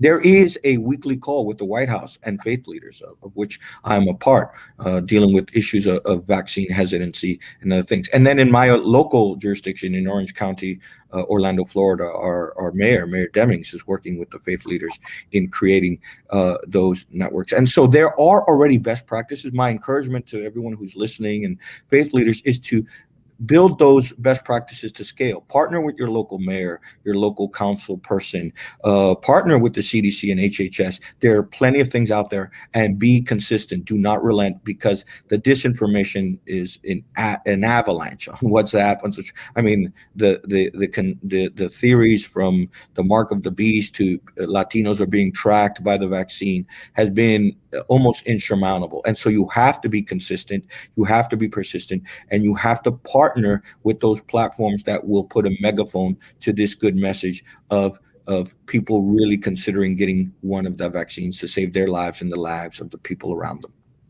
Yeah.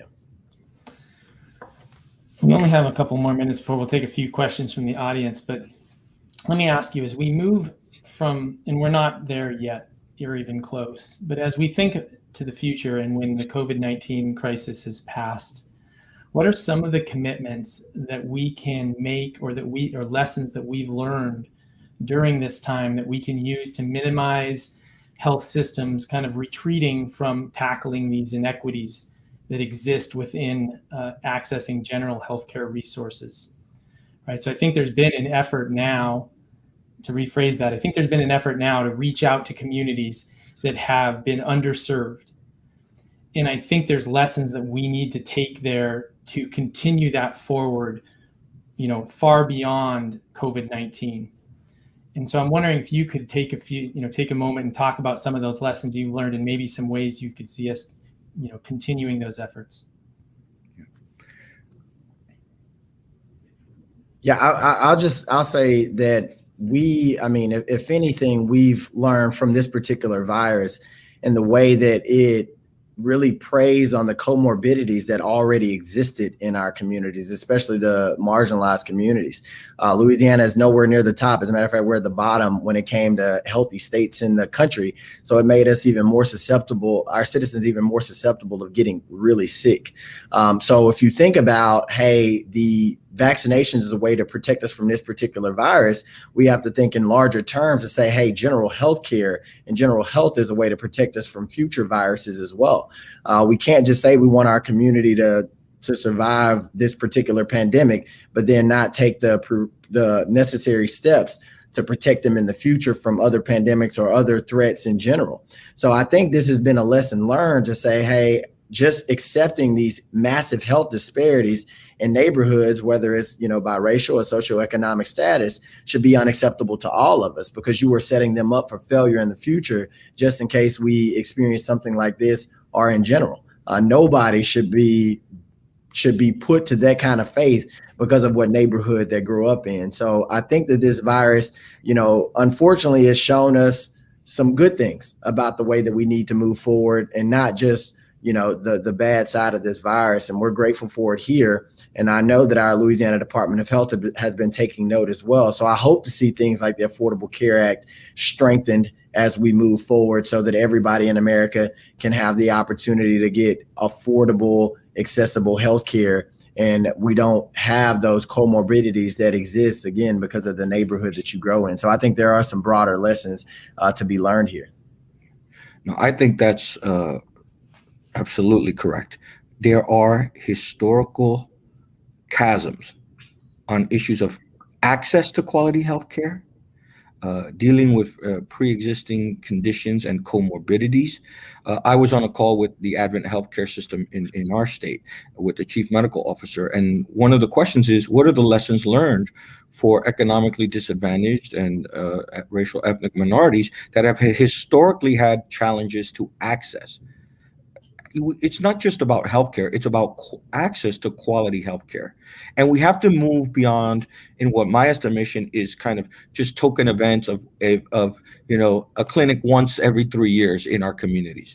There has to be kind of a interstitial systemic response, including deep and sustained conversations with insurance companies, with broad healthcare systems, with telehealth, because our communities are part of the digital divide, part of the economic, right, including pharmaceutical deserts and hospital deserts in certain communities where people have to drive and get on a bus for 40 minutes to get to a quality healthcare. And so if we've learned anything from COVID, and I'm sure we've learned a lot, one of the things is we have to deal with quality access to healthcare that is systemic, including payment, the cost of healthcare, access, and the communities we serve having that those access points more easily attainable. I want to make sure I give some time. We only have a couple minutes left for if anybody in the audience wants to ask any questions of Mayor Perkins and Reverend Saguero.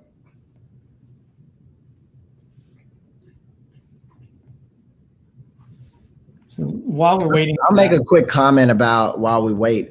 Just a quick comment, Reverend. You hit that mark on the head about doing a health clinic in our disadvantaged neighborhoods every 3 years. That adds to the distrust as well. Let's be clear. That will build on itself over time to where if they don't see the healthcare systems in your community, but once every couple of years, and then this pandemic breaks out and they start seeing very unfamiliar faces flooding their neighborhoods, asking them to take a vaccine, that's not going to bode well for a lot of people. So yet again, that's another lesson that we need to learn. This isn't a distrust that just sprouted up because of this particular thing. We have been systemically putting those seeds of doubt into our communities for some time now.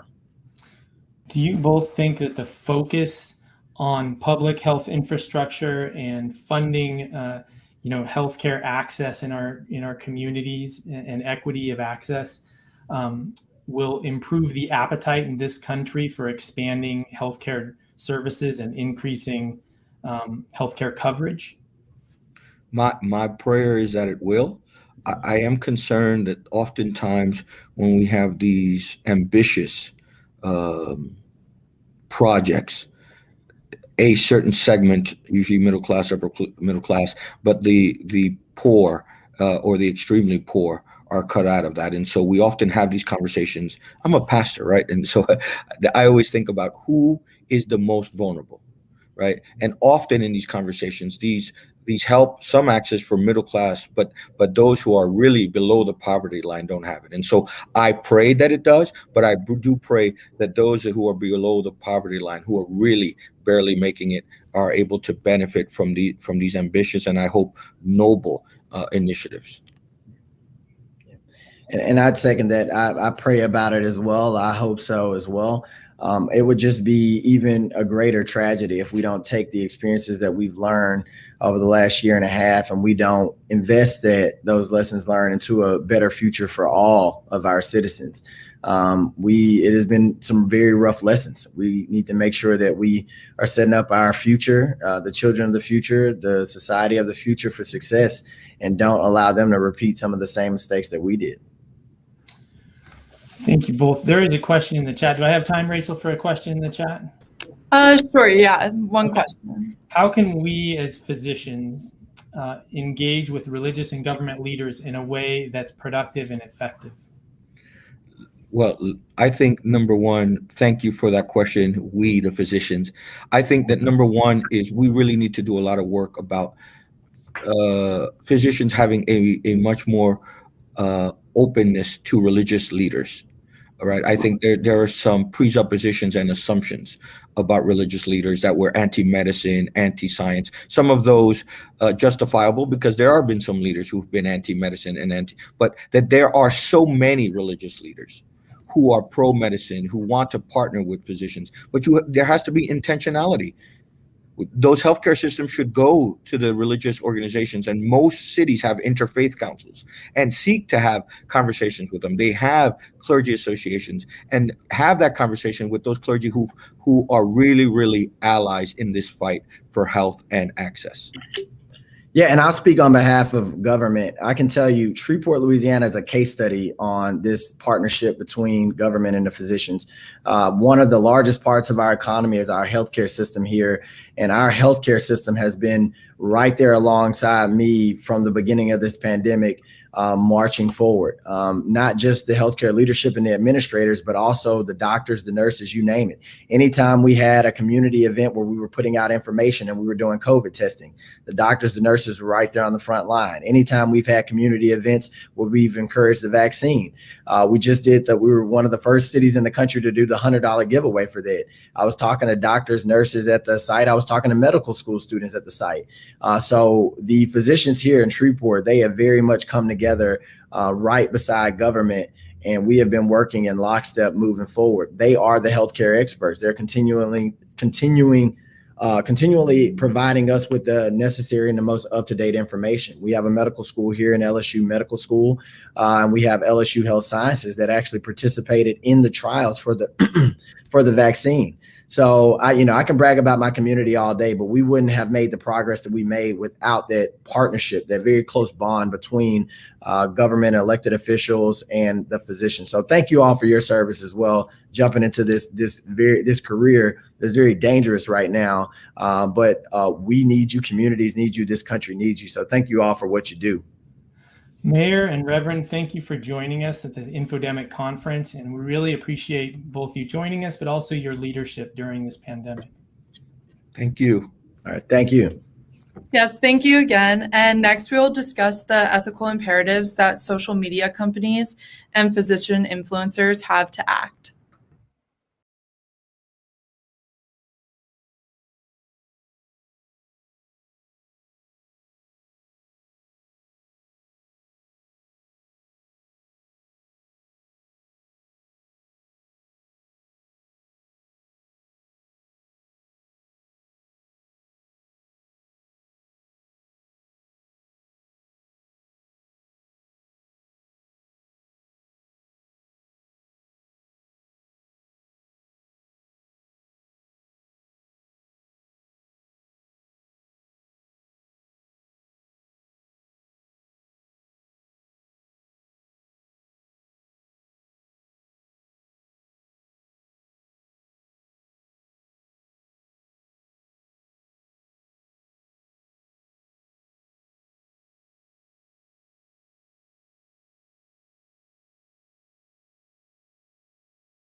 Hello, I think we are live. Nancy, are you here? I am. Hey. Hey. Hey. How you doing? So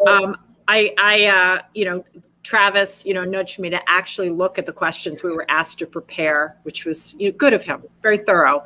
And then Art and I had a sidebar about did we actually buy some of these things? So I've kind of reworded the questions so that you can both lift up things you talk about all the time around these issues. And if there are some things that maybe that are wrong in the premises of the question, we don't have to keep them going, And then I added a couple of questions at the end. I think that they've asked me to be the moderator. whatever. So I also said, since you both direct bioethics programs, I think it would be good, to just at the end to say what are you doing differently in terms of how you're framing the teaching and learning in bioethics and for clinicians and for scholars and others, and also what does our field have to do differently? What are the things we have to, we all see this all day long, and the sorts of things that we're about, well, this is about individuals, and now we know, but it's not just, so I think it'll be just good for them, especially any undergraduates who are thinking of going into master's programs to hear you lift these things up. Then you'll get lots of applications.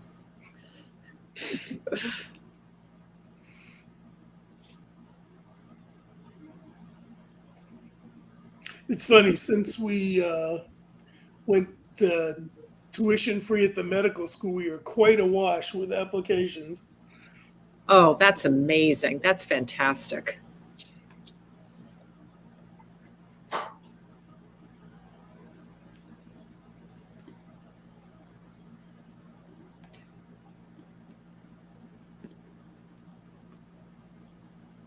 It's interesting. We have a program for minority doctoral students, this program called the Sadler Scholars. And we did a workshop with them the other night called How to Get Good Career Advice and Spot Bad Advice.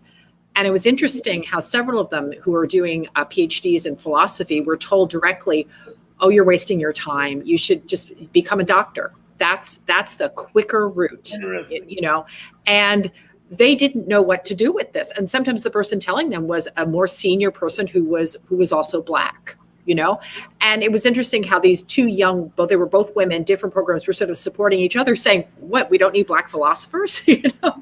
Hi, I'm sorry to interrupt. I was just wondering if everyone could start by introducing themselves. Sure. Just so that everyone in the audience kind of has an idea of who's speaking, and then maybe start with the questions. But yeah. All right, Nancy, as fearless moderator, do you want to call on us since we're in this weird virtual environment?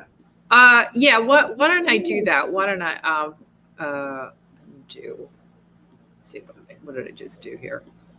I've got some notes to myself. I mean, if you like, you can either, I have very short introductions for both of you. I can say them if you like.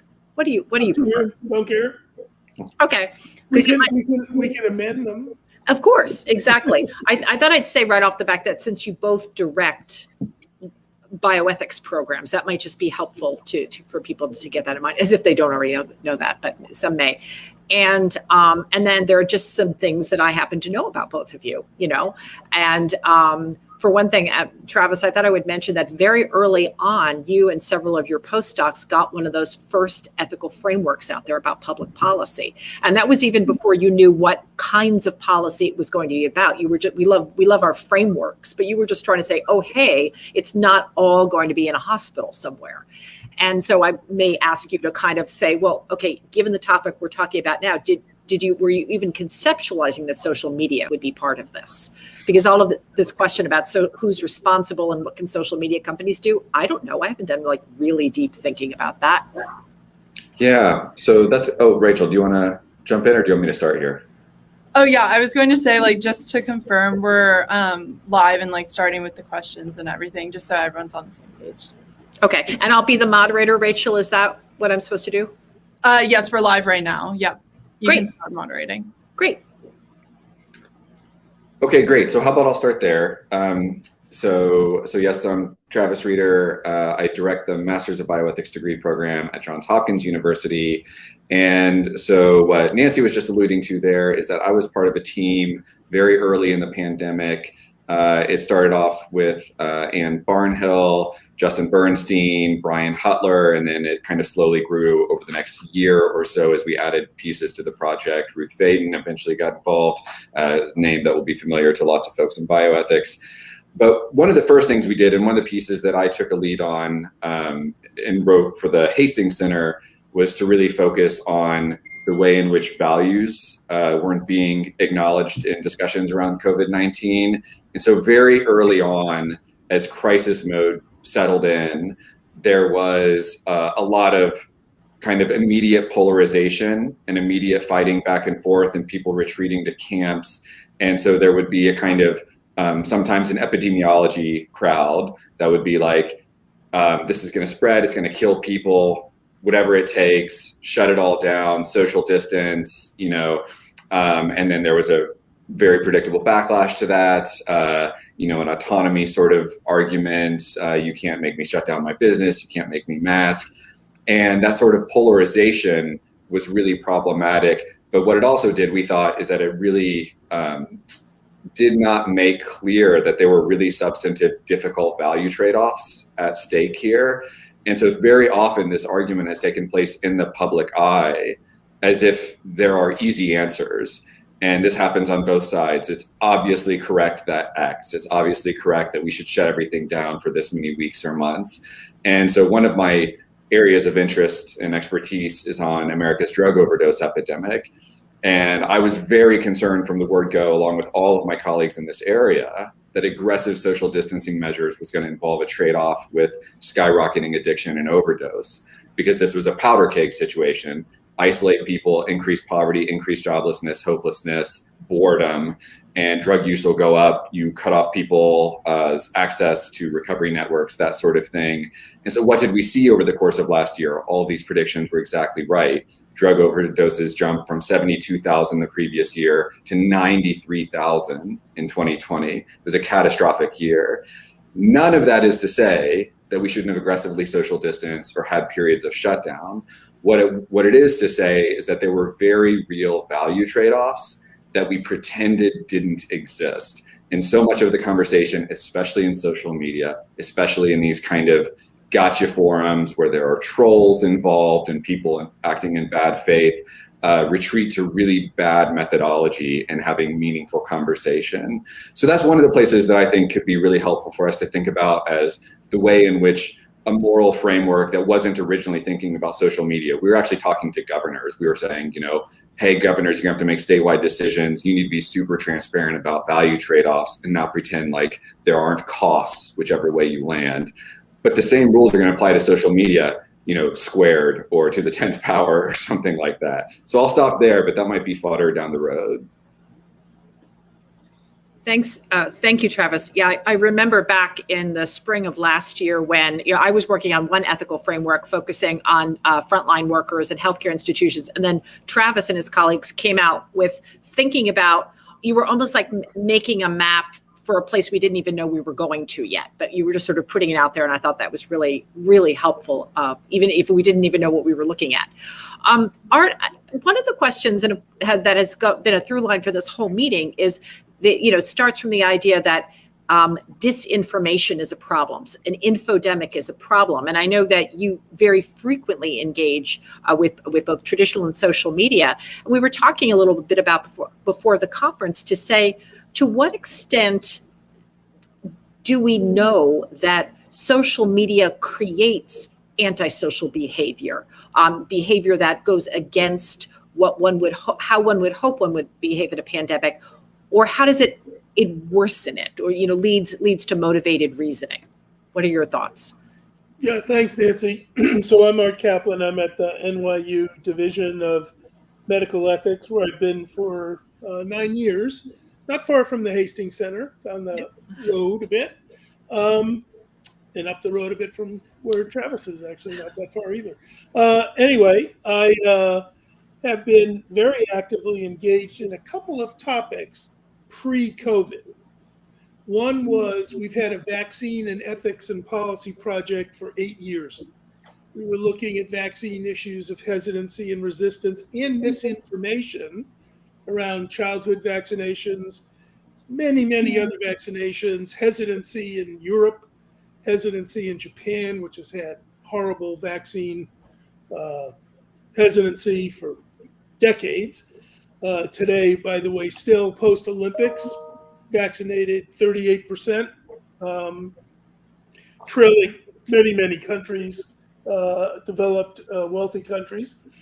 And we had a project also on pre-approval access to unapproved drugs and vaccines, where we were looking at what do you do in distributing a drug or a vaccine before the FDA gives authorization for it. So in one sense, we were way into topics that were on COVID or COVID. In another sense, we've had to recalibrate some of the things we thought we believed about vaccination and about pre-approval access, watching what's been happening in response to COVID. But to get over to Nancy's question, I'd say a couple of things. First, I'm very active on social media. I have a Twitter account. I use it a lot. I have a lot of followers. I'm not particularly active on Instagram and TikTok because I'm out of time. A little bit active on Facebook, but that's really where I go as an old person to trace my friends' kids and to see what's going on with former students of mine. I don't really use it as a debate platform or a place to talk about. Occasionally I'll post something about vaccines and what I consider to be sound information about vaccines, but it's not a debate forum. Twitter, probably the social media site where I go where the most fighting occurs. I also do a lot of stuff, just so you know, in the mainstream media. I have regular radio shows on WGBH in Boston, WOR in New York, KGO in San Francisco. I do regular weekly TV things for WebMD Medscape. And then I just do a lot of media things when asked. And I have a CNN connection too. So I have a mainstream media view. I have a view on the social media. I'm going to say three things. One, is there a lot of misinformation on social media? As we all know, yes. But there's a lot of misinformation about everything on social media. It's a hotbed of opinions, theories, biases, and so on. That's the nature of the medium. It's as if all the mainstream media took all the tabloid newspapers, all the stuff that you see at the supermarket checkout, those tabloids, threw them all together, and it became Twitter, where everything goes and lots of messages fly. Second, do I really think it's a place where debates go on? A little bit, but not much. More or less, it's assertions. More or less, it's people sort of posting ammo for their particular point of view. Don't really see long backs and forths, discussion, dialogue, and debate. A little bit. Some of the conversations go on a little bit, but for the most part, people tend to really block the hostile, and then simply there's a little bit, I think, as there is in the mainstream media, sort of talking to your friends and your buddies.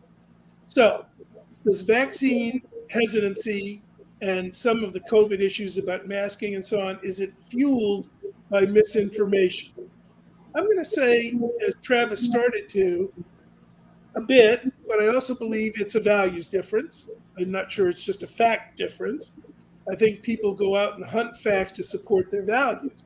So do you have to read Twitter to believe that you don't want to be told to wear a mask?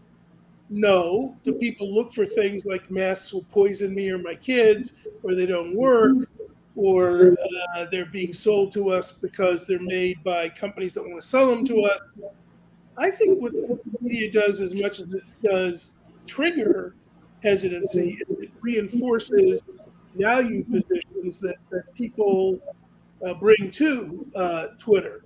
So in that sense, I would argue the best way to manage social media isn't just to try and clean it up so that the facts are accurate. You do have to realize you're in a values fight, and that's where the debate is.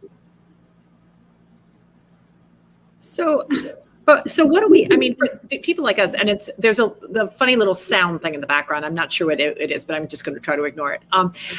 So what do people like us do? We spend so much of our time talking about frameworks and, as though there's a place where you all come together inside of it's all metaphor, and the idea that if we just have the right framework, we can get right thinking people together. Well, even in two of us live in blue New York State, we can see the fight that's going to be going on over the next few days and weeks over vaccine mandates. I mean, in healthcare, in schools, and you can see that it's tied to political fortunes. We've had a governor resign recently. It's tied to the start of the school date, the fact of that's where the anxieties are moving now, and the fervent desire not to have to send over 1 million children back home again. Again, I know, even if you're thinking about parents forums or how people share information quickly, I'm still trying to figure out how we have these conversations. I completely agree that there isn't this one forum where we all gather and we can look back and say, well, Walter Cronkite, well, that was a long, long time ago, So I know that. I'll just give a couple of examples from me, in my public facing role. In the past week, I've spoken to 3 outlets about the same case, which is, should I lie about my 11-year-old? Should I fudge? And I heard about this from USA Today, very mainstream paper, from NPR, more liberal leaning, and from an outlet that is for parents and children. So very, very child oriented. And it was interesting to hear that in each case, the reporters were saying, almost like, I'm really concerned because I've been talking with parents and they're giving me very detailed descriptions of how they are going about this falsification.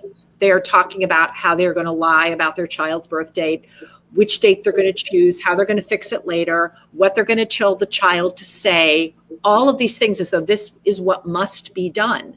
And it's almost like, I'm really hoping that you won't say, well, gotcha, I think they're being wrong, but you're going to tell me some other reason why this is a problem.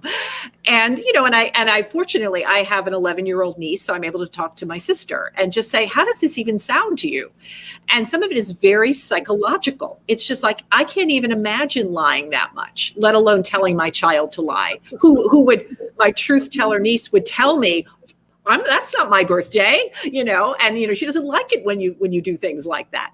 So that, so some of it isn't just ethics. It's just down to a big word we use in ethics is context. What is the context of what you're asking someone to do? So I'm never using principles talk in this. I'm saying things like, if you're used to talking to your pediatrician about your child's health, talk to your pediatrician before you lie to your pharmacist.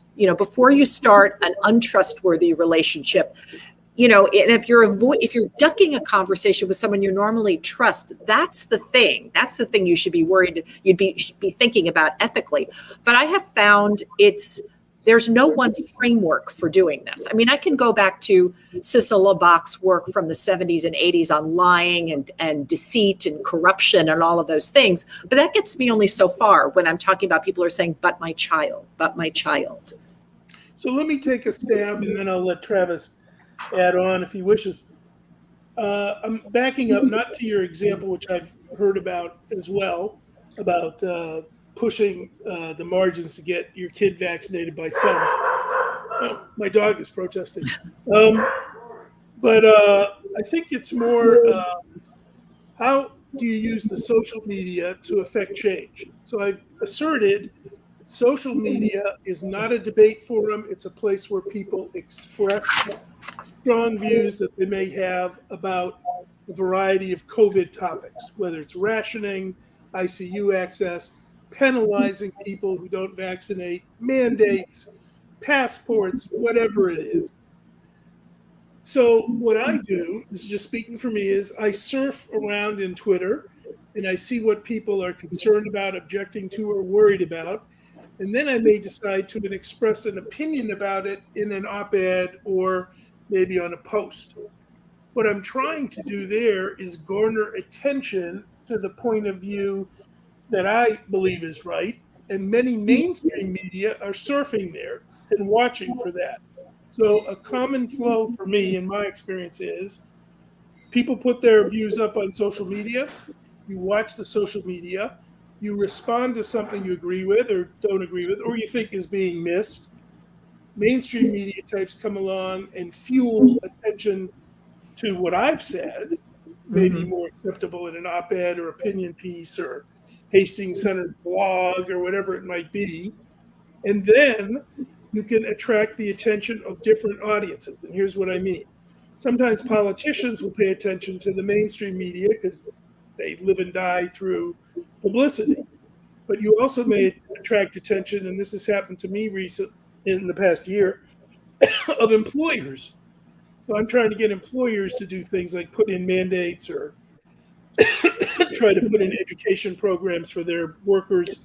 And they see it in the mainstream media, and all of a sudden they're policy leaders. It's not just the governor of Connecticut or the legislature of New York or the governor of Maryland. All of a sudden you see there are other actors. Similarly, professional societies may step in and have something to say. AMA endorsed mandates this week. We've seen petitions organized to get many organizations to try and require healthcare workers to get mandatory vaccination. And I don't mean to obsess just on vaccines, they're just examples, but I want you to pay attention, if you will, to what I think is one path.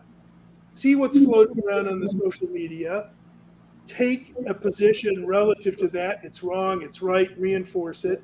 See if it drives more attention into the mainstream media, and then see how it plays out with various actors who can shape policy. But it isn't just trying to talk to government. It can be, but I think for my money in this pandemic, major players turn out to be employers.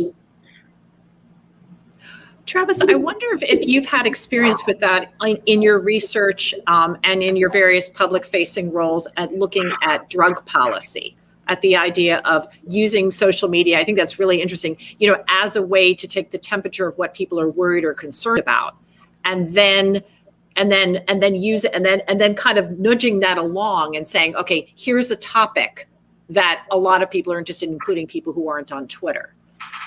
Well, I don't think I'm that sophisticated at surfing the sites as art is, but part of my answer to your initial question, kind of, what do we do in this situation where it's not just about correcting facts? I've started to think of a job that needs to be occupied is something called an ethics communicator. And so all during this conference, there's been an extolling of science communication, and I join in with the extolling. Science communication is like the Lord's work, good translational work that society needs.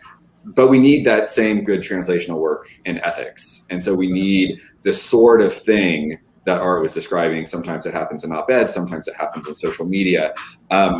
But what I think this is constituted by is the sort of careful exploration of these underlying values that often get overlooked, right? So one of the things that happens is we all get out over our skis if we're asked to comment on something that is massively multidisciplinary as a problem, right? And so if you ask a virologist what to do about school closings, they have a really important perspective. They know some relevant science. They are not policymakers, unless they happen to do that as a side job, right? They're not on school boards. They're maybe not trained as an ethicist or a health policy person to think about these underlying value trade-offs, right? And so the sorts of discussions that we need to be having on social media, in the more mainstream media, with one another societally, have to involve a lot of different perspectives. And every time it comes to making decisions that affect thousands or millions of people that involve values trade-offs, we can't pretend like these are just discussions of the science. So science communicators, I've been amazed listening to some of the physicians and scientists on the calls today who are able to describe what they do beautifully and eloquently, and I'm riveted by them. But we have to do the same thing with ethics, because when they're going viral on TikTok, making the virology understandable, we also need to be making the trade-offs understandable to the same community who are going to have to be weighing these decisions out, so that when they give feedback to their school boards, they're actually thinking about, how to make this decision rigorously in a sophisticated way that recognizes the nuance. Do you think at sometimes, I'm thinking specifically of school examples. I mean, I'm sure we can all think of certain scientists, epidemiologists, pediatricians who have put themselves into roles of interpreters for parents. Emily Osterett-Brown and various others. She's just one who comes to mind.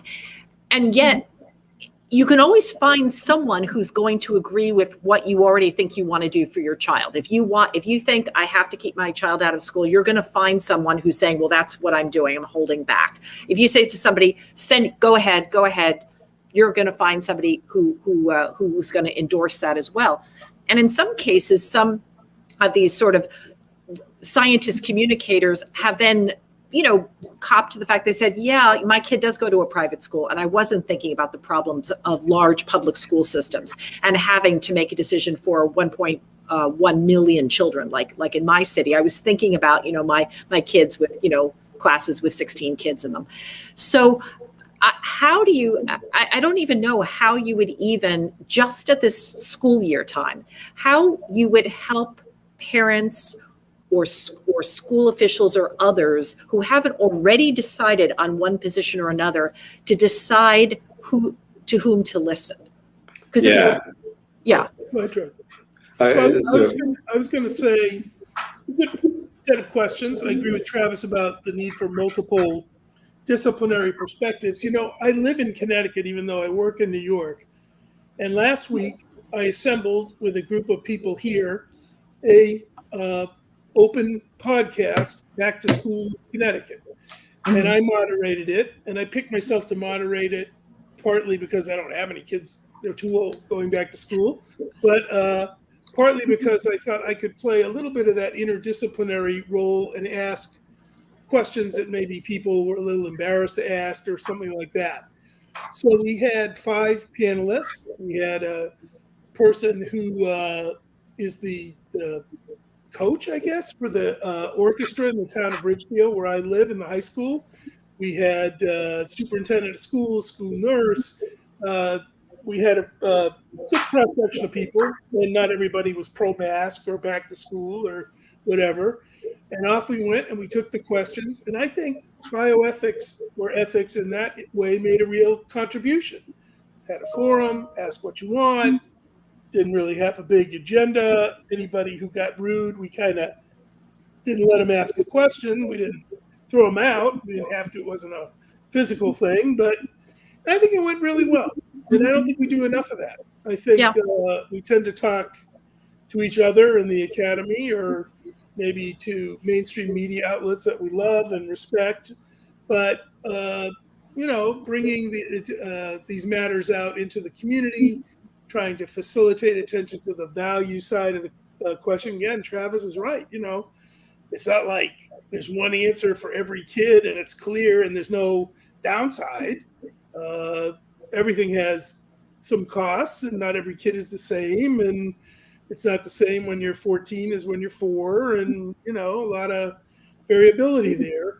But I think bioethics, our field, has a history or a legacy of trying very hard over the years. Travis, you won't remember this, but Nancy might, to be accepted by the academy, to try and be professional, to try and publish in the right journals, to try and get slots that would let you get academic positions. But the other side of bioethics is kind of an activist one in the community. I don't think we do so well. Yeah, no, I do. I don't have children, and so I have to use other parents as proxies. And so whenever I get a question about that, it isn't like answering a question about, ICU ethics or something like that. It's where you can go to talk to some doctors and nurses and get a sense. You really do have to say to somebody who would be making that decision on behalf of another person who cannot make that decision for themselves, what does this even feel like to you right now? What does it look like to you right now? Where are your sources of information? And no two parents will, even if they might make the same decision and have a child the same age, will describe exactly the same situation. It depends on, are they in Brooklyn or are they in Florida? Or is their child is every child masked, or is their child the only one who's masked? Or a reporter might say, I was talking to a woman and she has an older child who's been vaccinated, and the reason she fudged the birth date on her younger child was because she's a single parent and she does not have the time, the bandwidth to deal with a sick child. So she just crossed her fingers, I'm going to split hairs on that. It's just really churlish. But so yeah, I do absolutely think we should welcome this. But the idea, but I always sort of cringe with, then it's framed as the controversy. I'm always saying, please don't ramp it up. You know, let's say this is some people are experiencing this in their family life, in their town life, in their school life, in things that are going on that are super important to their children. So I sometimes I wish we didn't call things debates or controversies, because that may not be how the family is experiencing it. Travis, I know you're a parent. I wonder how this, you know, without anything, you know, disclosing anything, how this plays out for you. Yeah. So, you know, take that, roll it up with your underlying question, which was kind of like, how do we actually move forward and do any of this value exposure work? So here we go. You heard it here first. Travis Reeder's patented first rule of ethics communication, right? Compassionate and thoughtful, respectful engagement, right? I think this is one of the things that social media makes the hardest for the sort of work that we're trying to do with the public, that we all must do with the public right now, which is, it doesn't incentivize that. It incentivizes the gotcha. It incentivizes the most entertaining, right? But if you're trying to do this values work, and you recognize that if a problem is hard, then there are going to be real trade-offs, right? This is just a basic principle. If there were no real trade-offs, the problem wouldn't be hard unless it's just weakness of will or something. So we got this school example. It's a genuinely hard problem. Do we send kids back to school? For my daughter, it's next week, right? And so there are genuine trade-offs here. My school system is going back. It's not online. There's a good mask mandate. We're going to see how it all goes. These are all bad options because we're in a bad situation, right? And so one of the things that she's going to do is she's going to be at a much heightened risk of contracting the Delta variant and spreading it to her family. But also she's not going to continue to miss. She's only had one semester of school ever, and she's in second grade, right? And so these kids have missed out on something genuinely valuable. So we recognize all these values at stake, and we have to take them seriously. And so I want to say two things about that. You have to take them seriously. One is that this is actually a moral requirement. So you have to take them seriously because that's the way that you engage with other humans respectfully. And so the sort of like snappy shutdown of the alternative position is a disrespectful position. Now, no, I'm not talking about engaging with trolls here. I don't have rules for engaging with trolls. But when you're engaging with someone who's genuinely on the opposite side of something as you, so it's, I think, morally wrong to not engage with them respectfully, to kind of unearth this difference of values and then to see why you're weighting them differently, right? But then I also just think it's pragmatically wrong. You're just way less likely to do any good if you focus on snappy comebacks and entertainment than if you actually do respectful engagement. So I want everybody to try to think of a single instance in which their sworn enemy politically or in terms of polarization convinced them of something by shutting them down. That just doesn't happen. It doesn't exist. Table thumping and yelling at people doesn't convince anyone. So it's also pragmatically useful to treat people with respect and unearth these values together. So absolutely, I think that what we're going to do with kids in my district next week is really problematic. And I think that choosing to keep them home would have been really problematic. And that's recognizing that we're in a genuine dilemma because there are such severe costs on all sides. Yeah, I think, and I think that's a really good way to put it, to just say the stakes are very high, and the children themselves cannot really engage in these debates, many of them anyway. You know, so there's that extra sense of having to decide for another. We've been asked to return to one of the questions that was posed, and it does touch on what we were talking about at the beginning, the idea of an ethical framework or frameworks. You know, we love that term. Is there a specific ethical framework that supports the need for social media companies to play a more active role in limiting misinformation and disinformation? We'll take that question first. I know what I think, but I'd like to know what Art thinks. Well, look, the companies claim to be carriers. They claim to be disseminators. They don't claim to be news organizations. That's their line of argument. It's like we're a billboard company and someone else decides about the content and puts it up there and we carry it. But I think even billboard companies have standards. They won't put up anything and everything that they might be asked to. I think some people worry that Facebook or Twitter might be too censorial, too restrictive on what they will carry. I think they could do better. I think there's a lot of stuff up there that is just flat out misinformation. There were days when I wish they would do something about bleach as an antidote to COVID before people killed themselves. So that seems to me to be something they could step in and say, you know, we're pulling this down and this is false and it's really dangerous. At the other end, though, I don't think they're really going to be in a position to sort of purify the Facebook or the internet with messages that, you know, the immunology division of NYU would be satisfied with. I don't think they're going there either. So it's noisy, it's ribald.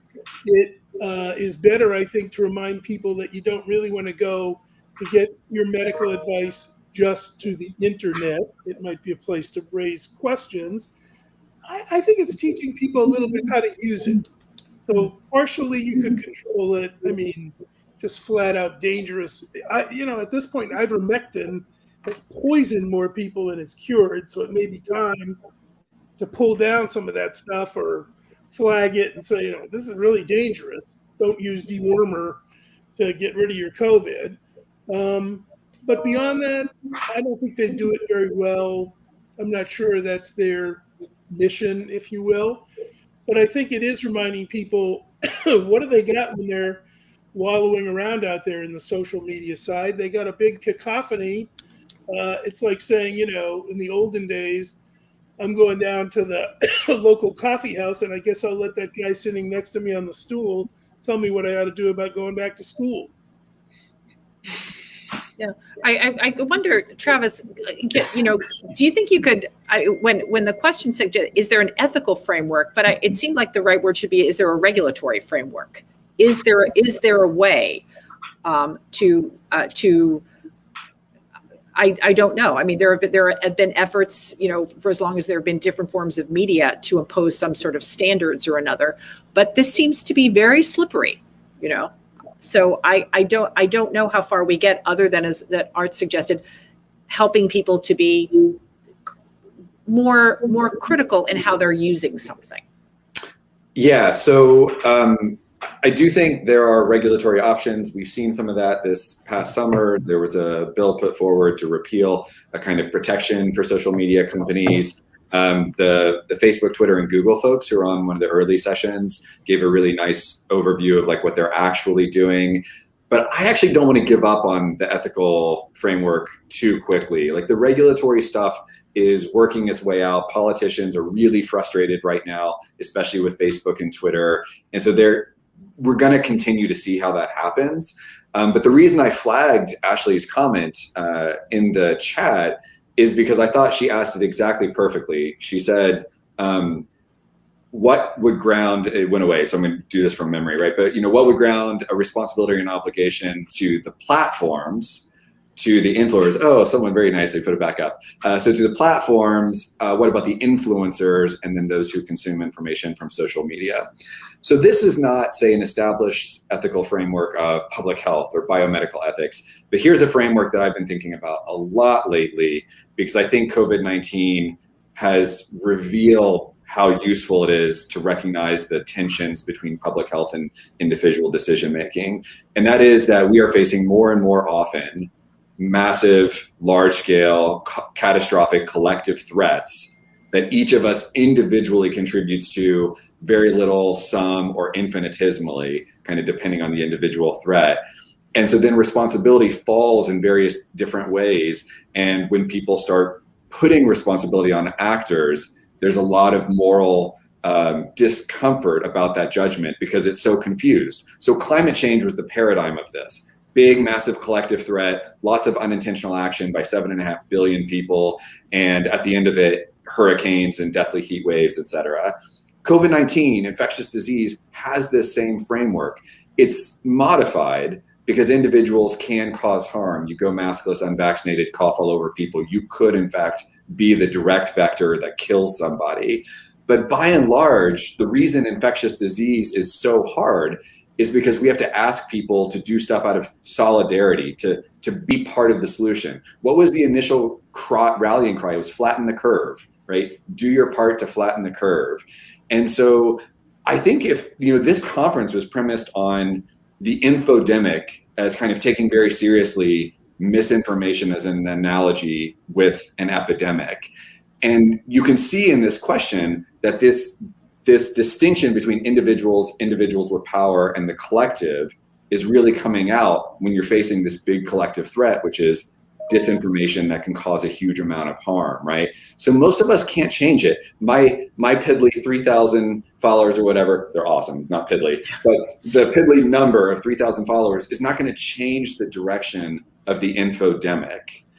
But I can like do my part. I can participate in with solidarity in a kind of greater movement. There's a question about how much responsibility I have to actively combat misinformation. Like I see this argument play out, like must you use Facebook as an environment where you call out your uncle, right? So that is a very real question. But when you ask, like, what's your job? One of the things that you often hear is, well, that's letting Facebook and Google and Twitter off the hook, because they're the ones that can actually fix this, right? So they're the ones that actually set the stage, they set the game up at the beginning, and they can actually do it. And so collective action problems call for policy. They call for collective solutions by people who are actually in a position of power, which is why we're asking them to do that. Rachel's here. Last thing, influencers. Influencers live in the middle, because if you have 2.5 million followers on Twitter, you are not me. Right? You are not just another pawn in this massive network of misinformation. Now you can actually do something. And that's why it's really important that Arnold Schwarzenegger is going on and talking to his followers about this stuff, right? So that was really long. I hope that was like at least a little bit addressing Ashley's question. I'm done. Yeah, there was one question there I just want to mention very quickly. Someone had said, is there a historical example of someone drawing attention to these problems? And the first thing I could think of was the speech that FCC Chairman Newton Minow gave back 60 years ago, where he condemned television as a vast wasteland. Now, that was the golden years of Walter Cronkite. But at the time, someone who was very powerful as a regulator was looking very critically at it. And so I, this may be another one of those moments. I don't know how we use the incredibly vast and fragmented media that we have now to think about collective action problems like climate change, let alone COVID. So Nancy, let me go ahead with a last thought before Rachel kills us all. Even if we cleaned up the social media, even if it was by somebody's standard more factual, would that actually bring to an end debates about what to do about COVID? I doubt it very much. So it's easy to believe that if we could only get the facts right and only get them disseminated properly, then we would have a kumbaya moment and reach consensus on many policy questions.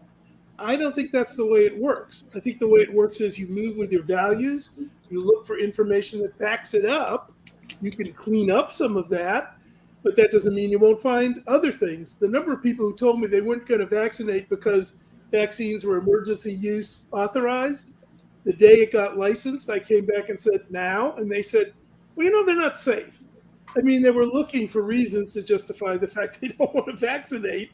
It wasn't like they were going to be moved by the facts over to a more modified position. So I don't want to say the facts don't count. I don't mean that, but let's not overemphasize where we are on the values. I mean, not paying attention to the values, excuse me. Rachel, I see. Oh, sorry. Yeah. I was just going to say thank you so much for your participation today. And I would like to welcome our host, Dr. Seema Yasmin, back to the stage for a summary of today's conference. Thank you again.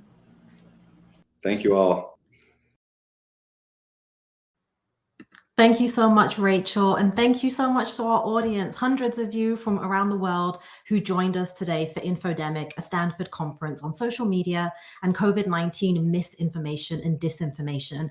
Because we've had the privilege of learning from such a broad range of scholars and thinkers today, we've had ethicists, epidemiologists, infectious disease doctors, cyber policy experts, social media representatives, religious leaders, so many people.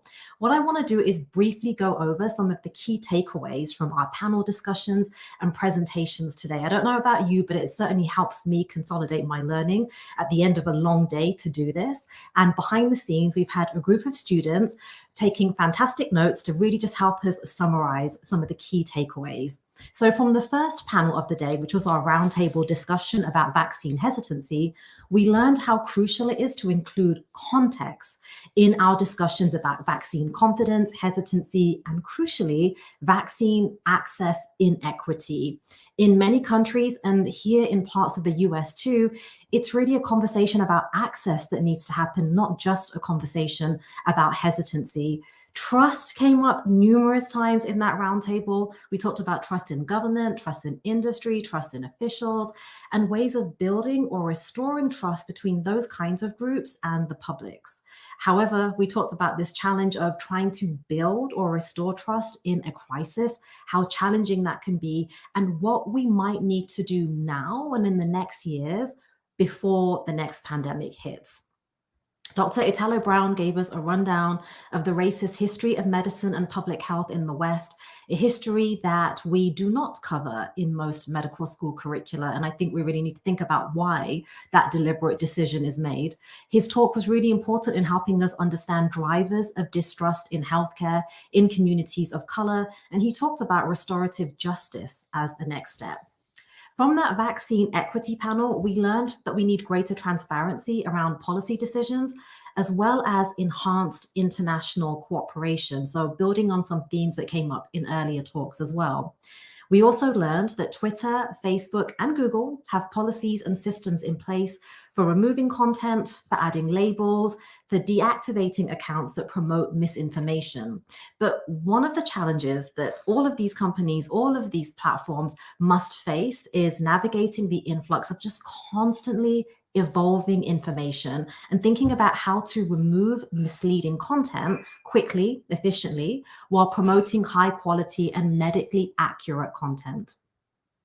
The panel discussing social media influencers mentioned how effective science communication can foster confidence in vaccines, that when you have really good, nuanced, and targeted science communication, it allows people and their communities to make informed decisions and teaches them to be more discerning about information.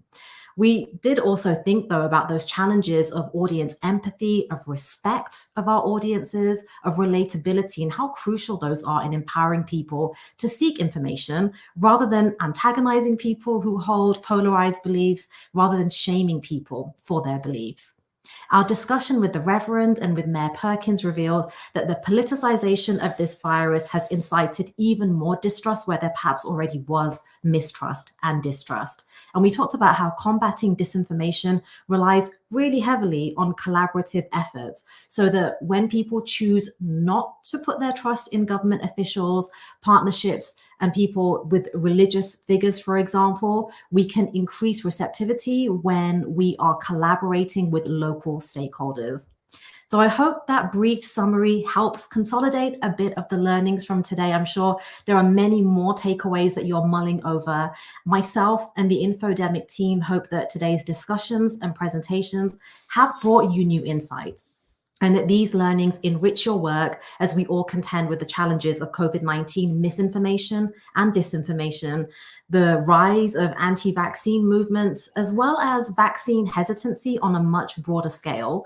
And of course, this really critical point that we can't overstate, which is inequitable access to vaccines and inequitable access to accurate, credible information. So with that, thank you so much for your time and attention today. This ends the conference, but don't leave us just yet, because we're not completely done. Starting at 3 o'clock Pacific, we have a 1-hour research symposium that you can join. There are going to be 8 research teams from around the world, and each of them is presenting work related to the themes of today's conference. All of the presentations are happening at the same time, but they're in different rooms. So it's labeled session on the Hopin platform. So this broadcast will end in a few minutes, and then at 3 o'clock Pacific, you can navigate to that tab where it says sessions, and you can enter whichever room interests you. You'll be able to interact with the speakers and directly ask them questions about their research as well. One final note for Stanford students who are joining us today, you're encouraged to join session 8 for a discussion with the student group Scientists Speak Up. This room is specially reserved for you, Stanford students. So once again, on behalf of the entire INFODEMIC team, thank you so much for joining us today. Thank you for your interest and thank you for your work. Stay safe.